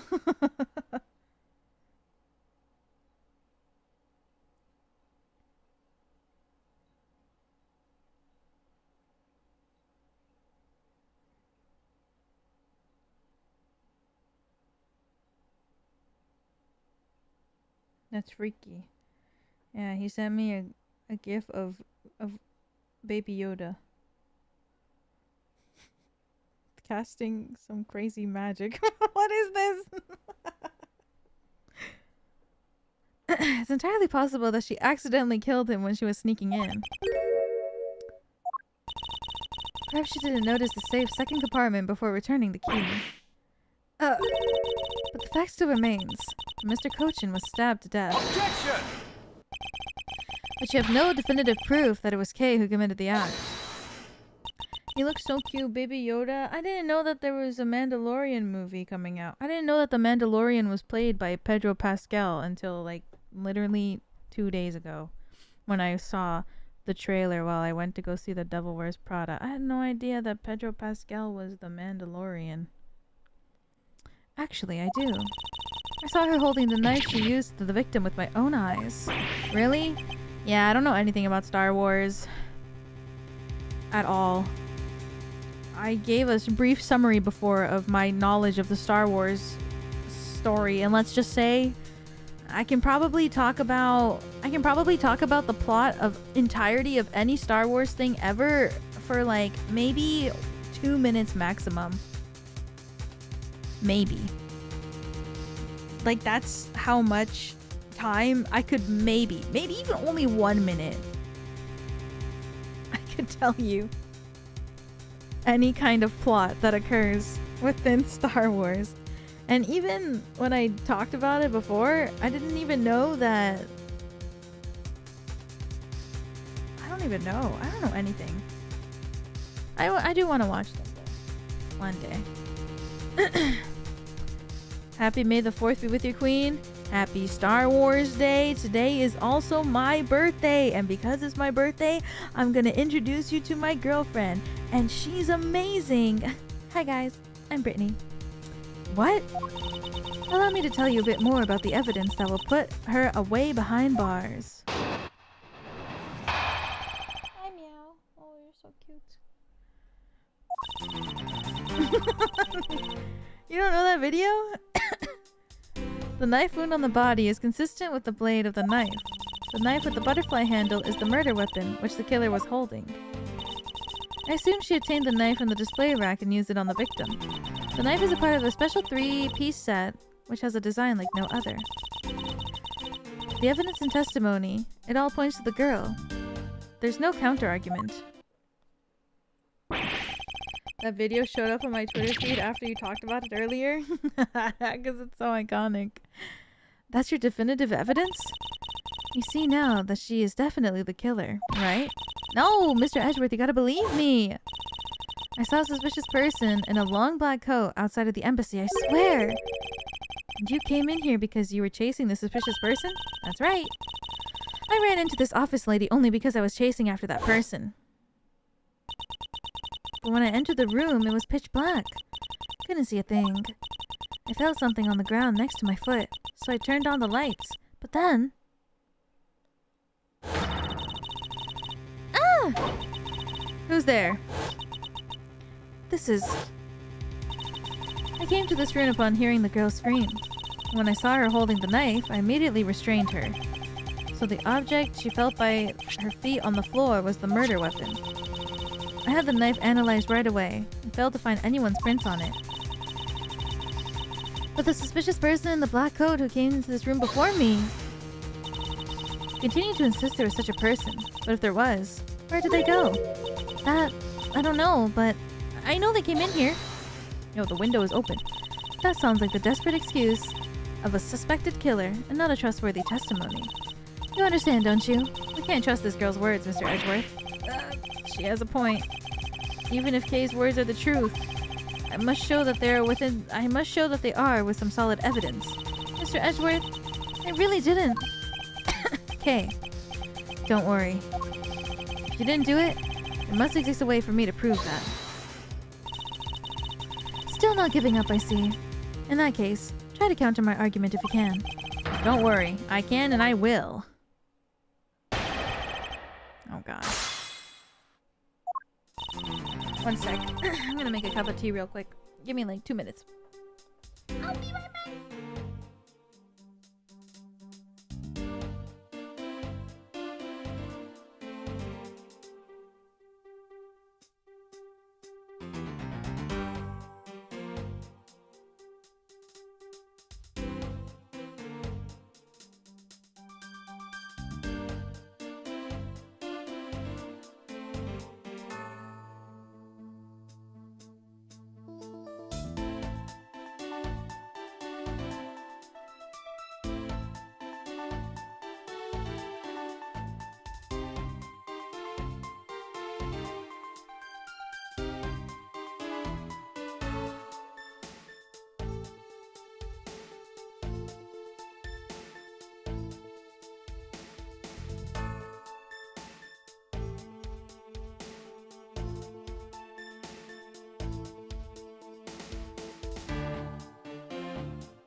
so much for the gifted! Thank you, Lucas. Thank you. Oh my god, I'm back. Can you hear this? Wait, keep doing it. No. You were purring. Now you're punching me. Oh, can you hear that? Stop punching me.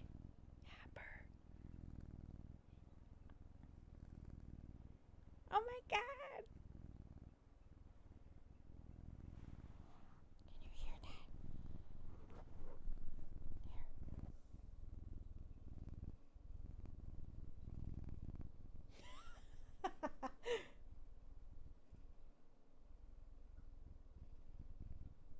Little purr ASMR. Okay, meow meow. You can go now. Thank you. You wanna say bye bye? You wanna say bye bye? Come on, say bye bye. You're still purring. Ah ha ha.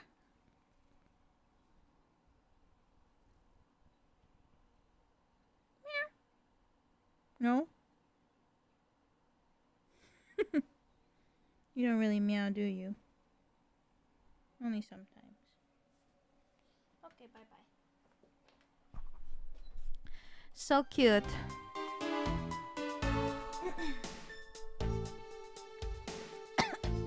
Could you even hear it?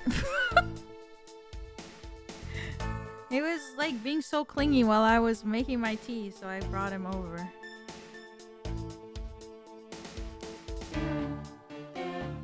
Maybe not. Barely? Yeah.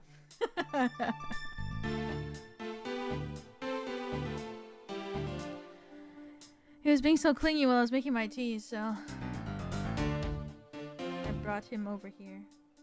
He doesn't like being picked up though. What tea? It's blueberry green tea. Oh my god, it smells so yummy. Probably too hot. Well, I might take a break from reading and just chat for a bit.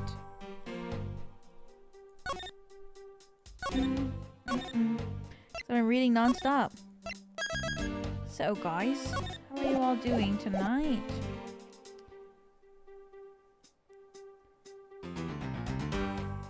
Oh my god, it's so freaking hot. I can't even drink it yet.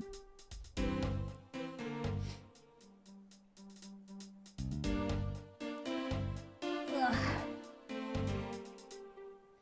Watching you. Yeah.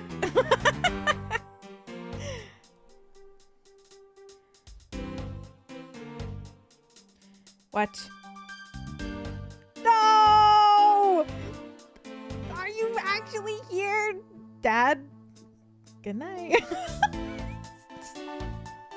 Ah! No! What the hell? Oh my god. He tweeted... Oh, he didn't tweet. Sorry. He texted me about Pedro Pascal. Bruh. He probably isn't here anymore. Oh my god. No! That's so embarrassing. Oh my god.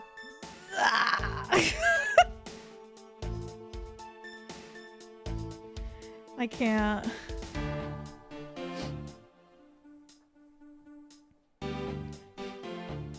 Oh my god. Hazukashi. Yeah, I had no idea that Pedro Pascal. He said he's every. What does that mean? He's everyone. Just in general, I guess. I mean, he does have a lot of roles.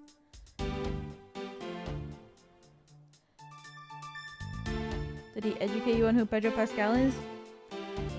I don't really know. I think if I needed like a Pedro Pascal like crash course, I think I know who to ask. Looks directly at Ichikamaya in the eyes.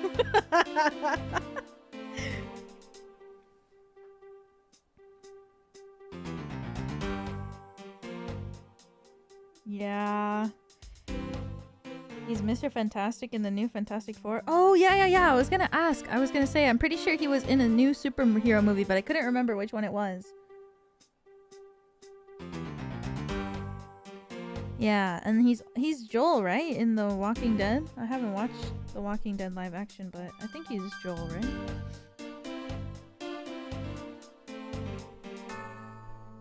Oh, not The Walking Dead, sorry, The Last of Us. Not The Walking Dead. Oops. I just thought about zombie.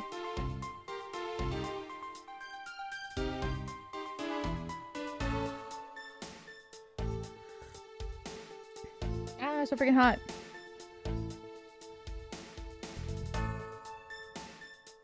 Tomato, tomato? No, just because they're both zombie doesn't mean they're the same.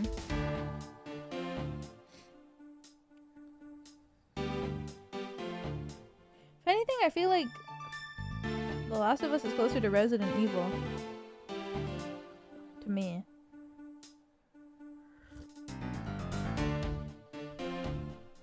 Actually, probably not. Well, I don't know.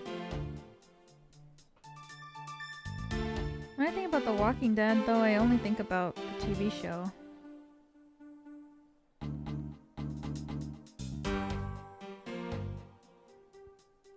Yeah, and he's the Mandalorian.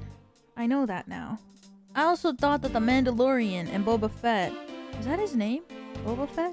Are the same, but I don't think they are.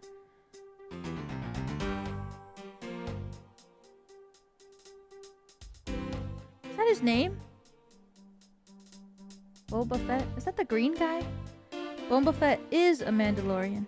Oh! But he's him. He's the Mandalorian.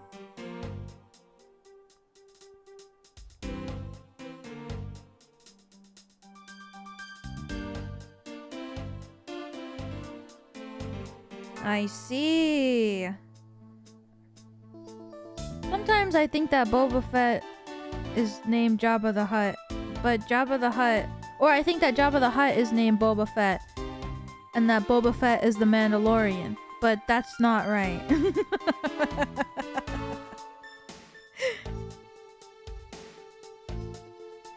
They're all different characters. Jabba the Hutt hired Boba Fett. Oh my god, it all connects. You would think that I've seen these films, but I've only watched them once, like 15 years ago. Which Star Wars movies have you watched? I've watched 6 of them. I've watched episode 1 to episode 6, but 15 years ago. So I don't remember anything about them. Meow. You ran away. Now you want to come back? I don't remember anything though. How about the newer ones? Nope, I have not seen them at all.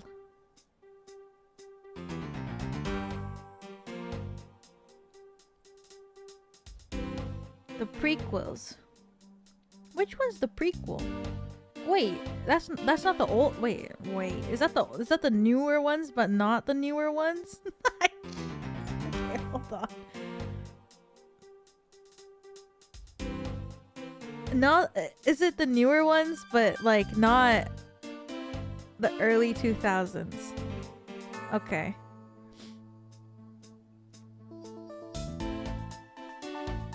And then 4, 5, 6 are the old ones. Like the first ones that were made. Right?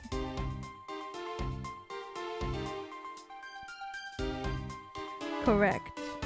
Which one has the guy with the many arms?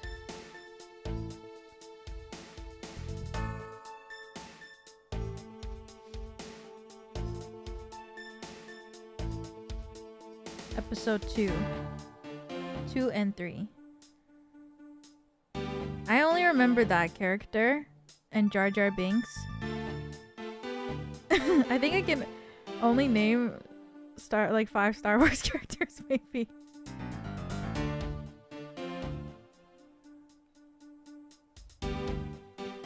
Oh my god, I was talking with Millie the other day about Star Wars and she said something that made me laugh so freaking hard, but I forgot what she said. Oh, I forget. Damn it.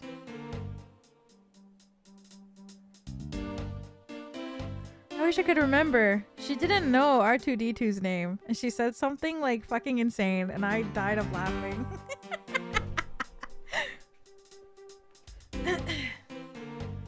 She was like, yeah, the robot. And then she said like some crazy name, and I was like, who? I can't remember. No, I wish I could. Millie said something really insane, and I just died of laughing, but I can't remember anymore. Damn it. It was really funny though. Cursed my stupid Bucka memory. Text her? Oh yeah, maybe she'll reply. Maybe she'll remember.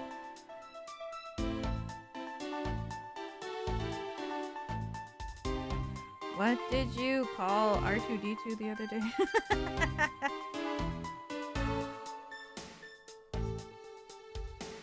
I can't remember.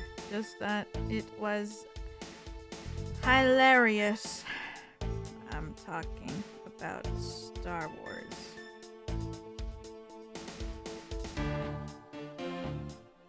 On stream.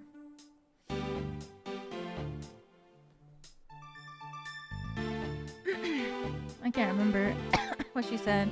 I would like to watch the films. Oh, we did talk about it, Millie and I. I said that we should just like sit and watch all of them in one day. Or at least 6 of them.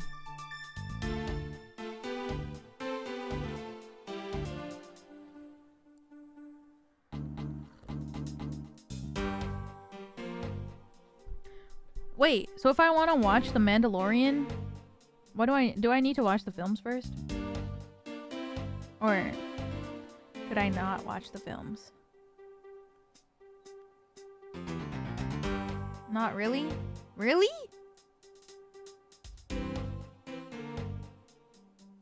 Oh.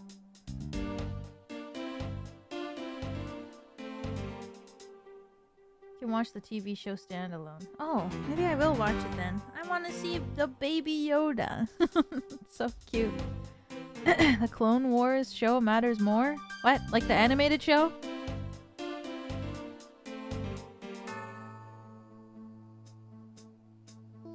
Oh my god.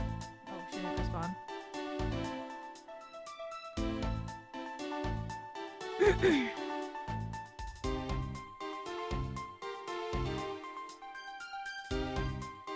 I want to see baby Yoda.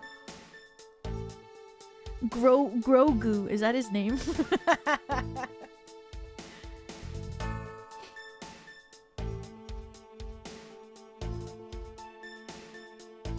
Grogu.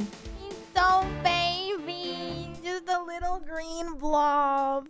Wait, is that actually Yoda or is that something else?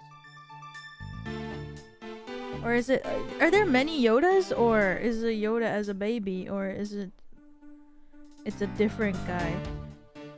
Same race. Wait, there's many? He's 50 years old. Who? Grogu? You're fucking kidding me.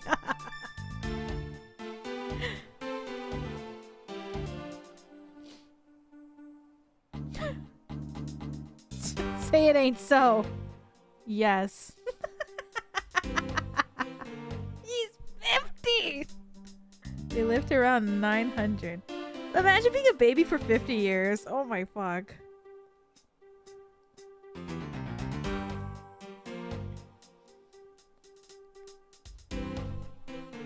That's crazy. Isn't that you? I wasn't a baby for 50 years. I've lived a long time, but that doesn't mean that I was a baby for 50 years.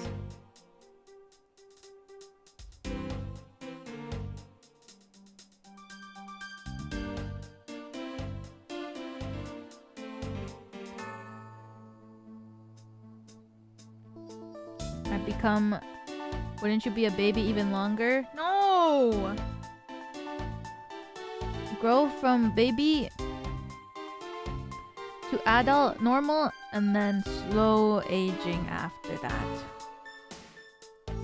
You can baby cry.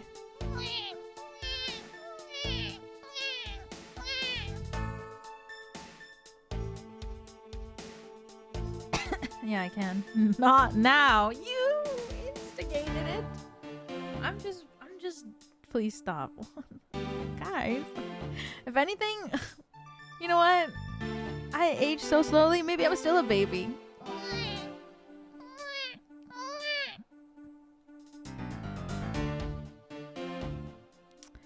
Shit.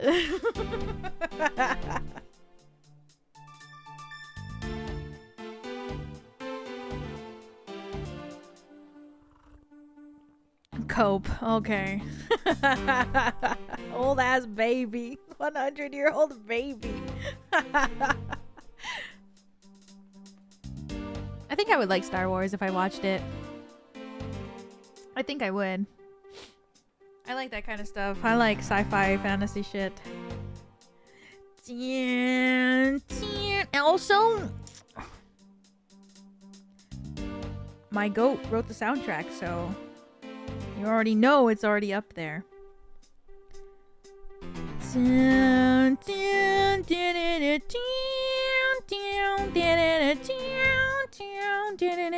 My Oshi wrote the soundtrack, so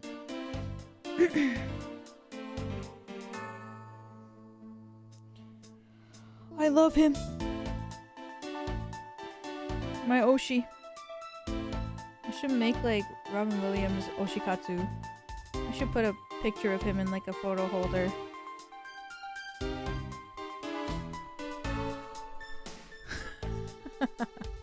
I love him so bad. You should. True!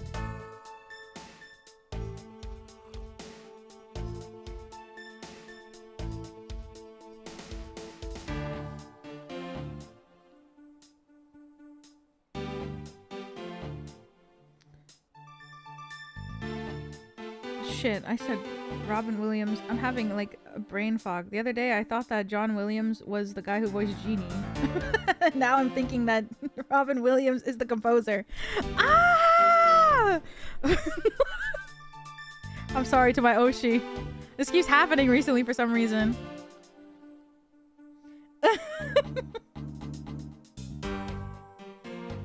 I love that man. John Williams is so awesome.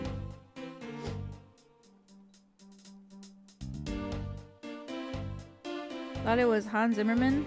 Maybe like the later films, but the original soundtrack for Star Wars, like from like the beginning, it was written by John Williams.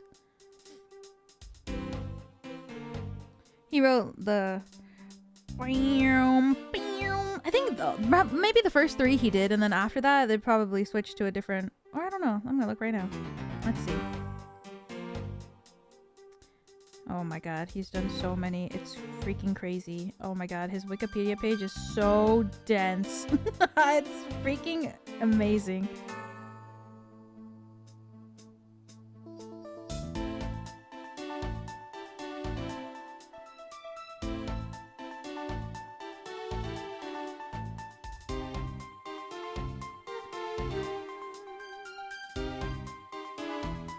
Oh my god, he has so many.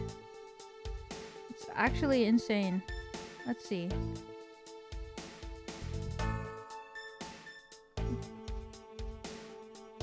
Oh my god, he's done so many. He's so amazing. Superman. Where the hell is Star Wars, man? E.T. Oh, Return of the Jedi. Is that the first one? Indiana Jones. I don't know. Damn, he's in so many.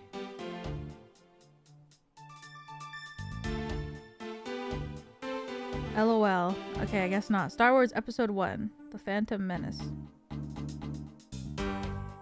Wait! Isn't that the prequels? Wait, he did all of them! Episode 2, he's listed for Episode 2 and Episode 3 as well. That means he probably did Episodes 4, 5, and 6. You know what? I'm just gonna believe he did. Damn. I just be yapping.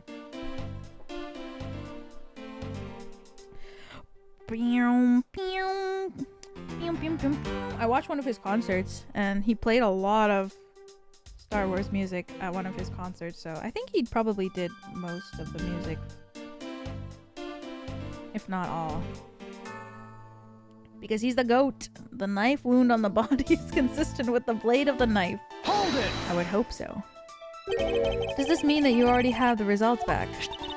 We've confirmed that the shape of the Bubbly's knife made matches the wound. He did music for all 9 main films? Dang. Wait, is there more than 9 movies? Please don't confuse the efficiency of Interpol's forensics teams with your own. Objection! I won't if you don't underestimate our police force. And so we're clear. I'd hardly say your logic is sound, which you will see in a bit. You can prove me wrong. Rogue One and Solo. What's Rogue One? Okay, wait. I'm gonna assume that Solo means that it's about Han Solo. But what is Rogue One? It's like a spin-off. What? I really don't know anything about Star Wars. Okay.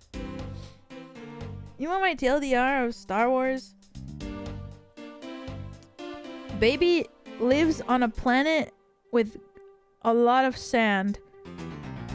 And he drives pod racing cars really good. And then somebody shows up at that place and he's like, come with me, boy. I don't know why he says that though. And he's like, let's go to Star Wars. And he's like, okay, bye mom. I gotta go. So I think that's Anakin. And he leaves with Obi-Wan Kenobi? Question mark.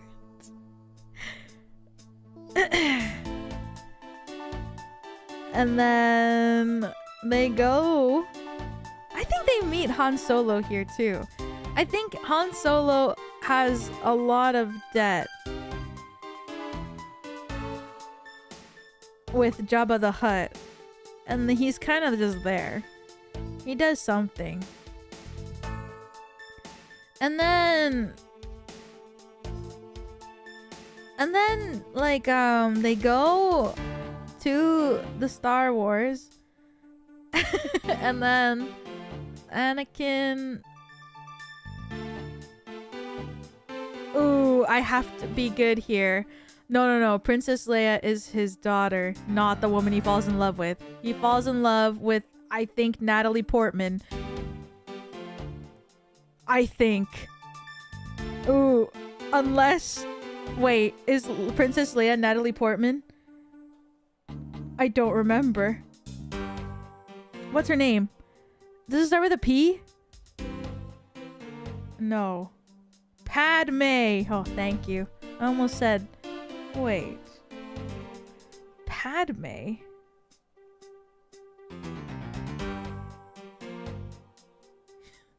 I almost said Palpatine.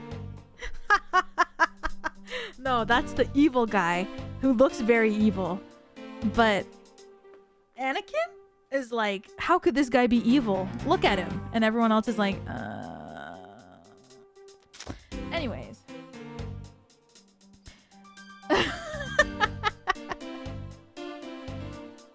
Anakin falls in love with Palpatine to some figs. Ooh. Yeah. So then I think Anakin... Okay, this is literally all I know. Anakin is like... the Jedis are... He gets like girl bossed by Palpatine and he kind of like manipulates him. And he's like, ooh, listen to me, buddy. The Jedis, they're kind of fucked. And he's like, you're right. I gotta trust you. I mean, look at you. You have a black cloak, a hood that you constantly wear, red glowing eyes. You must be good. And he's like, exactly. So then I think Anakin is like, fuck the Jedis, get me out of here. And then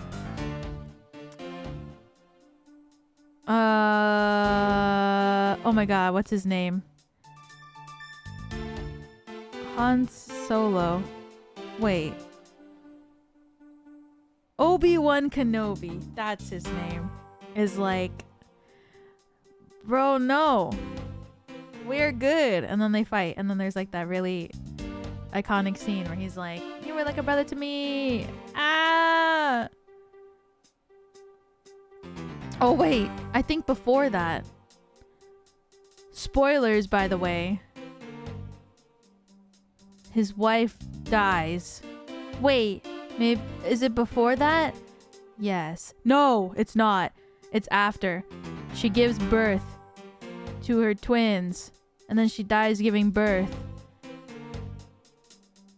which is Luke, and this is Princess Leia. And then they're like, "Oh, we gotta separate them because it's too risky to have them something be here. We have to give them to other people so nobody will know." And then Anakin turns into Darth Vader, and then when he turns into Darth Vader, I think Palpatine is like, "Yeah, your wife, she didn't make it, buddy." And he's like, "Rah! I'm evil for real now." And then Luke and Leia grow up, and they don't know that they're siblings, and then they fall in love, and then they kiss, and then everyone's like, "Ooh, that's your sister, by the way." And he's like, "Oh, what?" And then it's like, "Luke, I'm your dad. Surprise!" What? And that's all I know. That's everything that I know about Star Wars. You basically got all of it? Oh shit. Really?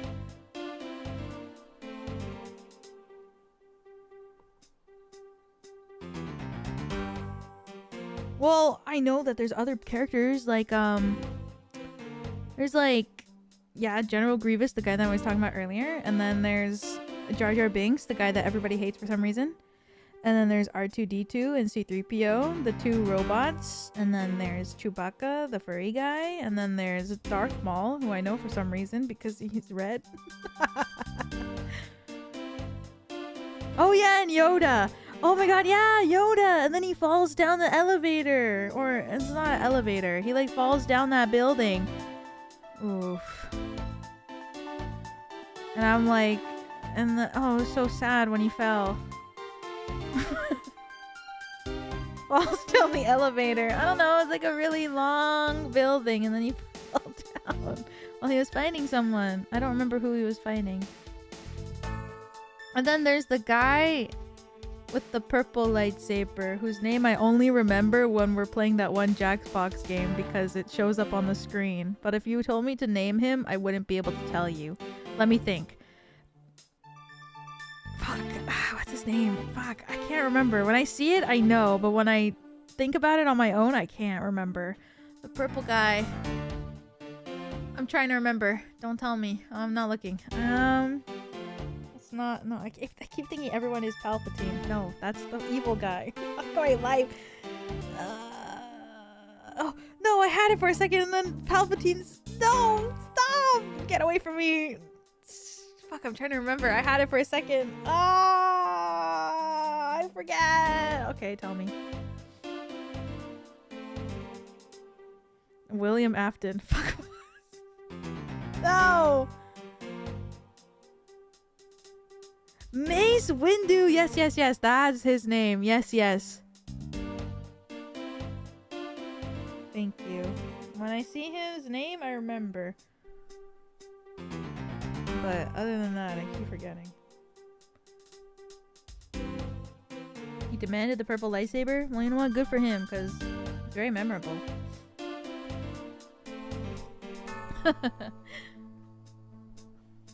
That's it. That's all I know about Star Wars. Are there major characters that I'm forgetting, or did I remember all the main characters? Isn't there like a grandpa who like shows up in like his spirit? Is this real? Is there like a grandpa whose spirit shows up from time to time? There's quite a few. Oh, Jar Jar Binks. The grandpa is Obi-Wan. What?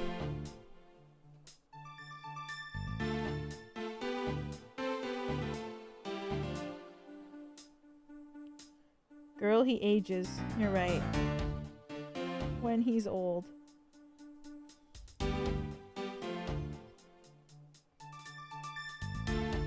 Damn, I know my Star Wars, and then after that, I don't know nothing. The next part of Star Wars, a guy with a mask, and there's a girl, and there's a guy.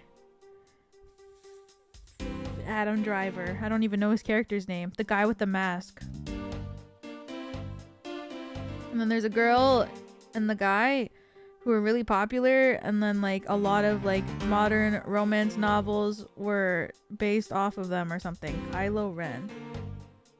Yes, that guy.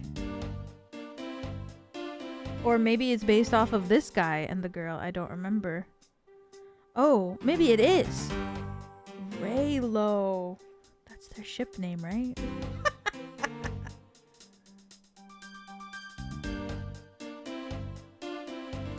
Yeah. All of Ali Hazelwood's romances. Yeah, like the love hypothesis is based off of Raylo, no?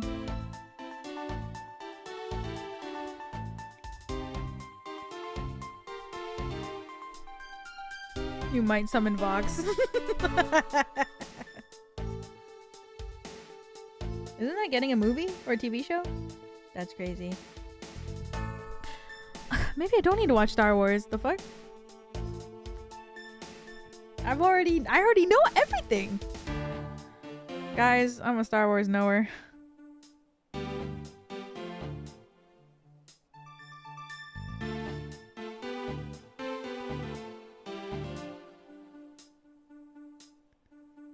I'd say so. Yeah. Do it for Grogu. I'll watch the TV show maybe for Grogu. I'll watch The Mandalorian for Grogu. Sorry, Edgeworth. That has been my intention all along. Now, let us return to your testimony. The knife with the butterfly handle is the murder weapon, which the killer was holding. Hold it! Sorry, Edgeworth. I just felt like yapping.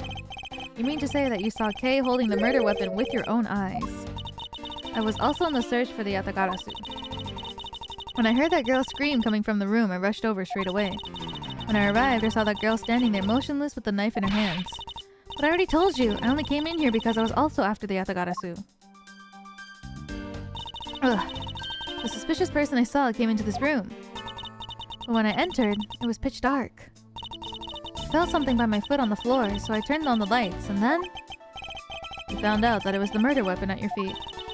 How many times do I have to tell you? I can't trust the words of a suspect. The only thing you'll accept is evidence, is it?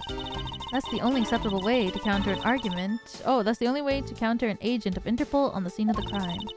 Mr. Edgeworth, do you have some kind of evidence that can prove me innocent? I think I do, because there's one piece of evidence I find to be a bit interesting. What?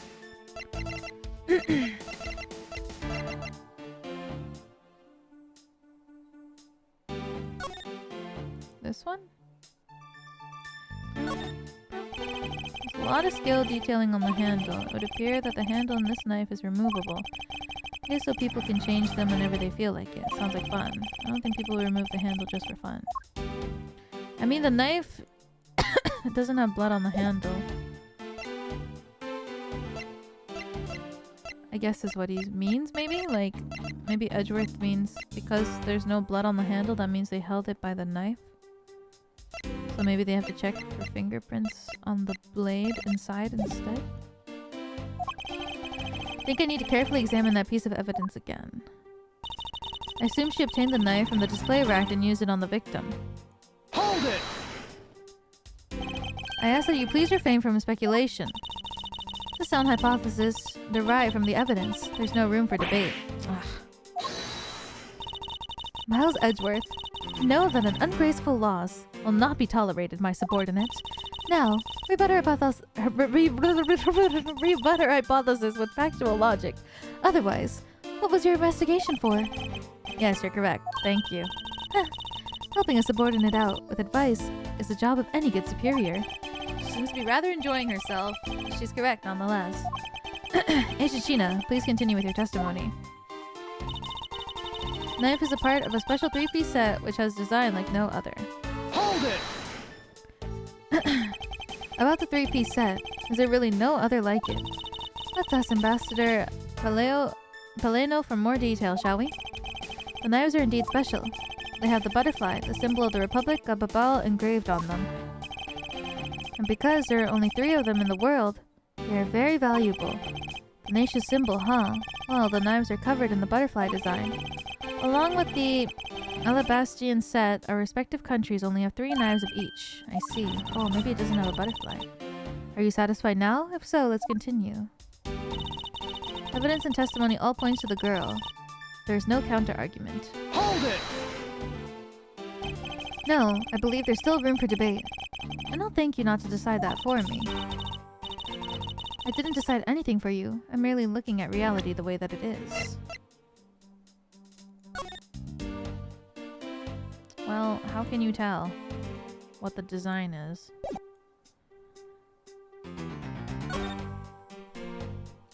You can see... You can't really see from all the blood. I mean, you can tell that this is a butterfly, but I don't know about the actual design on here. How do you... Q. How do I...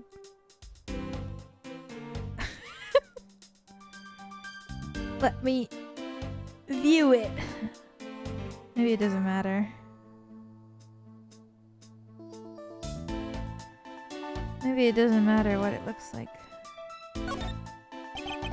This is what it took, some blood. I've been a detective for 7 years. Particularly drenched in it. Despite that, it looks like the blood managed to miss the handle somehow. Okay, well that's all it says. Didn't decide anything for you. I'm merely looking at reality the way that it is. Are you sure you're not just viewing the facts through rose-colored glasses? No way she put her glasses on. Mr. Edgeworth, I think she's mad at you. Perhaps. But our definitions of reality are a tad different. Are the 2 of you done chatting? Agent Sheena's proof is the Babalu's knife that Kay was allegedly holding. Yeah, so how are you gonna prove that Kay didn't do it, sir? Agent Sheena wants to suspect Kay merely because Kay was the only one here. Then it must show with evidence that Kay couldn't have committed the murder. But do you have such evidence, sir? Yes. There's one piece of evidence that seems very unnatural to me. Really? Steel Samurai. It says flower on it though. It doesn't have a butterfly.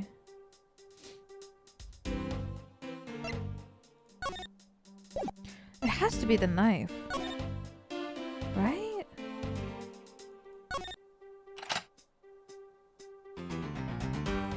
So cool.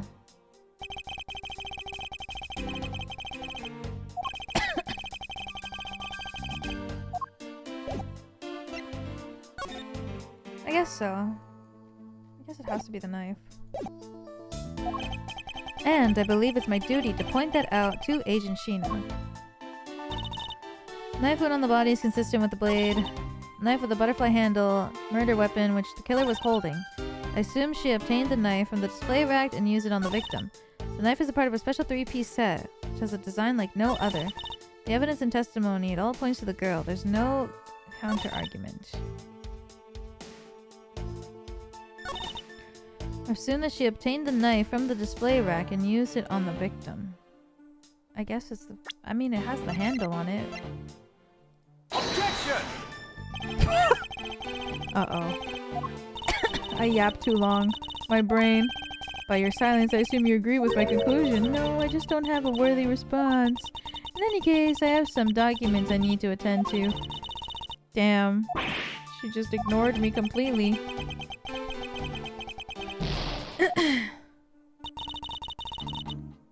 Only Star Wars was left.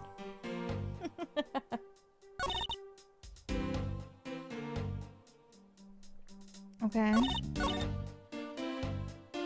Maybe this one? Hold it!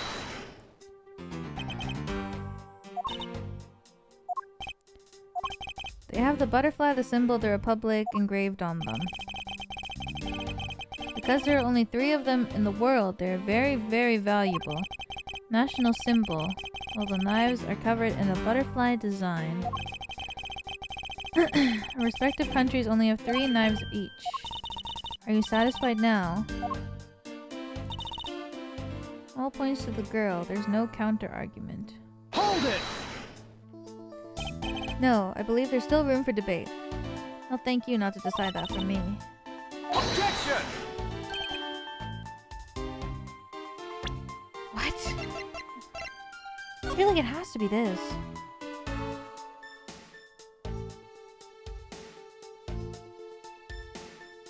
Can't see shite.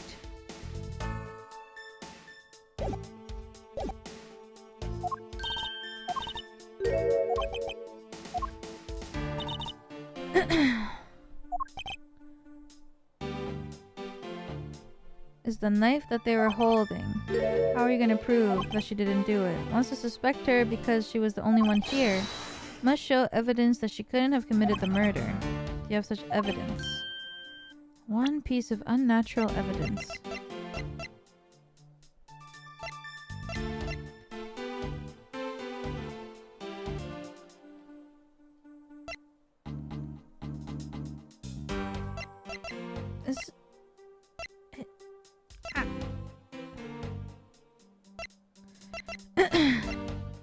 I feel like it has to be the knife.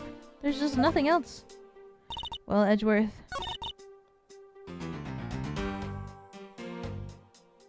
Maybe here. Objection! Oh! So the murder weapon was the knife with the butterfly design on it. But is that really the truth? What are you getting at? I'd like for you to take a look at this. Oh, because it has no blood on the handle? There is blood on the blade. And yet, there's not a speck of blood on the handle. This signifies that at the time of the crime, a different handle was attached to the blade. The knife that Kay was holding had its handle switched and was in fact not the real murder weapon. It wasn't the real murder weapon? This knife can be taken apart. Shall we give it a go? Oh hell. What is this part, no? I thought that was the button. Oh. Oh my god, it has a flower on it. As you can see, oh my god, the Babalese knife has now been disassembled into 2 parts. The killer must have pulled the murder weapon out of the victim's body and proceeded to swap the knife's original handle with this butterfly one. Oh my god, it was all to create the illusion that Mr. Kochin was killed with the butterfly-themed knife. Oh. This should clear up any and all suspicions surrounding Kay. Damn! Swap with the real murder handle. Murder weapon's handle. The blade has yet to be found. Your argument isn't airtight yet. How so? It's possible that the girl herself is the one who switched the handles. Hold it! Don't be ridiculous. For what purpose would she do such a thing? I don't care to know how a criminal thinks. The way they view the world is beyond the comprehension of a normal person like myself. Therefore, I wouldn't put anything past them, no matter how odd it may seem. Heh. The truth is right there in front of you, and this knife will show you the way. You will come to see that Kay is not and could not have been Mr. Kochin's killer. Yeah, look at this. What is this mark on here? It's the mark of a flower. I assume you know what this means. No, not really. Butterflies rest on flowers all the time to drink their sweet nectar. And so they do. However, would this butterfly really drink the nectar of this flower? The answer is clearly not a chance. Now to prove the relationship between the butterfly and the flower with this.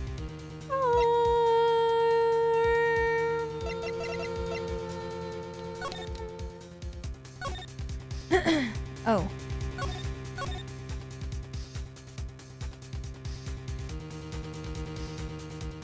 Is it just this? Republic is the sole producer of ink, also known generously offer coupons. Take that! You can't be serious. It appears that you've made the connection. The flower on this blade is designed after a certain country's national symbol. That's right, the Kingdom of Alabast. In other words, This blade is from one of Alibis' ornamental knives. Oh! This part of the knife handle has Babel's natural symbol of the butterfly on it. Therefore, it's undeniably Babelese in origin. Knocking her wig off. No! But as we both know, you can't kill someone with just a knife handle. Incidentally, when exactly did the murder occur again, Agent Sheena? After the fire had broken out. That's right. Kay entered the Babelese embassy after the fire had taken place. Furthermore, she had not been in the Alabastian side of the building before then.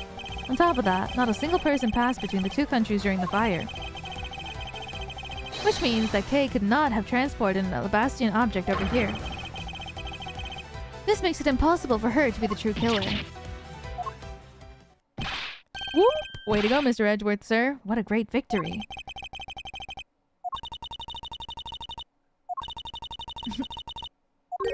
Huh? Hey, why is everyone so quiet? I'm happy we got this far and cleared Kay's name. What worries me now is what'll happen next. Objection! What is the meaning of this? An Alabastian knife? Here! Do you mean?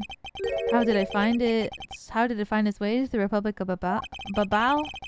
It didn't find its way over. Rather, we should focus on how it was smuggled over. You know what? My brain hurts thinking about it while we're just standing around. Thinking while you're on the run? Now that's the way the real great thief operates. Okay. Oh, thanks a bunch, Mr. Edgeworth, for proving me innocent, I mean. You believed in me the whole time, right? Tell me you did. Not really, but... Come on, you don't have to be so shy about it. Your argument is still not airtight. Would you care to elaborate? I understand now that the girl didn't commit the murder. However, there's still the possibility that she is the Yatagarasu. That again? Look, how many times do I have to explain it to you? I am the real Yatagarasu. I'm not like that fake one that goes around setting fires, okay? Whether you're the real deal or a fake, it doesn't really matter. All I have to say is this. I have my suspicions that this girl is the one who started the fire. Objection! Preposterous! On what grounds do you have to suspect her of such a thing? The fact that she calls herself the Yatagarasu, that in itself is the most elegant proof. Miss Sheena. Yes? I have no intention of taking back any of what I said. I am the great thief Yatagarasu, and I refuse to allow some imposter to claim that name as their own. The path of justice that my father pointed me towards, I will walk it the best I can. It's not good to be so stubborn. I hope you can understand that. Thanks a lot for the concern, Miss Sheena. Let me share something with you too, as a token of my appreciation. Those sunglasses totally do nothing for you, so I'll steal them for you next time, okay? What? Well, I guess we better get going. Going? To where? To the kingdom of Alabast. If we don't go, we won't know for sure, right? I suppose not. We won't get anywhere simply by standing here thinking. See where the Alabastian knife came from. We'll have to pay the Alabastian embassy a visit. Let's go, Mouse Edgeworth. As you are my subordinate, I will not tolerate you bringing the investigation to a halt. Understood. They just walk out of there?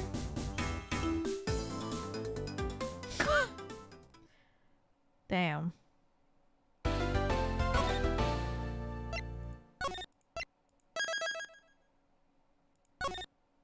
They just walk the heck out of there and they're like, alright, let's go.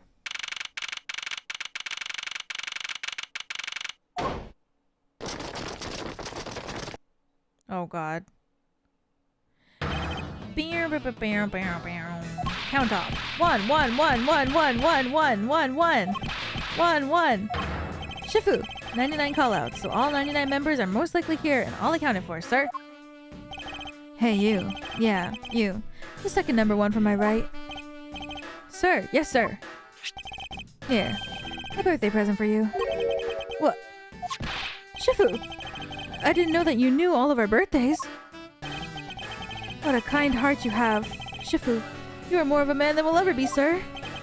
I'm really sorry, but it's not my birthday.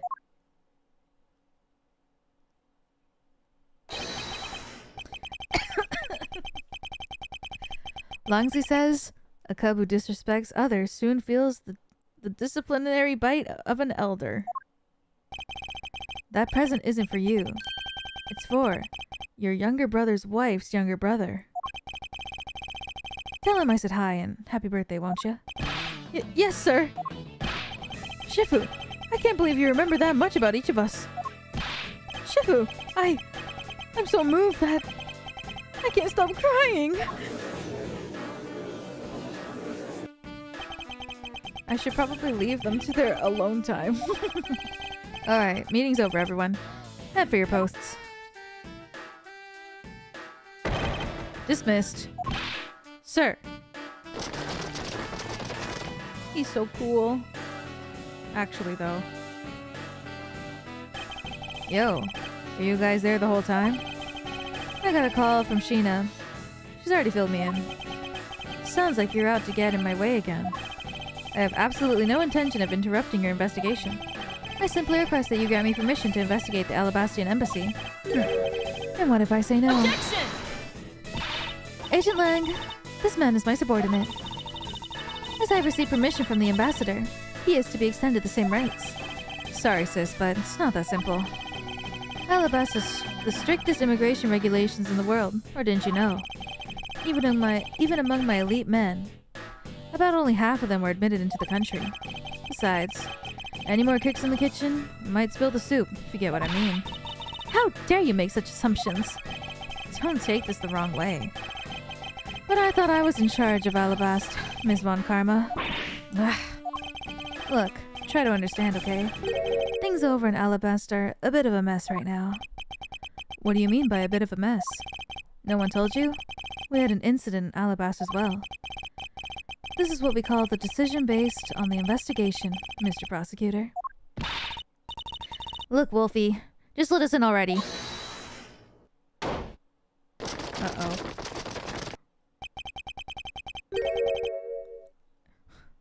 Is there a problem here, Agent Lang?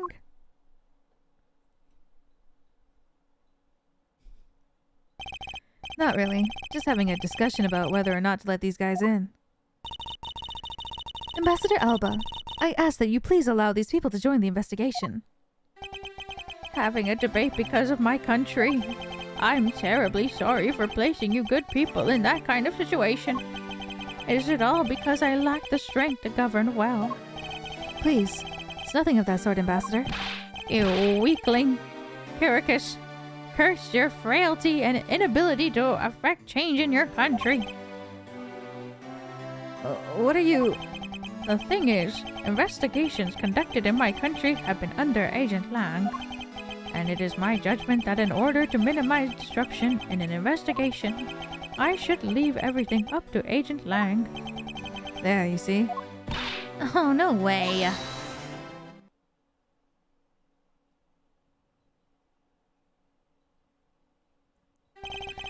Ambassador Alba, I ask you to please reconsider letting them into Alabast. What's that? My very own secretary has been murdered in the Babalese embassy. And he was apparently caught up in some very shady dealings completely unbeknownst to me. So I asked for your cooperation or investigation. These aren't much, but I hope they can cover your travel expenses to Babel someday. Alright, I get it. Even if you're big, Ambassador Alba, I still have to give the final okay anyway.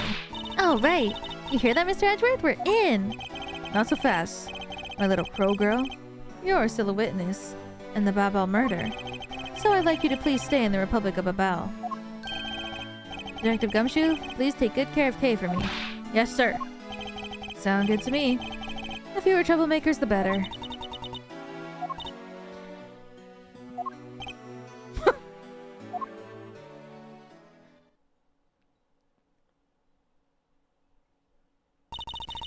Hey, Mr. Edgeworth. Yes? So, I wanted to ask for a while now, but... That lady over there, is she who I think she is? Oh, that's right. I didn't introduce the two of you yet. Francisca von Karma, the prosecutorial prodigy. It's nice to see you again. Oh, I knew it! You're the whip lady. You may address me as Miss von Karma. Miss von Karma, I leave the investigation of Alabast in your hands. Thanks. Rest assured, I will outsmart both the smuggling ring and the Yatagarasu. The smuggling ring, huh? Perhaps I should ask Francisca more about them before I head into Albast. Oh, I mustn't forget to thank Ambassador Paleno for all he has done for me. Oh my god, my fucking throat, why? What? Oh, he's here. Duh, I missed him completely. Dr. Gumshoe, I'm counting on you to keep Kay safe. Yes, sir. You just leave everything to me, sir. Don't worry, I'll take good care of Gummy for you. We'll go investigate into the bubble side of things together. Right, Kay? That's right, Gummy. All they're missing is the last stooge. Let them be silly. Okay, I'm glad you were not hurt, but please refrain from such recklessness, alright? What if you run into the Yatagarasu? You could have been killed. Sorry to make you worry like that. I'll be more careful from now on. Good girl. It's good to conduct some self-reflection every once in a while. It's funny, you know, when I talk with you, Mr. Edgeworth. It's like I'm talking with my father. Is that so? Do I really seem that old to her?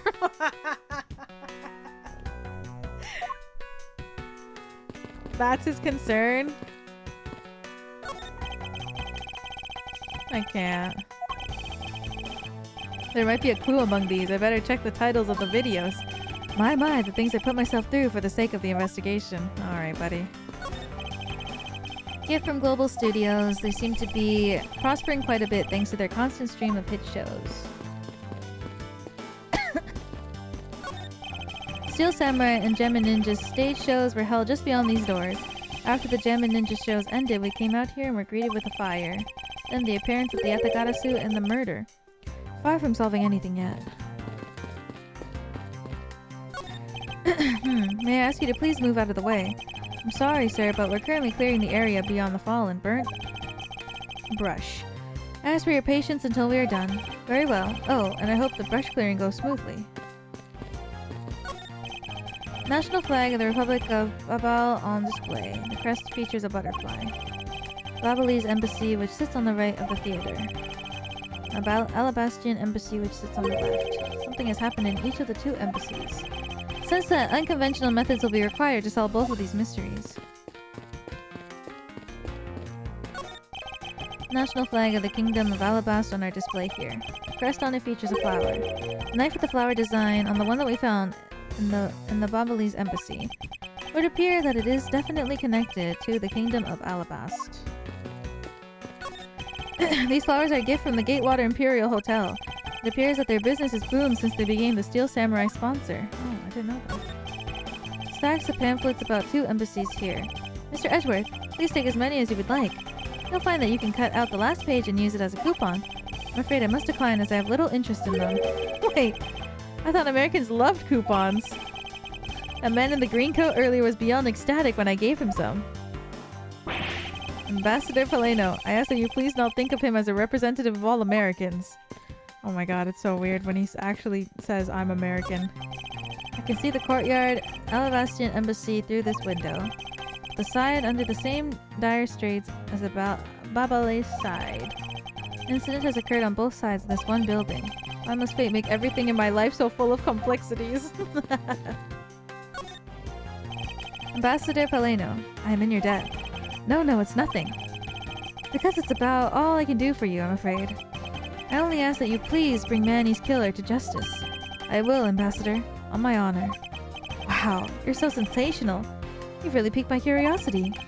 I know they aren't much, but know that I'm giving them to you wholeheartedly. No, that's quite alright. Oh well. How about this then? Oh, ink. What exactly is it? Fountain pen ink. Known as Babalese ink, it's made exclusively in Babal. So this is Babalese ink. We make it from wit crystal oil, which is mined through our mineral mines. Please accept this ink. One dip of your fountain pen in this, and you can write for hours in your organizer. How fortunate for me. The ink in my pen just happened to have run out. I gladly accept your gracious gift. Limited export because of some specific reason. Great! Wonderful! I guarantee that writing with our ink is an unforgettable experience. And since we don't export it, if you run out, you're always welcome to come and visit our fair nation.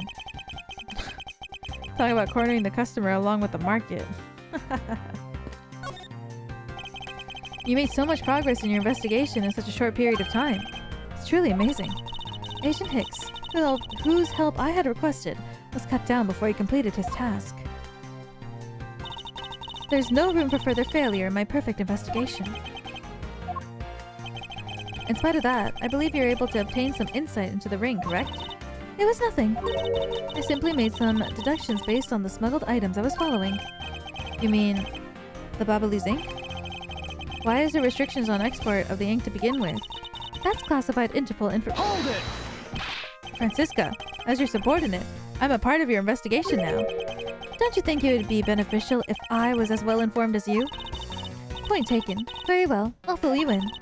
Recently, we discovered some very well-made counterfeit bills circulating in Zengfa. Counterfeit bills? Yes, as you may have deduced. The counterfeits are being made with Babal's special Babalese ink. And it's virtually impossible to distinguish bills made from the ink from real ones. Thus, it was only natural for Interpol to keep an eye on the Republic of Babal. Oh, that's where this document comes into play, correct? Correct. Mr. Kochin was smuggling large amounts of Babalese ink. Furthermore, he was charged with running the embassy's printing equipment. That's all the evidence I need to know that he was the head of the smuggling ring. However, there remains one tiny problem. Let me guess, still have yet to find the counterfeit bills or the smuggled ink. Yes, and while we're listing things, I might as well add the counterfeit plates to the pile. Since we haven't been able to locate any of these items in the Babalese embassy, we're looking into the Alabastian embassy next. It doesn't matter where they're hidden. Mark my words, I will find them. Dang. It's hard to tell they're fake. Well, shall we get going? What's wrong, Kay? I didn't give permission to enter Alabast.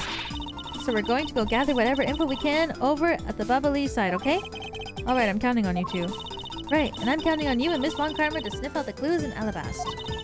Oh, and Mr. Edgeworth, if you happen to come across my phony, you let me know, okay? If you tell me, I'll rush over straight away no matter where you are. I'll let you know when the time comes. What the hell?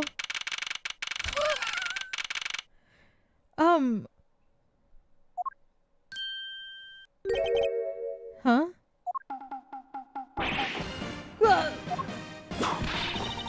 What do you think you're doing to my subordinate?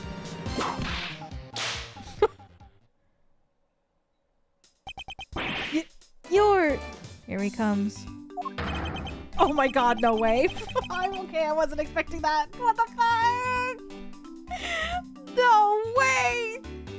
Oh my god. I thought it was gonna be Powers. It's fucking Larry! Edgy! Oh, thank the heavens you're here. I'm in a really, really big pickle, your lordship. The raven, it appeared, poof, and then disappeared, swoosh. And though I am the steel samurai with my sword in it, I'm so confused. I don't know what anything means anymore. Who is this fruitcake? I'm Larry of the House of Butts. Merry man of New Tokyo, milady. Now I remember, this person is one of your friends, isn't he, Miles? Yes. Frighteningly enough, he is. Hey, what's up with that answer? Your best bud is in a bind and you act like it's no big deal. What sort of bind are we talking about here? The suspect guy. I accidentally became a suspect in a murder. I see. That's quite the bind. Not that we're the least bit surprised. Yes, I pretty much expected this news. From the instant I saw his unlucky face. His name is Larry Butts. I've known him since grade school, and for as long as I've known him, he has been the world's largest source of trouble with a capital T. Hey, what kind of introduction is that? Mean. You're so mean, Edgy.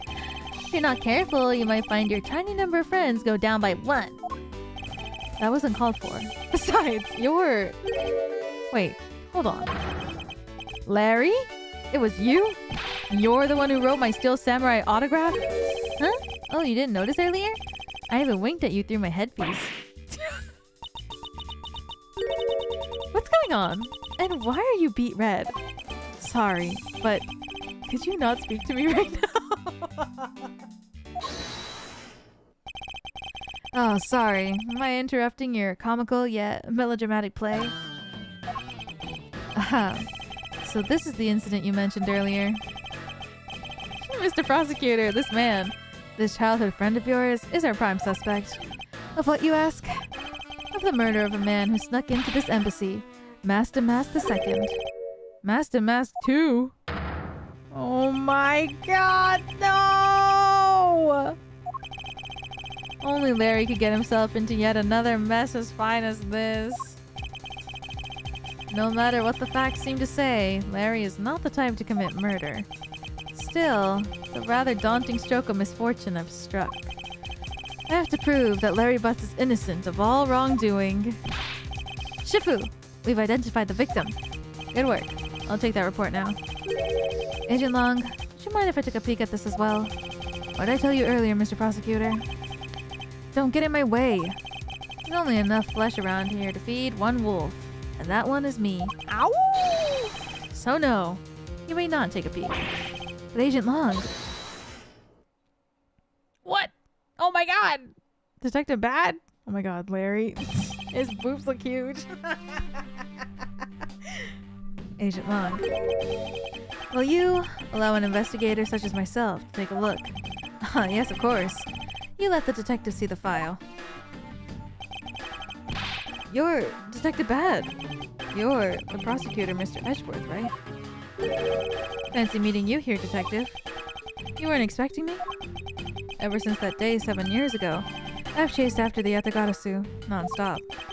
I even pressured Interpol into keeping me in the loop in case a card was ever found. What incredible dedication to the case. Detective Bad knows the Yatagarasu's MO very well. His passion for the chase hasn't died down in these 7 long years. Something I can respect. But Detective Bad, I must ask, are you gonna make an ally out of this prosecutor? My only goal is to arrest the Yatagarasu. If you can get to the bottom of this case, then I'm willing to share info with him. I am in your debt, Detective Bad. About the murder of Master Mask II. Would you be willing to fill me in on a few of the details? When the Yatagarasu showed up, Agent Long and I took ourselves off guard duty and put ourselves in charge of directing things at this crime scene. Taking advantage of the chaos, Mask II, he broke into this embassy. Probably to steal some treasure or another. And I suppose he lost his life when he was forced to fight someone else in this room. Why exactly was that man placed under arrest, Detective? That samurai? He was born looking suspicious, but not for the reason you suspect, I assure you. As you can plainly see, he's completely harmless. Well, it's just a random guess.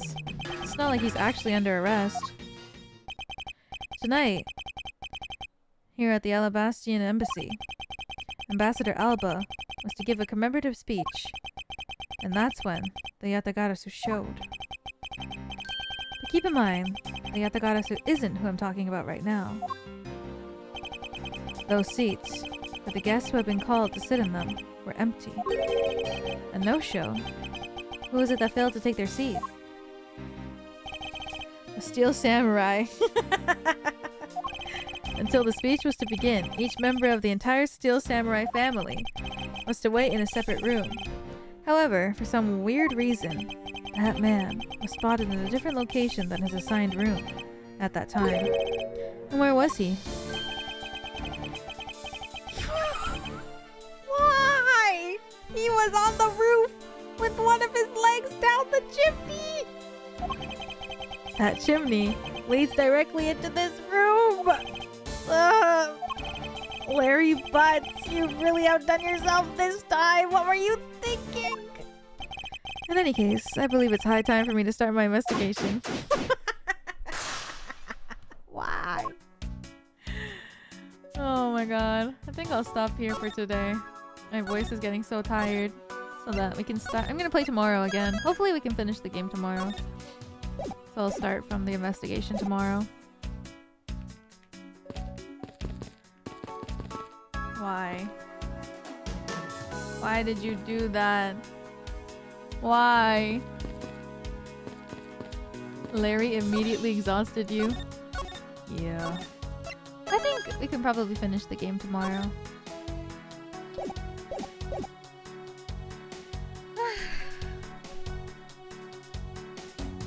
Right? This is the last case, right? Last episode?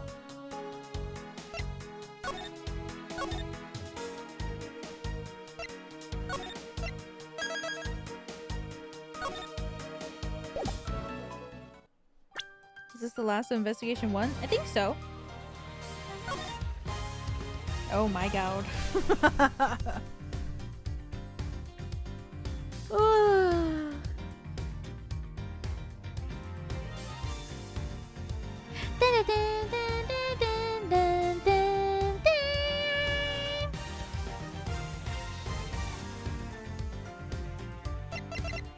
La la la.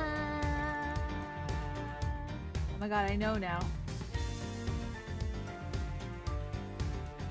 La la la. Yo, how long is this? Oh my god. La la la. Otsu, thank you. I'm so hungry. Oh my god, my stomach is growling like crazy. Crazy. My stomach is growling.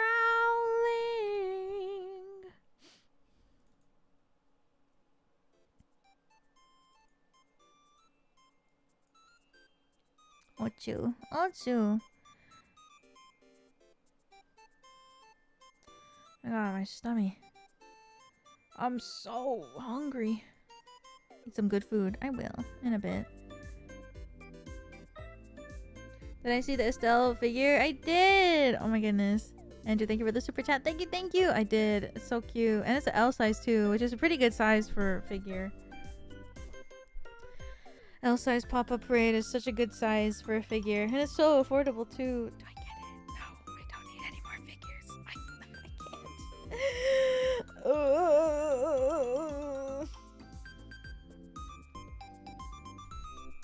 Me staring at my figures in front of me. Me looking at Mio.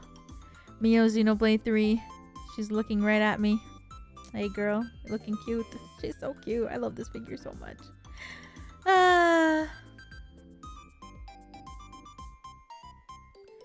Mio. She's so cute.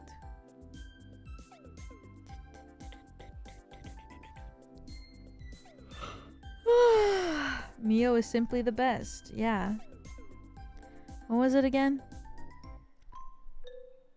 If she's got an ass, I've got a past. If she's got breasts, then she's the best.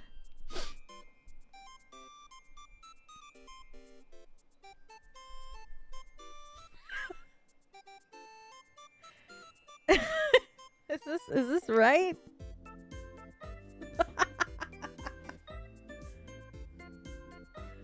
Is this correct? LMAO? Okay, hold on. Why I look so huge.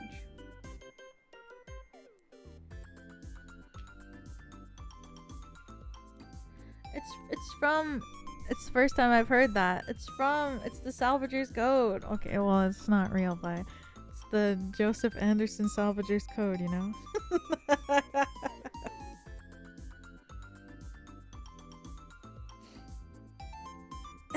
Haven't caught a stream in a bit. Wait, what champ? I missed you. Hope today was fun. Thank you. Oh my god, thank you, Ray. I hope you're having a great weekend and a great start to your week. I always love when I get to see you. Thank you for dropping by. Welcome back for another month. Thank you. I appreciate it. Thank you. Thank you.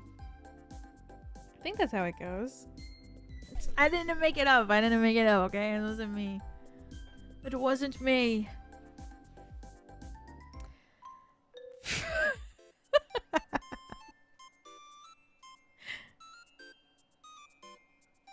I wish.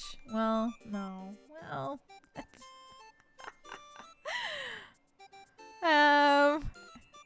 Me stop talking now. Me will stop now. I can't believe we're almost done this game. My goals are gonna be complete. I can't believe we finished Trails. I still can't believe that I finished first chapter. Like, sometimes I'm like, what am I gonna stream this week? Oh, Trails. And I'm like, oh, fuck, I finished. I think it's because I always take so long to finish JRPGs and I'm like, oh, I'm done in 2 months? That was so quick. I miss her. She gaming. Yes! You could continue with SE? No! Not yet. Well, I want to play the remake. And then we'll see how I feel after we finish SC.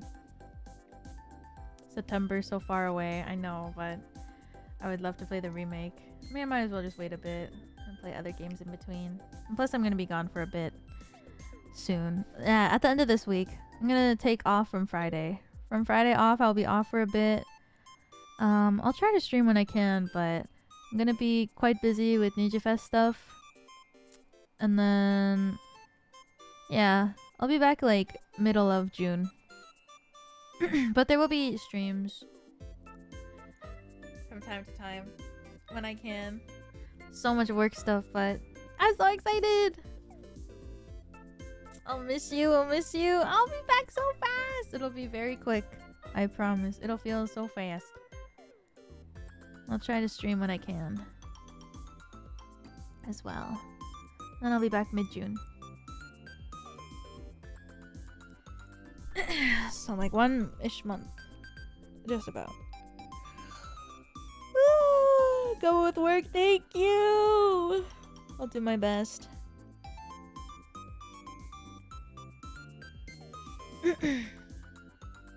Already miss you. Thank you.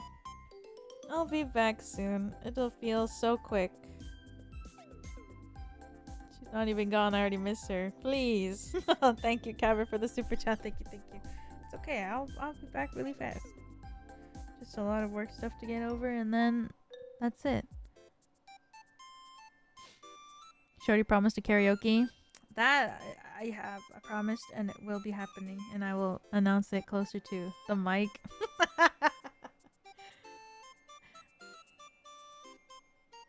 Chifo, welcome over another one. Thank you, thank you, thank you. Welcome back for another month. I appreciate it. Thank you, thank you, thank you. What about the anniversary? Don't worry.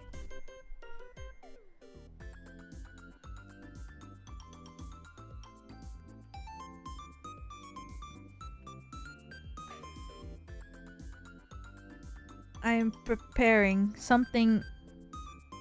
I guess it's not too small, but something that I think will be fun. So I hope you look forward to it. But it won't. Yeah. I'll announce it closer to. But yeah. It's not like anything crazy or anything, but it's like something that I think would be super fun. So I hope you look forward to that. You will see closer to.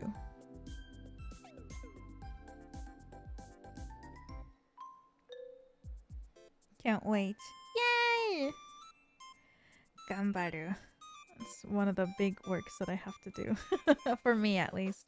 It's like quite a bit of prep, but I hope it'll be fun. Yay!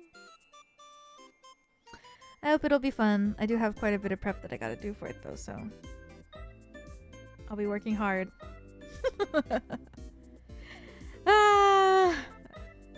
But yeah, it's just gonna be something silly and fun.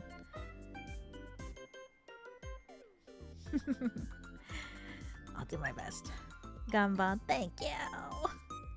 Thank you. NIJIFest next week already. I know, isn't that crazy to think? Shit. Fuck. Time goes by too fast. Oh my god, I'm stressed now. I'm stressed out. Well, I can't be more stressed out than the others. I mean, I know how it feels because last year we went through it, but Gamba to the guys participating. Gamba to Peto and Mello and Arban Psycho and Shu. Yeah, I'll try to do like just maybe it won't be too often, but maybe so often I'll also try to do like random streams and find random games to play. Jukebox, thank you so much for the super chat. Thank you. Have fun on the trip. Looking forward to the anniversary. Thank you. I appreciate it. Oh my god. Thank you for the super chat. Thank you. I appreciate it. Thank you so much. Ah! Sorry for reminding you. Yeah, well, I'm just nervous for Niji Fest. I'm just nervous for my for meet and greet, you know? Like I'm shy. I'm nervous.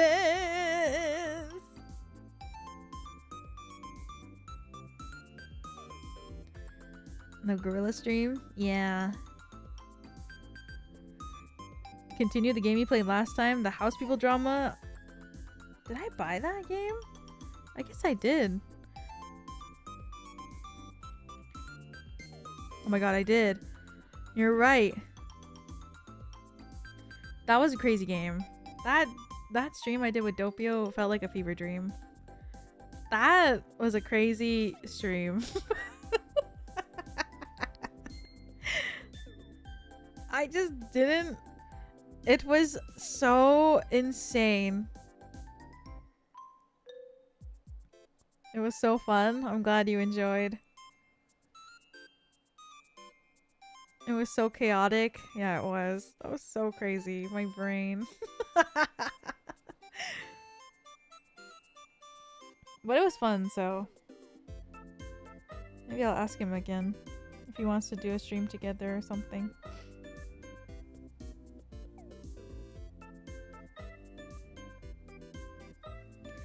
We'll see. That'd be fun though.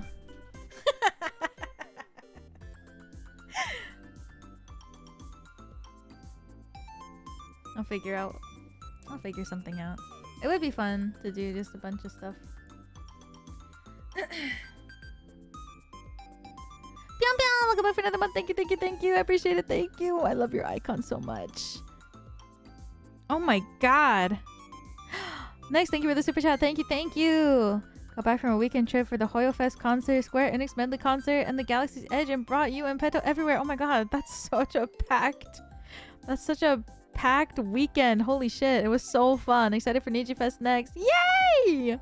Oh my goodness. I'm glad to hear that you had such a crazy time and a crazy fun weekend. That sounds so tiring though. I hope you had a good rest after that, and I hope you have a good rest tonight. Oh my god. Have a good sleep. My stomach is growling. It's so embarrassing. I hope it doesn't pick up, please. Meow meow. Oh, you're so cute. My friend gifted me the game after your stream. That was so funny. Meow meow, you look so cute. Stretching. Oh, he's so cute. Millie was like telling me that people like stretch their cats. I don't know, like they like hold them up and then they stretch them, but Meow Meow doesn't like it. I think he just doesn't like being picked up or anything. So when I tried to stretch him, he like, I think he just doesn't like it. So he like he tries to like, I think he tenses up when I pick him up. So I'm trying to stretch him so he can have like a nice stretch, but he just starts tensing up and he's like, oh, and I'm like, okay, maybe this is not, oh, this is not for you. My cats don't like being picked up either. Well, he doesn't get a choice because I want to pick him up. How do you resist? Like, how do you resist it? I can't resist it. I can't stop. Every time I get the chance, I pick him up and then I just like hold him.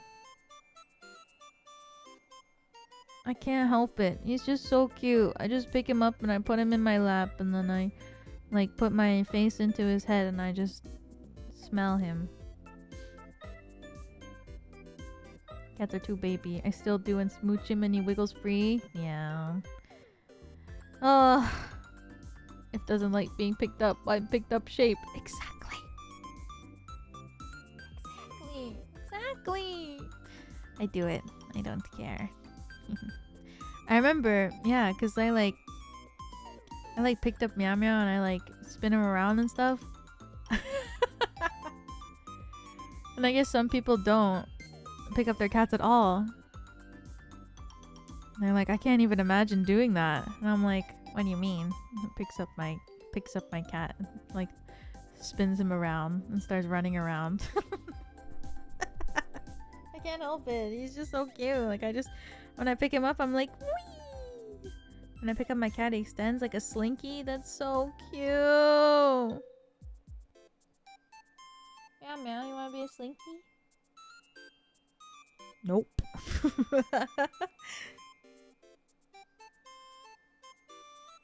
Same people find it weird to sleep with your animals. Oh, yeah, some people, yeah, don't like that. I'm like, when I wake up in the morning and if Meow Meow is like sleeping on my bed, I think of that as like the start of a beautiful day.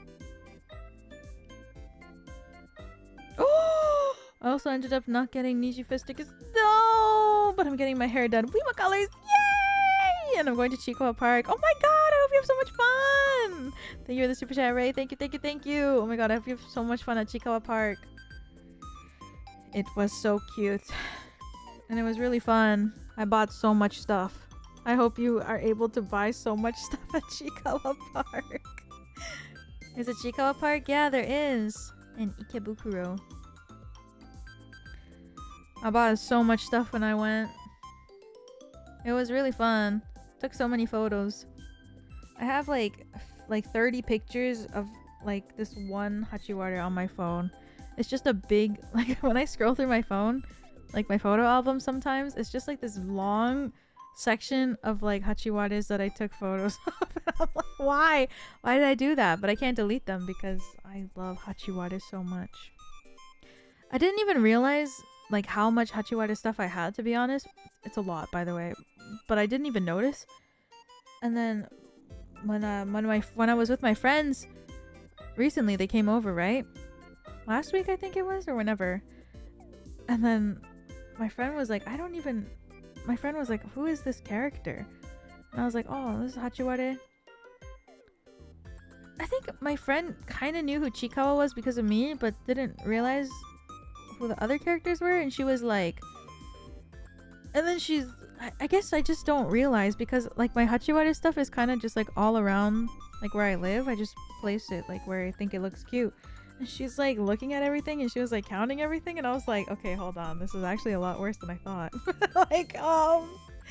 like everything I own is like Hachiwarification. Like even my throat candy that I have is inside of a Hachiwara like case. Like the cough drops that I take are from inside of a case that has Hachiwara on it because Uki gave it to me as a gift. Like I can't, there's just everything. Like, everything I own is Hachiwara-ified and I didn't even realize. Meow Meow, you even kind of look like Hachiwara, to be honest. Everything cutiful. Yeah. Everything, like, in my daily life almost is, like, Chikawa-ified. Even, like, my soap dispenser in my bathroom is Chikawa.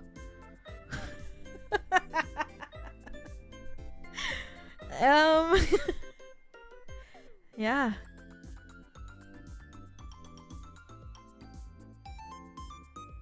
I should get Meow Meow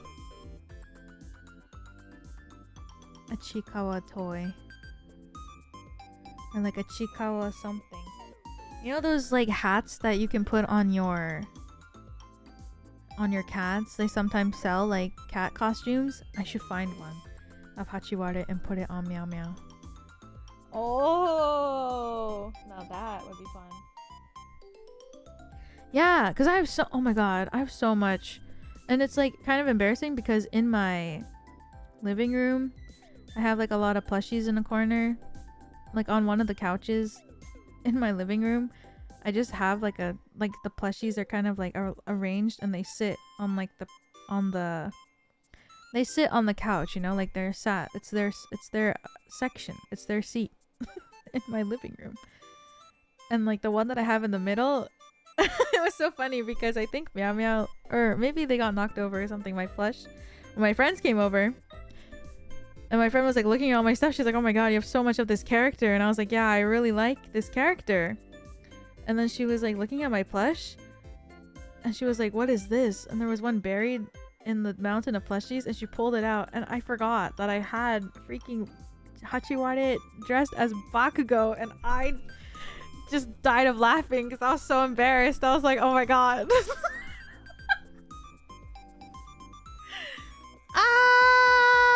But it's really cute, so yeah.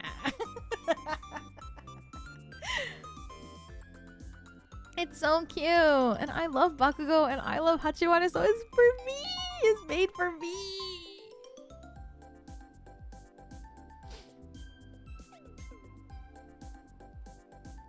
It's so cute. I don't have the other ones. I only have the Chikawa and Bakugo one.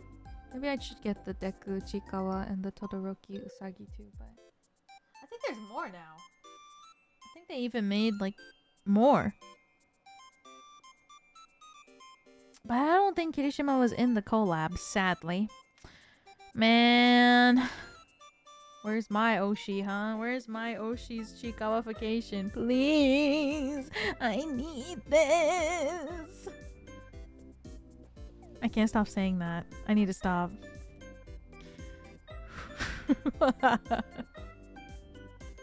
Holy shit. I really do have Hachiware everything. I'm like looking at my desk. I have a Hachiware plush that sits on my table. And then I have like a Hachiware figure that's also on my table. And then I have Hachiware chapstick that is on my table.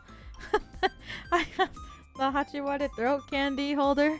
Oh my god. Everything.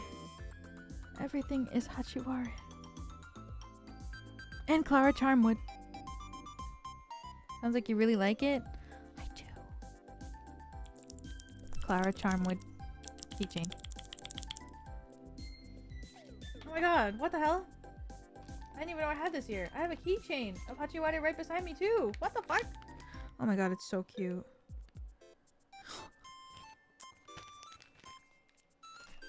Oh, and then on my keyboard, I have stickers of Hachiware all over it. Oh my god. Oh my god. It's everywhere.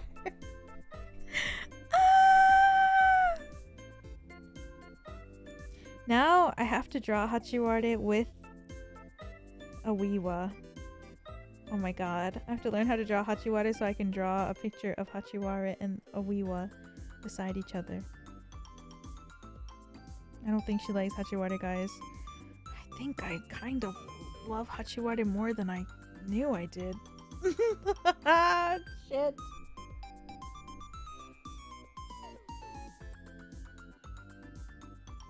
Now I just need a Hachiware like bowl or something.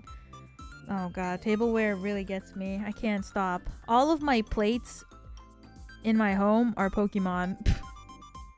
Every single plate that I own is from the Pokemon Center. So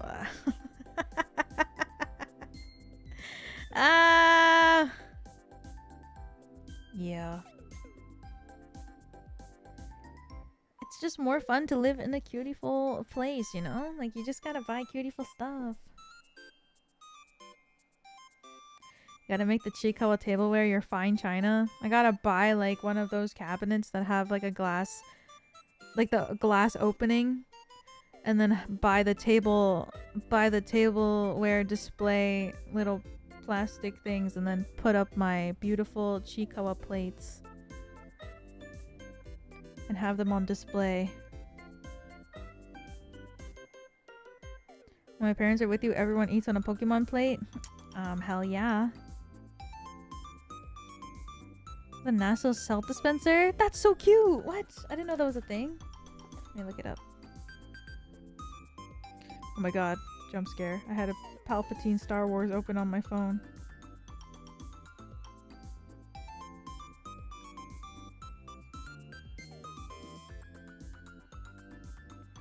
I can't fucking spell. Oh my god, that's so cute! Oh, that's so cute. Oh my god. That's so sweet.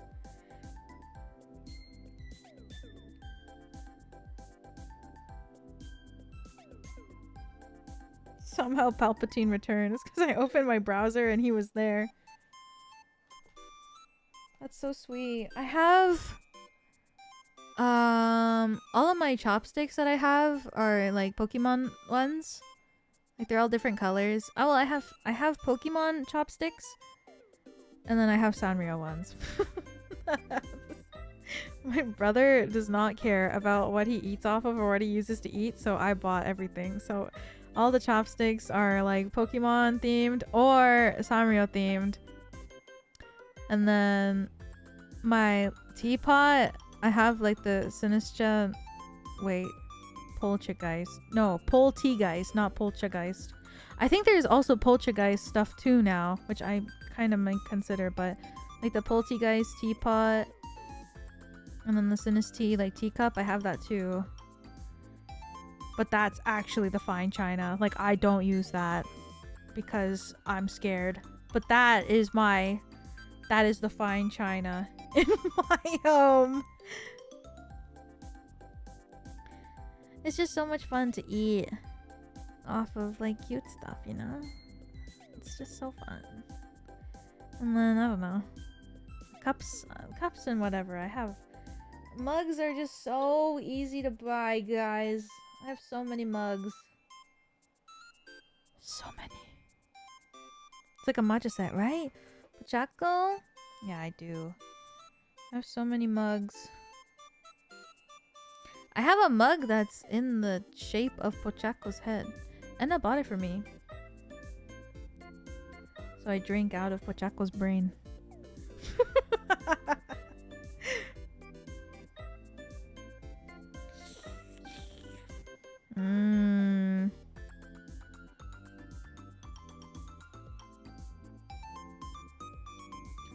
Aw, yeah, so cute, right? Thanks, Enna.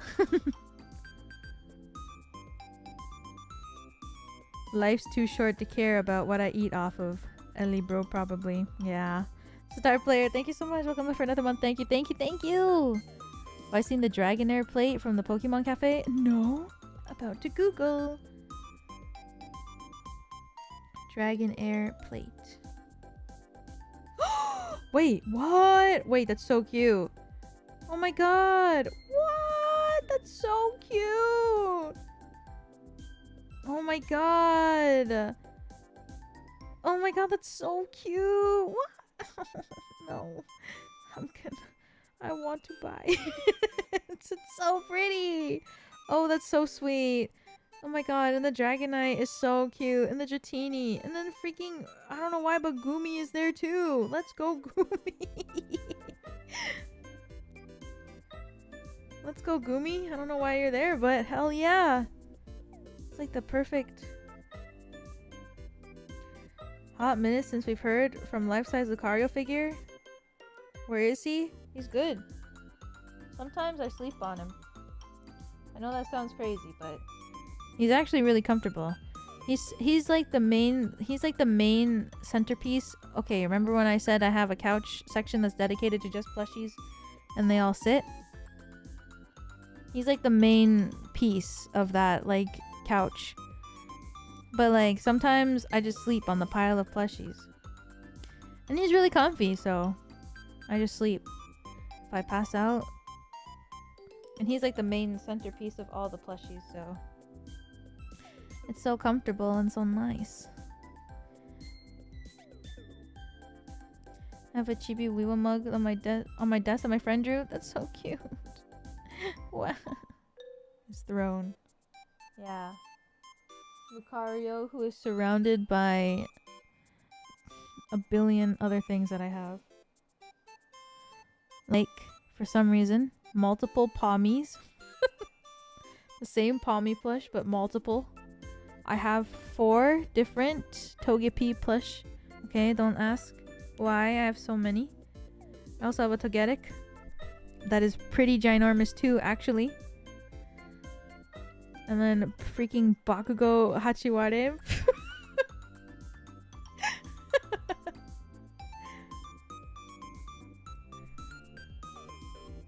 have quite a few Hachiwaras there. A bunch of different ones that I thought were cute. Yeah.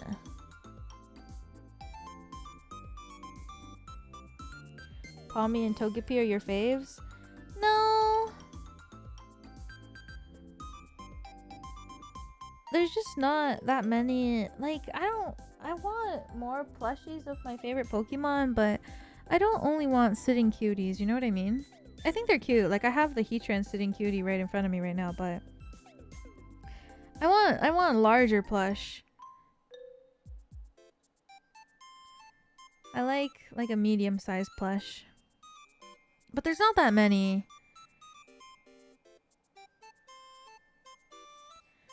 Or at least of the ones that I want to collect. Like, if I could, I would... Well, I don't know. Is there...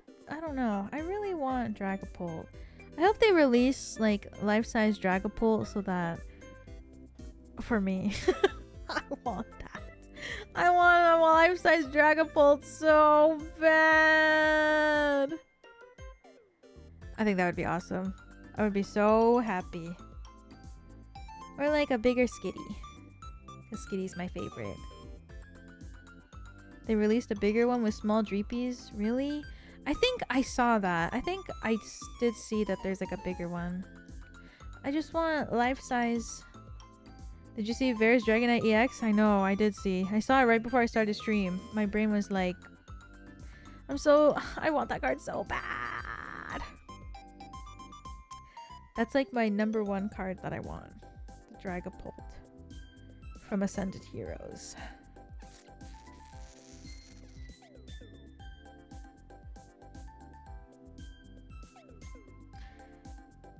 Dragonite is so cute. Yeah.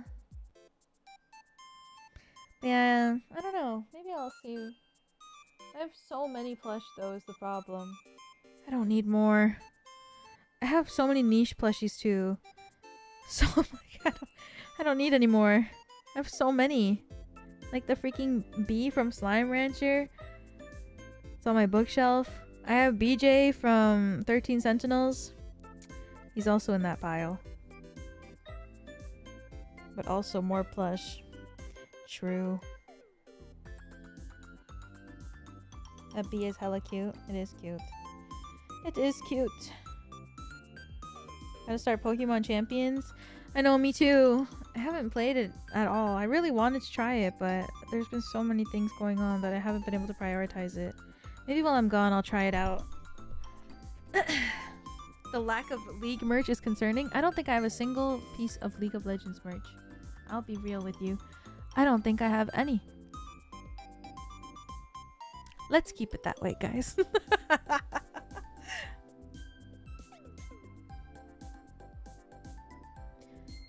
No, I swear I don't. I don't think so. I don't think I've ever thought to buy anything related to League of Legends. I don't even know what I would want.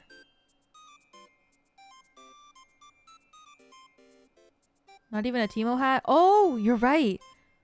I have Lulu hat. Not Teemo. I have Lulu though. Nice, she has one. For real? Yeah, I bought it like, fuck, I don't know, like 14 years ago or something probably. Alize plush? I should. I should get Alize and Alphado. I've only seen the Teemo hat. Yeah, I don't know. I didn't want Teemo hat, I remember. But like, I think I just saw a Lulu one like, well, it was a long time ago, but yeah. I didn't want a Teemo one. But I did like Lulu. I like playing as Lulu, so when I saw it, I was like, whoa, I've never seen anyone have Lulu, so I bought it. I feel like it's not that common even still.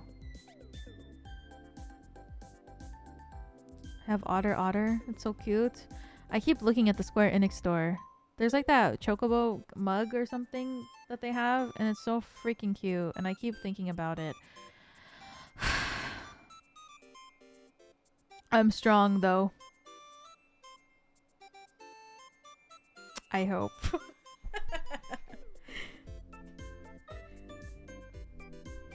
It's so cute. You? Me? I'm strong. With the life-size Graha statue. Graha Chia. Life-size Graha statue. I did see that Mary posted a tweet of like the Emmett Selk like full-size statue that they had at FanFest, I think it was.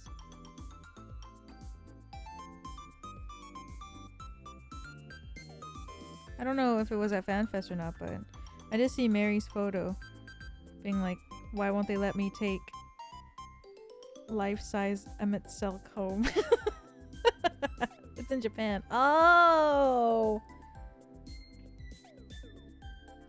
Life-size Emmett Selk.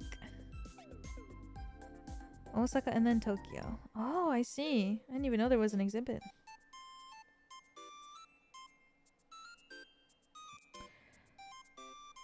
Oh my god. Sorry. I just looked up and I forgot because I have the freaking Hachiwara Hipper on my monitor. Oh my god. Like how much? Oh my god, I just looked up and I made eye contact with Hachiwara like on the top of my monitor and I was like, what the fuck? I forgot that that was there. Oh my god, there's really is Hachiwara everywhere in this house. It's so cute though, guys. I really recommend putting a hipper on your monitor. It's so fun. You really forget that they're there. Like it kind of just like leaves your brain. I don't know. I think it's because like I'm just so used to it being there that I don't even see them. A what on the monitor? A hipper? It's like those blind boxes that usually you put them on your phone and it's like a little sticky like figure that you can put on your phone. But I put it on my monitor because I didn't know where to put it. But I wanted to put it somewhere cute and I put it on my monitor. It's so fun. I have a Kurimanju hipper on my phone right now. That's so cute. They're big though. It's probably the same series that I have from, but the hippers are huge.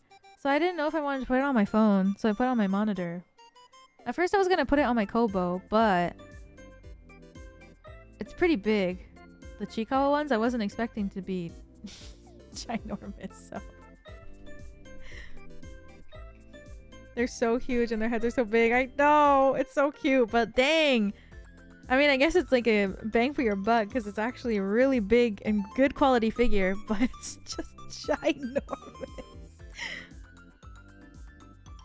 It's just so ginormous. I wasn't expecting it. Because I guess when I think about a hipper, like I think about Sunny Angel. I guess Sunny Angels are pretty big too. I don't know. I've never bought one. I've only seen them like in videos or I don't know. I don't have a Sunny Angel, so but they're pretty big too now that I think about it. So I guess I just wasn't expecting it to be so huge. The Kurimanju one is holding a lemon sour.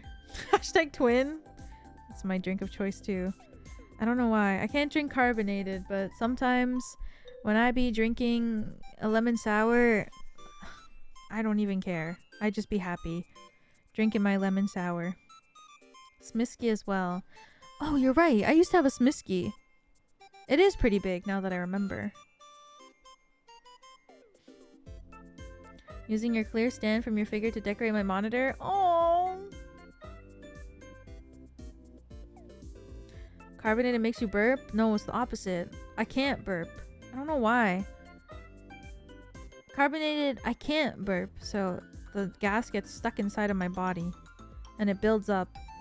But because I can't burp for some reason, it just like piles up inside of my shoulder. So it hurts. So I just don't drink carbonated. I think I could probably drink like a little bit. I don't know. So it just starts like building up inside of my shoulder because the air has nowhere to go.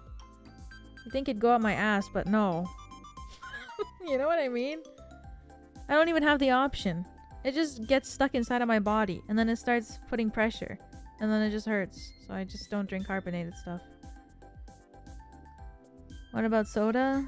That's gone flat? I don't know. I haven't drank flat soda in a long time. Gotta poke a little hole in your shoulder? That'd be nice.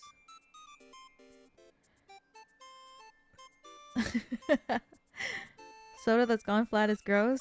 I don't know, to be honest. I haven't drank... I don't remember the last time I had soda. I wonder what it was.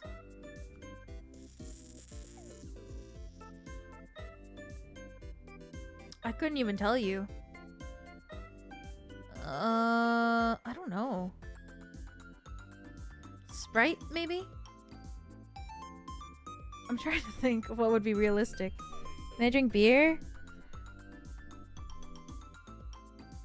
I don't know.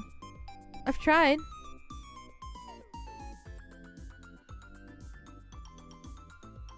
It's okay, soda's not good for you. Yeah.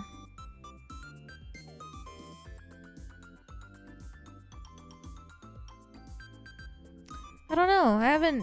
Whenever I drink alcohol, usually I only drink like... Well, I only drink soju, really, to be honest, because everything else is carbonated.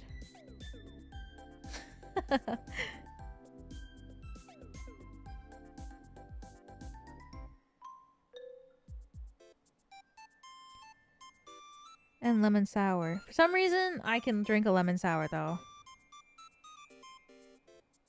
I think it's because I like it so much that my body is like, who cares? It's just such a good drink. She tanks it. There's a soda version of VLT. I saw! Now I want a lemon sour at 1 p.m. Now I want a lemon sour at 1 a.m. Yeah, I saw that there's a soda version. I don't think I would try it, though.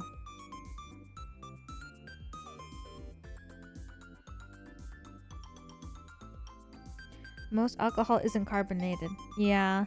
When I drink alcohol, I usually only drink two different. I only drink soju, and then there are many different flavors, so whatever of soju. I like the plum one the best, but... And then vodka cranberry. That's my favorite drink in the whole world. Nobody's surprised. I love cranberry juice. So, yep. It's easy to drink and it tastes good. I just love cranberry juice so much. Cranberry. What? That's it. It's just a shot of vodka and cranberry juice mixed together. You ever go to the doctor to check this issue? No, but I don't think it's that serious though. Like, my life isn't like hindered from not being able to drink carbonated stuff, so it's not that important, I think. Bitty Cat, thank you so much! Oh my god, thank you so much for the 10 gifted. I appreciate it. Thank you, thank you, thank you! Oh my god, thank you so much. Have I ever had a Caesar? No, I haven't, because I don't like tomato juice. Or I just don't like tomatoes, so...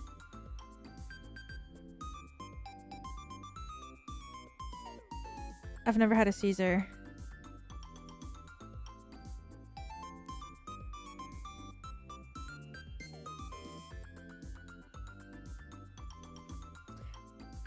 Tomato juice to me sounds off-putting. But it's like the Canadian drink. It's like the Canadian alcoholic drink, you know? So everybody... Especially like back in the day. Oh my god, the amount of people around me used to drink Caesars.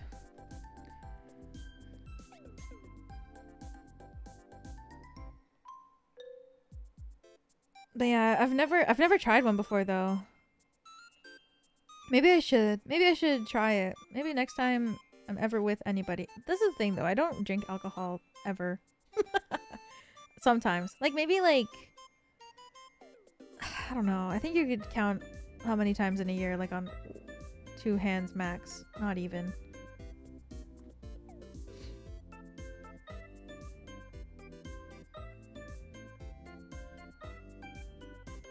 I never knew it was the Canadian drink. Well, I think it's like...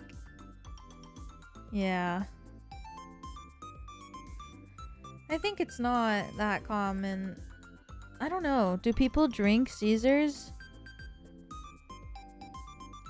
outside of Canada that often?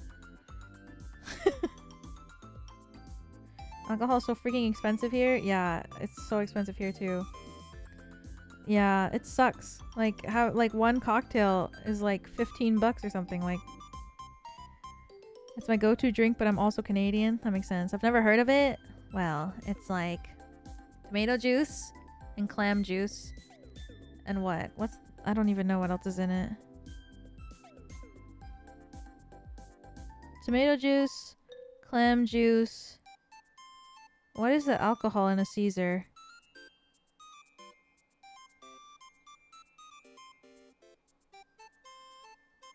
Vodka. Oh, and then a stick of celery. Oh, Tabasco and Worcestershire. What is clam juice? Yeah, a clam broth. I don't know, clam juice. It's just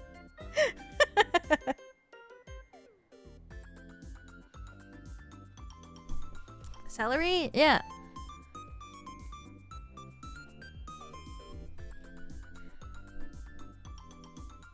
Clam? Yeah. Uses cilantro. Oh, not cilantro, clamato. Yeah. Well, it's like a pre-mixed drink here that you can buy called clamato juice that's like pre-mixed like tomato juice and clam broth, or I don't know, juice. It's kind of like a Bloody Mary. Yeah, I think it's like a Canadian version of a Bloody Mary, but they add clam juice into it. So it's called a Caesar. I've never had it before because I don't like tomatoes, but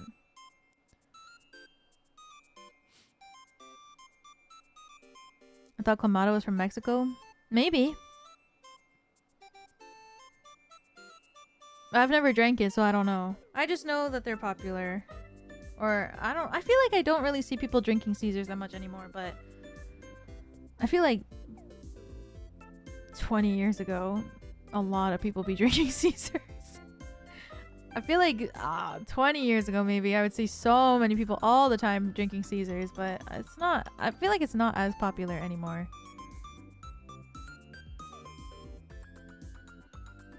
I want to go to Canada for two things: poutine and a Caesar. The ultimate Canadian meal.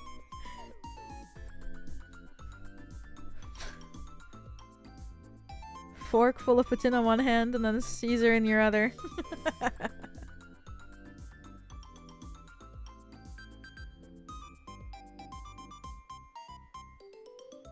Having a poutine and a Caesar at the Swiss Chalet. Dude, I don't even know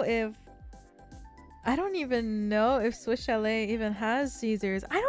You don't even see them on the menu. I feel like it's Swiss Chalet menu.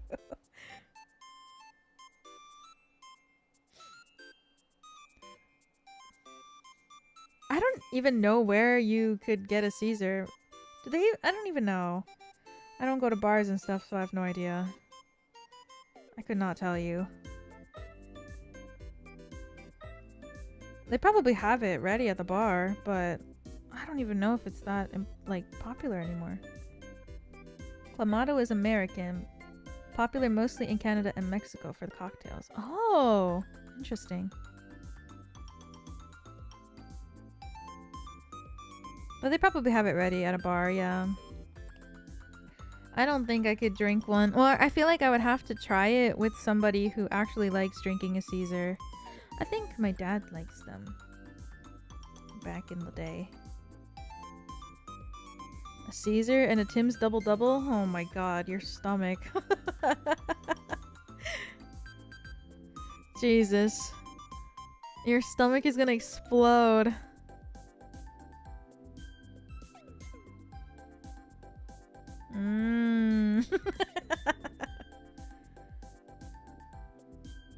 I've been seeing so many people like memeing about like getting a double or whatever from Tim's with getting like the farmer breakfast wrap, and they're like, oh yeah, if you eat this, be prepared, have a bathroom nearby. It's crazy. What's a double? 2 cream, 2 milk, 2 cream, 2 sugar, 2 cream, 2 milk. I don't know.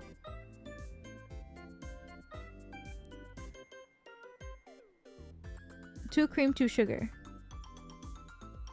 Maybe. I don't know, to be honest. It's very popular.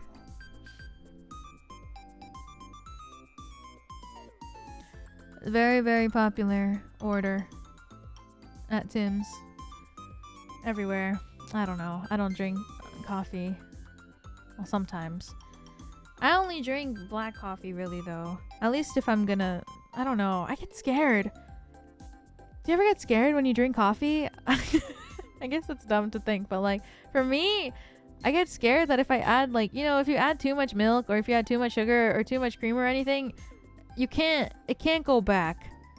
You know, like if you put too much, then you drink it and you're like, oh man, this tastes like shite.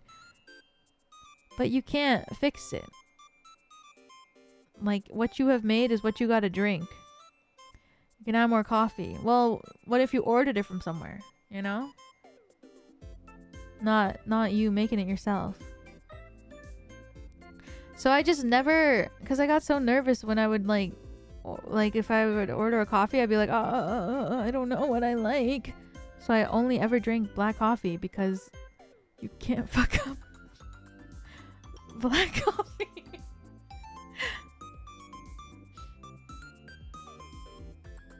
You just get it and then you drink it. That's very you. Wow. Can if you burn it. Well, if you get it from like Tim's or something, you know, like you won't. You'll usually will be fine.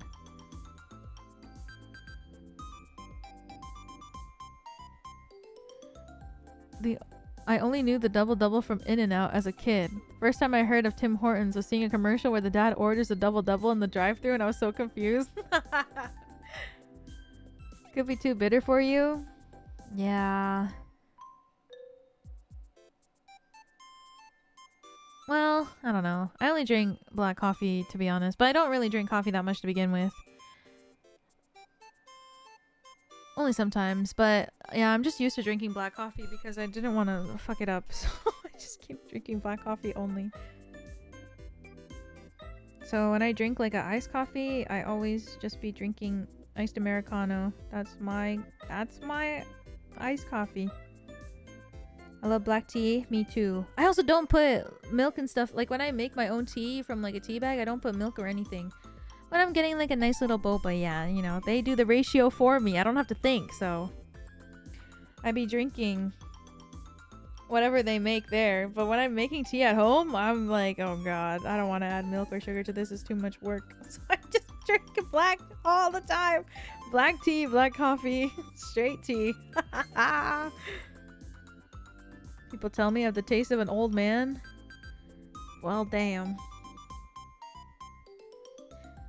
Okay, but you know what? I like a fun little drink from time to time too, okay? I do enjoy fun little drinks. It's just that when I'm making it myself, I get stressed because I don't want to think about good ratios. And then if I make it tasting bad, then I'm like, fuck my life. Yeah, want to see Clara? He doesn't even care.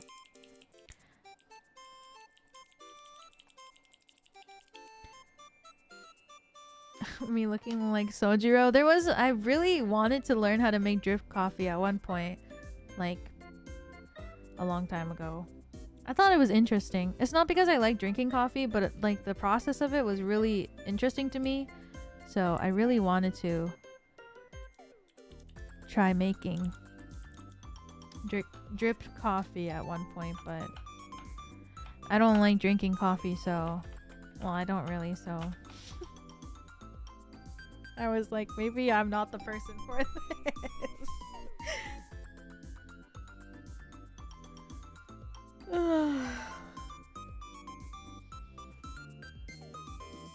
Maybe I'm not the person.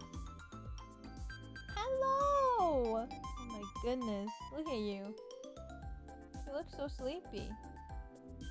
Oh, now you're awake. You can make coffee for other people? That's true. I think that is like actually a skill that I really want to learn. I didn't think about like how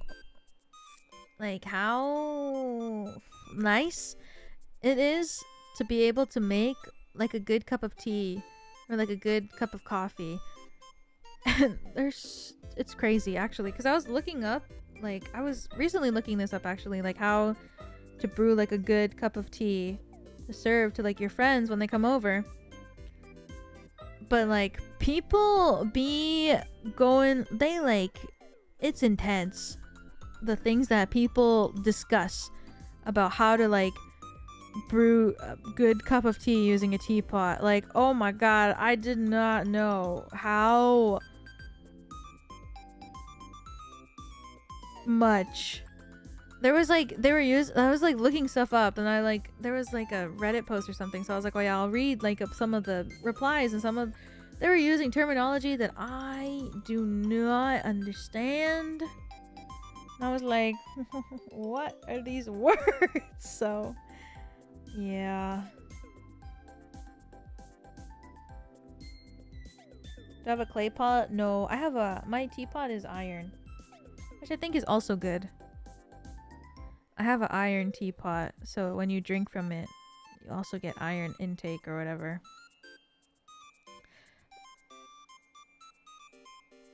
But like me, I just be putting 1 scoop of tea leaves, and then I brew my water, and then I just pour it over, and I wait a minute, and then I drink my tea, and it tastes good to me. But like, I feel like I like really strong tea, but I feel like whenever I serve tea to my friends, they're like, this is really bitter, and I'm like, oh, is it? But that's because I drink the same cup of tea. Like if I'm using like a tea bag for my tea, like right now I still have my tea bag inside of the tea that I made like 3 hours ago, and I'll still drink it because I'm like, whatever, and I just drink it because it just tastes like tea to me. I don't really, it's just I just be drinking it. Same, right?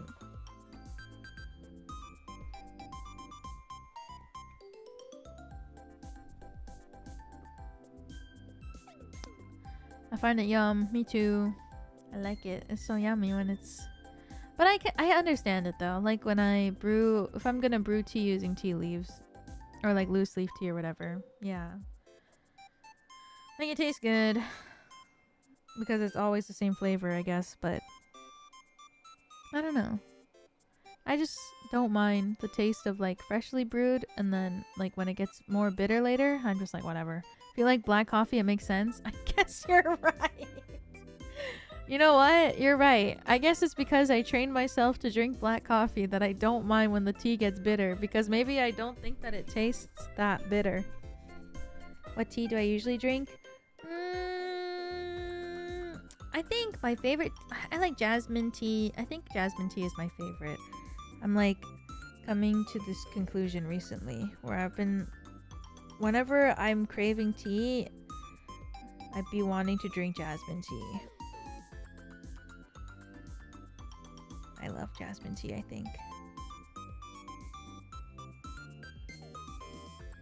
But, I don't know. I like a bunch of tea. I like genmaicha a lot too.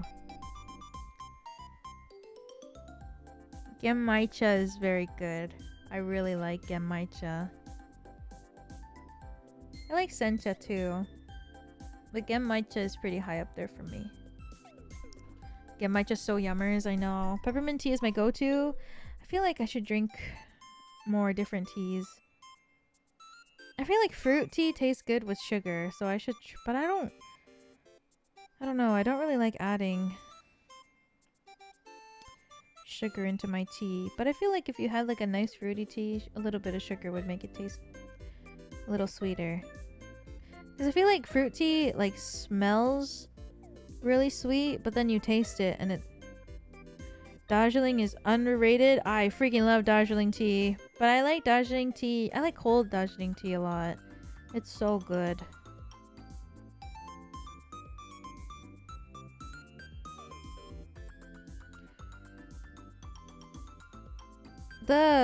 What is it called? Have I had the Vita chrysanthemum tea? No, I haven't. I should. I keep drinking lemon tea only. The Vita lemon tea has me hooked. Darjeeling is good. I love Darjeeling tea. There's like, what is that one? You know, like Gogo no Kocha? You know that one Japanese brand? It's like really popular milk.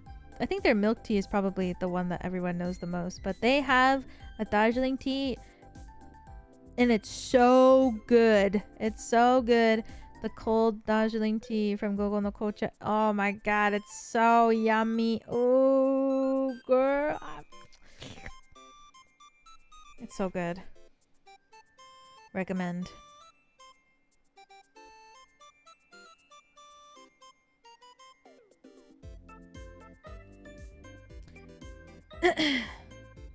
It's so good. Gogo no Kocha, all their teas are good. It's just so good. But I really recommend their Darjeeling. It's really yummy. It's super yummy.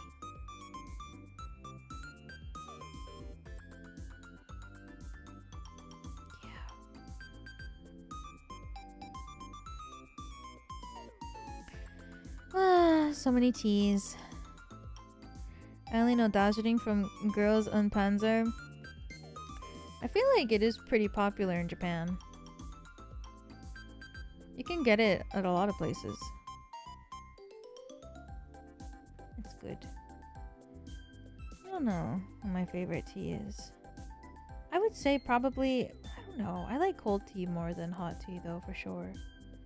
I love jasmine tea. I love jasmine tea so much. I drank 2 cups of jasmine tea today, actually, during stream. I just love jasmine tea. Oh, frick.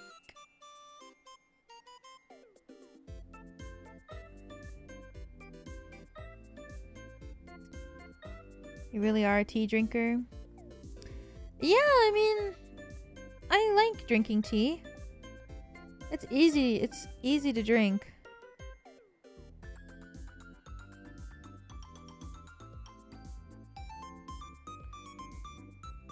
He keeps calling to me like the devil on my shoulder. I've never heard of this. Intense jasmine milk tea. Dang. I'm gonna get up Molly tea. I've never heard of this. Whoa. I'm looking at their menu. Oh my god, the logo's so cute. Oh my god, there's so much stuff.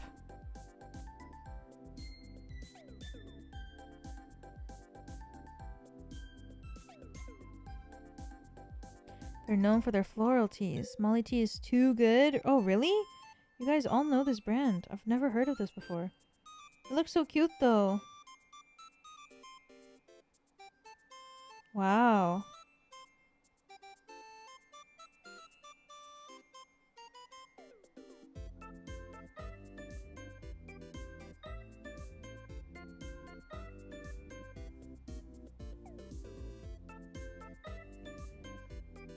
Their tea to milk balance is really good. Oh, I see.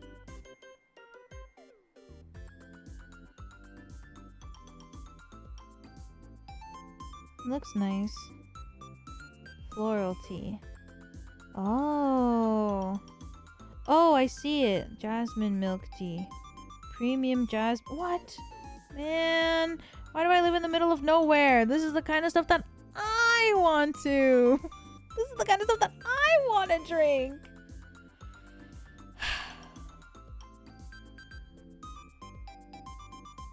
man.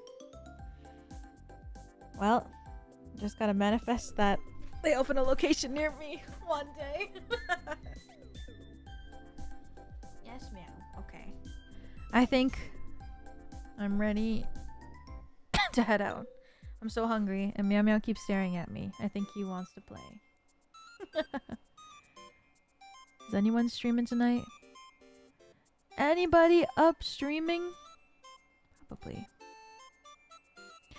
Do, do, do, do, do.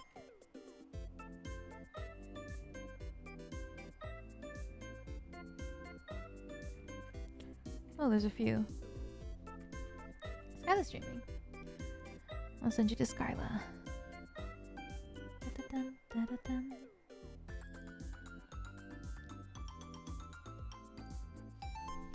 Have a great night, Wiwa. Thanks for the stream. No, thanks for coming. That was fun. Thanks for the good yap, guys. Have a good sleep. Thank you. Tomorrow we will continue Ace Attorney. I think we can finish the game tomorrow. Hopefully. If I don't get sidetracked and think about 10,000 things. Did you like the song Pori? Yeah.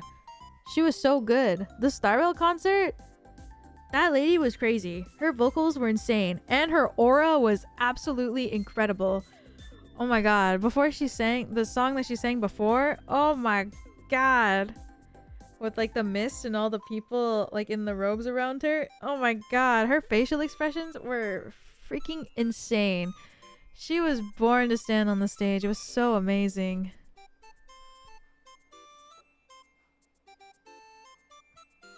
I loved it so much. Right? Oh my god. Her vocals were crazy. Her facial expressions were so good. And her movements were so amazing. Oh my god. It was so beautiful.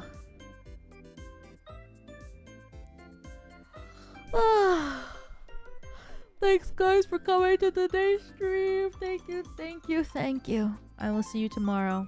Hopefully we will finish. It's actually still really long from here. You think if I have 6 hours it's enough time to finish though?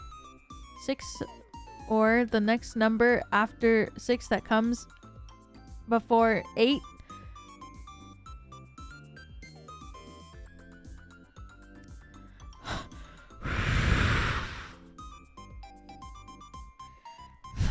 I almost said it.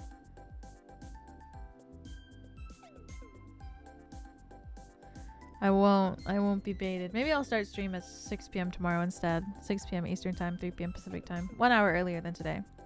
Just so we can get through more. Until it's not too late. Perhaps even 8 minus 1. Perhaps. Alright. I will see you all tomorrow. And if not, I will see you when I see you next. I haven't decided what I'm going to do yet this week, so I might play Tomodachi Life, I think, on Wednesday. I haven't decided what I'm going to do yet. I don't know. I might just do a Zatsu maybe on Thursday, and then from Friday I'm going to take some time off. So we'll see. I haven't decided. Thanks guys for coming to today's stream. Thank you, thank you, thank you, thank you. I'm gonna eat and I'm gonna go to bed after doing some work. Love you guys so much. Thank you so much. Also, I did watch the My Hero OVA. Yeah, let's just say I'm a happy girl. Me when I've already read the manga. But... And I already knew what the hell was all gonna happen. But still was very happy with everything. I'm like watching it and I was like, oh my god, no way. Oh my god, I can't believe that's what happened. Oh my god, crazy. I knew. And it was even better than I could have imagined. Aurelia players stub their toes. You know, I kind of want to learn how to play Aurelia. Maybe I will. Tries to act shocked. Yeah. Pretends to be shocked. Oh my god. No way. Oh my god. But they added like extra stuff. Like for the ending. Oh, happy girl. Let's just say a certain somebody has a reserved front seat, passenger princess seat in somebody's car, let's just say. And they confirmed that with the post-credit scenes that was original to the anime, let's just say. My sugoi awesome life. Thank you guys for coming to today's stream. Thank you, thank you. I'm gonna sleep so good tonight. Please never forget that I love Yuri. And that I love Yaoi. And I love you all so much. Mwah. I hope you all have a wonderful night. And I will see you tomorrow. If not, I'll see you when I see you next time. Good night, everybody. I love you all. Bye bye.